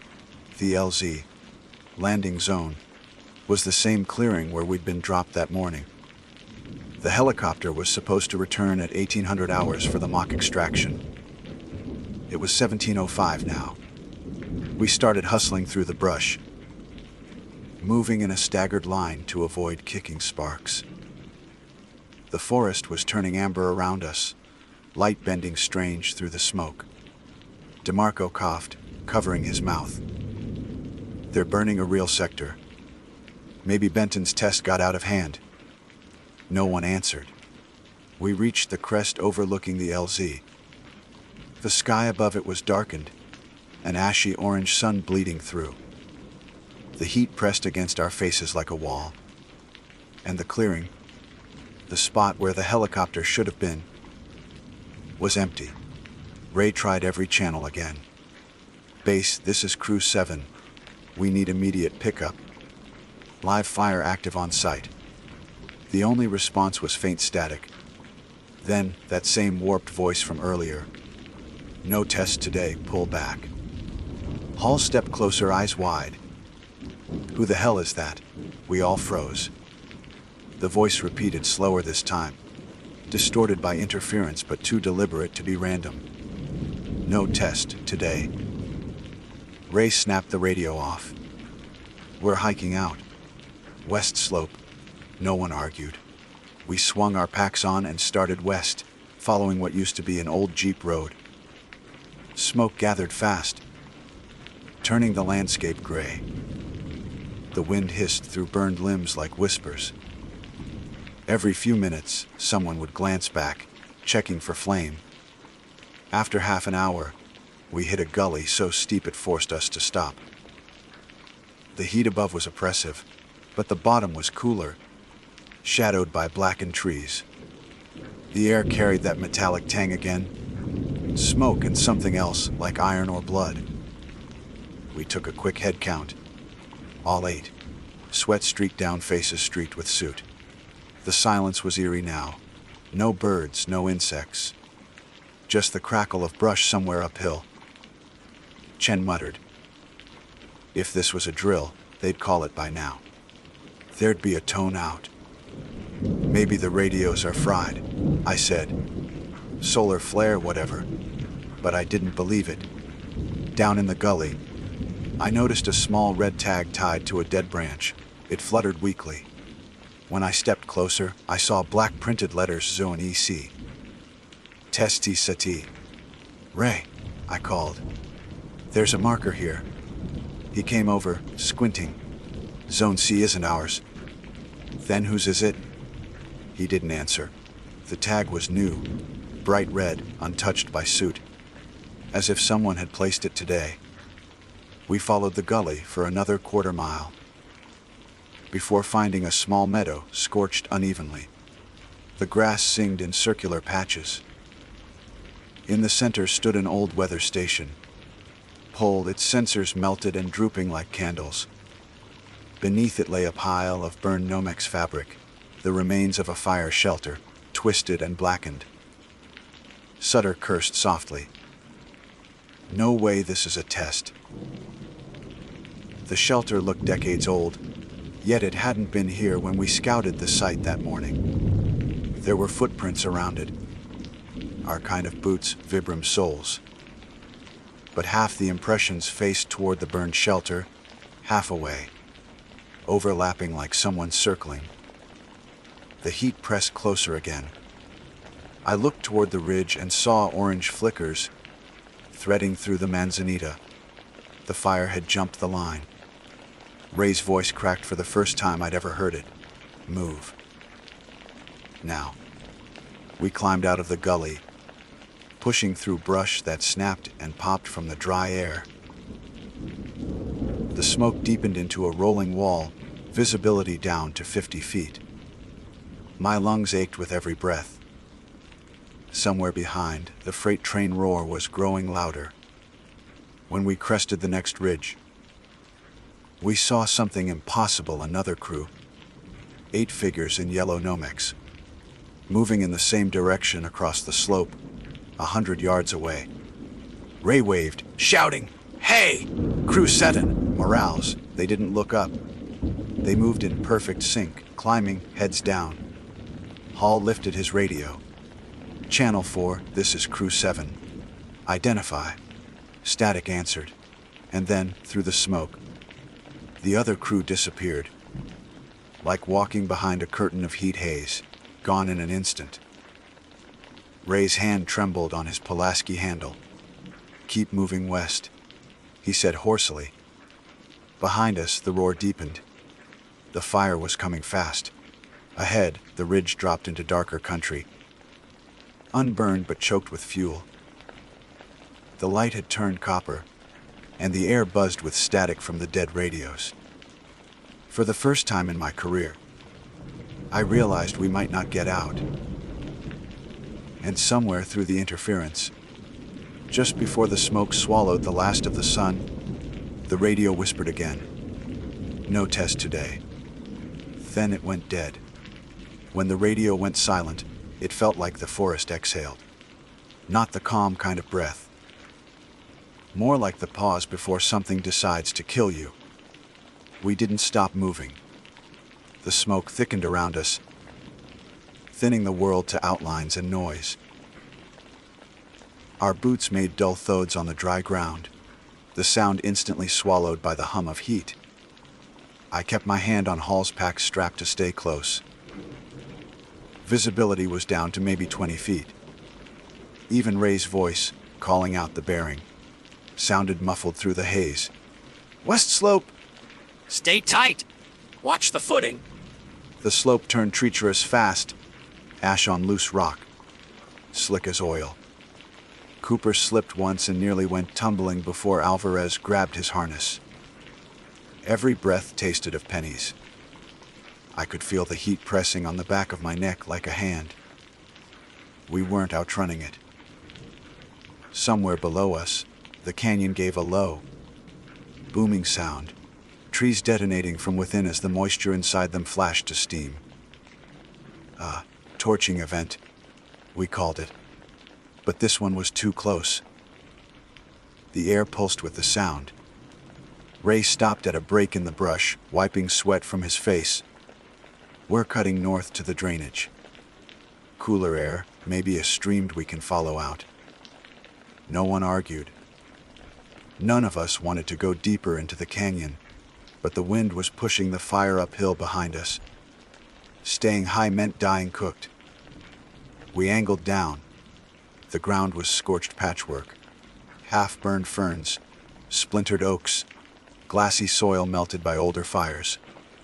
The smoke wove in and out of the trunks, and sometimes I swore I saw shapes in it. Human shapes distorted by the swirl. I told myself it was just the mind trying to pattern chaos, but it clung too long to be trick-light. Chen was breathing hard, the straps of his pack digging into his shoulders. "They'll send another bird," he said between gasps. "Even if Benton's chopper's grounded, they'll dispatch air recon from Santa Maria. We just have to hit open ground." Hall gave a dry laugh. "If they can see us through this soup." Down in the drainage, the air cooled slightly, but the visibility worsened. Ash was snowing sideways, flakes sticking to our gear. The creek bed had been dry for months. Just a ribbon of sand and bone, white driftwood. We followed it west, moving in single file. The smoke softened sound, even our footsteps sounded distant. After a while, Cooper murmured, "We're being herded." Ray turned. "What?" "Think about it. The fire's closing from both sides. The wind's shifting every few minutes, like it's steering us." "One doesn't steer people," Ray said flatly. But his eyes flicked to the ridge behind us, where the orange glow pulsed rhythmically, almost like a heartbeat. DeMarco checked his GPS unit. Still no signal. "Compass says north shifting." He held it up. The needle swung slowly back and forth, never settling. I felt the sweat cooling on my back and knew what that meant. Strong magnetic interference. Sometimes wildfires did that, if enough minerals were in the soil, but this area was mostly sandstone. There was no reason for it. "Keep moving," Ray said again, more quietly. We trudged for what felt like hours, but couldn't have been more than 30 minutes. The light stayed fixed at that same copper tone, as if the sun had stopped. At one point, I thought I saw the burned shelter again. The same shape, same melted pole, but when I blinked, it was gone. Then we found the first body.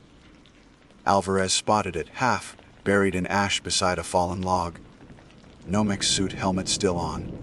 The name tag with blackened but legible morals. We all froze. Ray stepped forward slowly, crouching. "That's not possible." Hall whispered, "Boss, that's your name." Ray's gloved hands hovered over the scorched figure. The faceplate of the helmet was cracked, revealing the remains of skin shriveled tight to bone. It looked old, weeks old, not hours. But the suit was the same as ours. Same patch, same crew number, Crew 7. Chen staggered back a step. "Someone planted this." Ray shook his head. "Nobody could have done that without a chopper, and there's no way to." He stopped because we all heard it then, the low rhythmic beat of rotors in the distance. A helicopter. We ran to a clearing between the blackened trunks. straining to see through the smoke. The sound grew louder, echoing off the canyon walls. Shadows moved in the haze above, a silhouette of a bird, maybe half a mile out, hovering. Ray pulled a signal flare from his vest and ignited it. The red light bled through the smoke like a beacon. Here! Crew 7! We have visual on aircraft. The rotor sound shifted. Closer, then away again, like it was circling. I craned my neck, trying to spot any insignia, but the smoke was too thick. And then I noticed something off about the sound. It wasn't Dopplering. It was looping. The same rhythmic thump, over and over, in perfect repetition. Hall frowned. That's not right.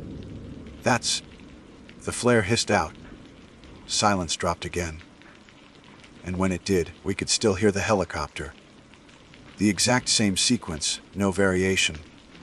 Like a recording stuck on repeat. Ray's hand dropped to his side. "Move," he said. "That's not coming for us."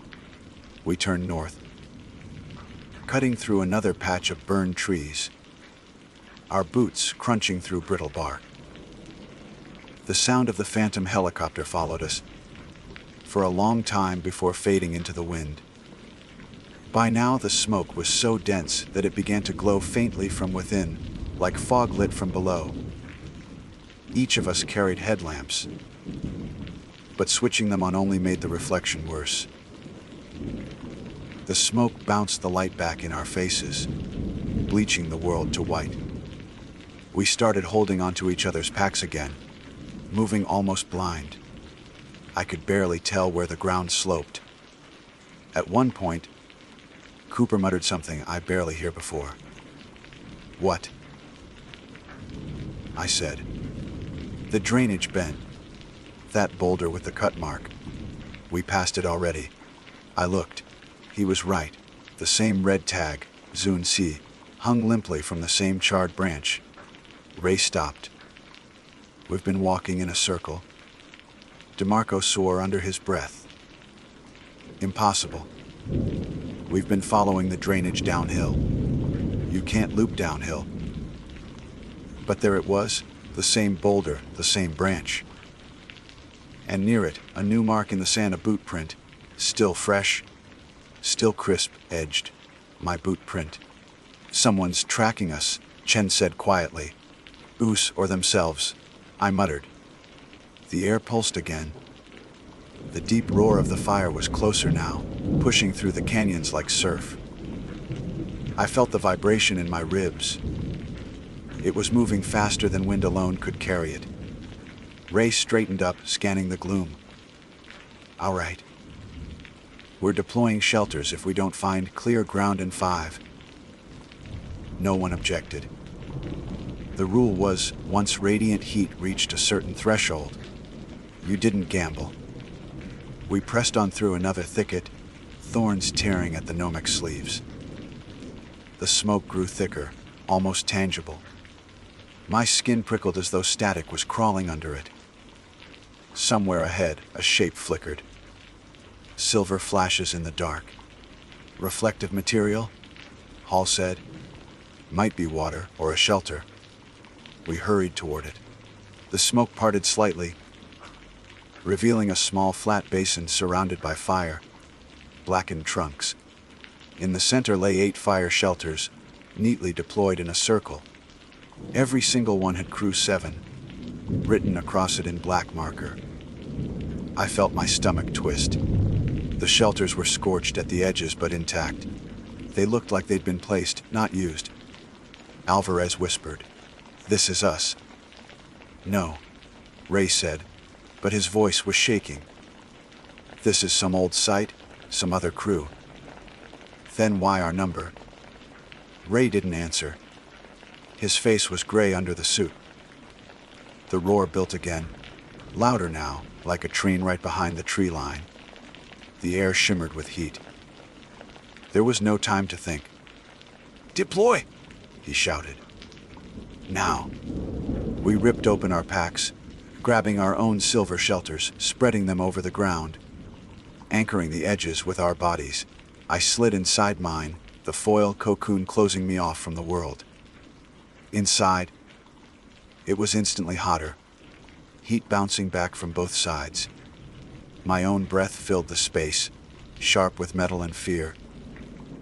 Through the small window flap, I could see the orange glow building outside. The roar was everywhere now, shaking the ground. I pressed my face into the dirt and tried not to imagine how much oxygen was left in here. Minutes blurred. The heat became a presence, an animal crouched on top of me, pressing down. My heartbeat and the roar became one sound. Somewhere nearby, someone screamed, then silence. I don't know how long I stayed like that. Maybe 10 minutes, maybe 30. The sound finally ebbed, fading to a distant hiss. The air cooled just enough to move again. I peeled back the flap and looked out. The world was black and red. The trees were skeletal shadows. The smoke was lower now, hugging the ground. The other shelters were still there, unmoving.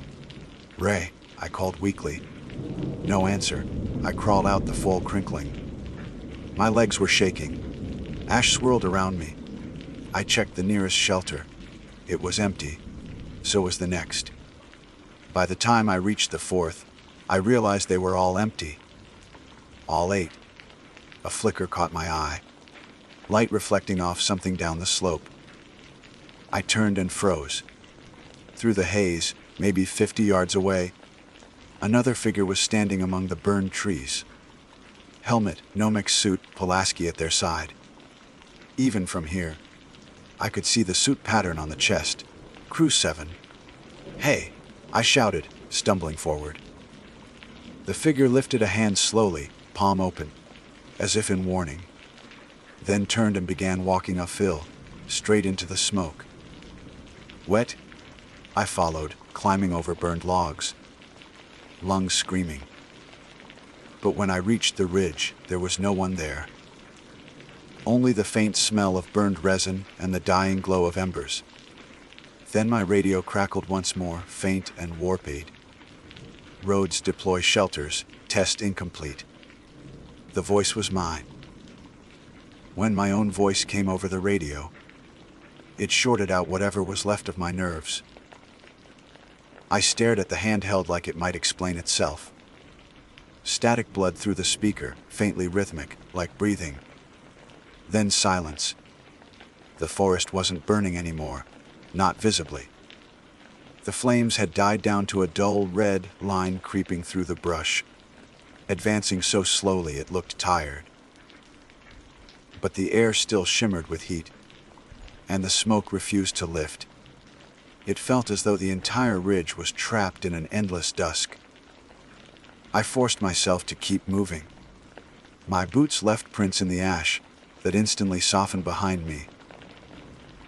I climbed toward higher ground. The radio pressed to my shoulder, whispering occasional checks into it. Few 7. Roads, alive, requesting coordinates. Nothing ever came back. By the time I reached the top of the ridge, my headlamp battery was down to half.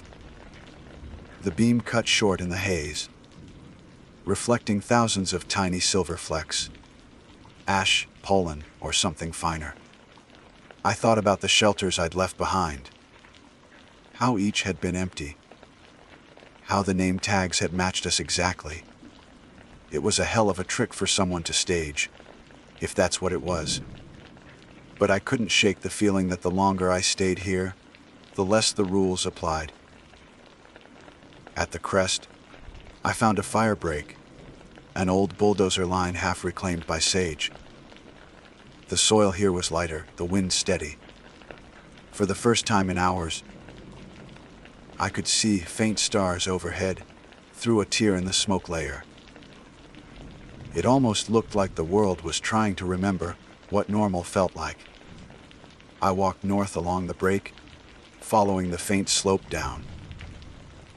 Somewhere beyond that ridge lay Pine Canyon, and the road that led to the station. If I could reach it before sunrise, I'd make it out. After maybe 20 minutes, I saw a flicker of light ahead. Small, warm, like a headlamp beam or campfire glow. I killed my own light and crouched, listening. No voices, no rotor sound. Just that faint glow pulsing between the trunks. I approached carefully. The smell changed first. Less smoke, more soil. Then I saw what it was. An encampment. 8 tents, identical, arranged in a semicircle around a dead campfire. Every detail matched Forest Service protocol. Gear hung on lines, helmets stacked, radios in a dry bag. It was our camp, the one from the morning briefing. Except none of us had camped here. I stood there, frozen, watching the light flicker from within one of the tents. A lantern glow. "Ray," I called, barely above a whisper. No reply. I stepped closer, crunching ash underfoot. The tent flap stirred slightly in the breeze, then settled. I crouched, unzipped it an inch, and looked inside. The lantern burned low on a crate, the flame steady despite the lack of air movement. Beside it lay my pack. Same orange tape on the strap, same patch from Santa Lucia district. The tag on it read Rhodes, T. I reached in. The fabric felt warm, like it had just been sitting in the sun. When I pulled it open, everything was neatly folded, spare Nomex shirt, gloves, ration bars. But tucked in the side pocket was a field logbook, scorched around the edges. I flipped it open. The first page was standard name, date, operation code, smoke test, crew 7. The second page was different, handwritten in my own handwriting but shakier. Day 1T. Drill initiated, extraction delayed, no contact with base, crew disoriented. Day 28 radio loops voice. Fire behavior unpredictable, found bodies, unsure if simulation continues. Day 30 shelters deployed, heat subsides, no one answers roll call. The entries ended there, but the bottom of the page carried one more line in smaller, almost frantic writing. If you hear your own voice, don't follow it. I stared at that until my eyes blurred. Then I felt something shift in the air, like pressure dropping before a storm. The lantern flame trembled. Outside, boots scraped softly over dirt. I killed the lantern, froze. The footsteps were deliberate, crunching slow circles around the camp. I could see faint shadows stretching across the tent walls. Broad shoulders, helmets, the shapes of tools glinting. One passed directly in front of me, and the silhouette was unmistakable. Ray. I wanted to call out, but something about the way he moved stopped me. Too smooth. His head didn't turn, didn't angle like a person scanning terrain.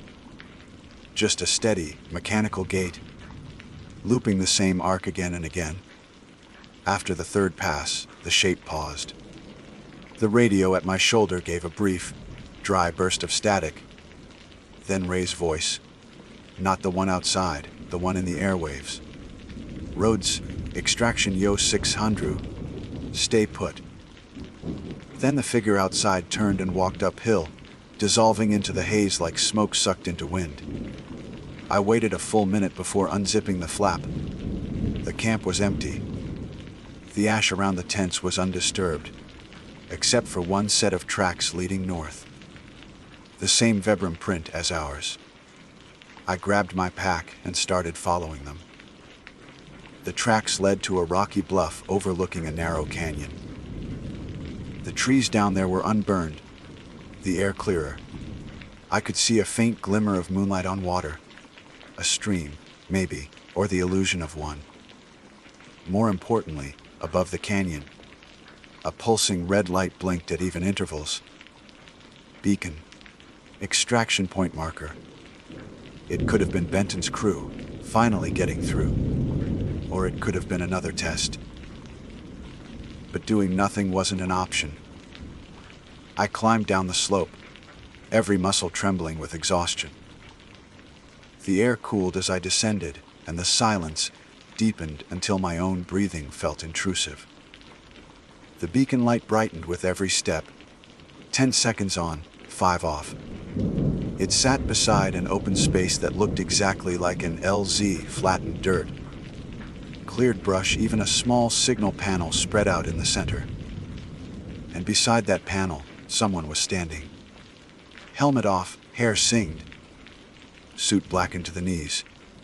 I knew the stance instantly. One hand on hip, the other clutching a Pulaski like a walking stick. Me?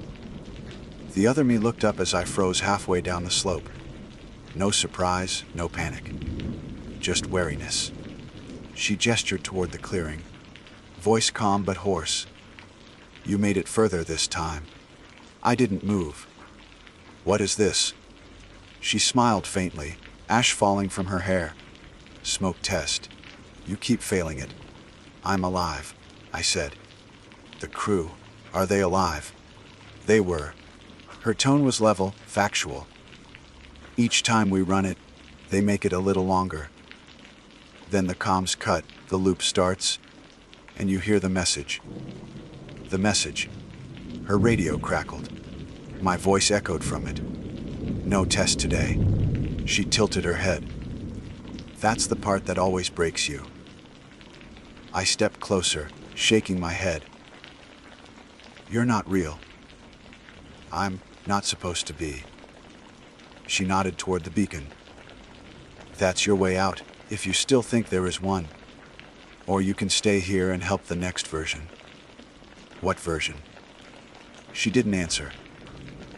The beacon light hit her face, and for a split second I saw the burns beneath the suit. Skin blistered, eyes raw from smoke. I took another step forward. If this is a simulation, shut it down. It's not a simulation anymore, she said softly. It's a memory that caught fire and never stopped burning. The ground trembled. Heat bled through the soil. The air changed pitch. Familiar now, the roar of fire rolling toward us again. She backed away from the beacon, into the smoke. You should go. The helicopter comes at 6. It always comes at 6. Who are you? I called, but the sound was already fading under the fire's approach. The beacon strobed brighter. I ran the last few yards, dropping to my knees beside it. The radio hissed alive one final time. Few 7. Rotids, extraction commencing. Above, through the smoke, the silhouette of a helicopter materialized. Solid this time. Rotors chopping real air. I waved both arms, half laughing, half sobbing. The downdraft whipped the ash into spirals. A rope line dropped, brushing my shoulder. I grabbed it and clipped in, shouting into the roar. The helicopter lifted. The ground fell away. The fire rolling beneath like a tide of molten glass. I looked down, expecting to see the ridge shrinking behind me. Instead, I saw 8 figures standing in a circle around the LZ, silver shelters spread at their feet. Each one turned its face upward as we rose. The helmets glinted once, catching the dawn light. Then the smoke swallowed everything.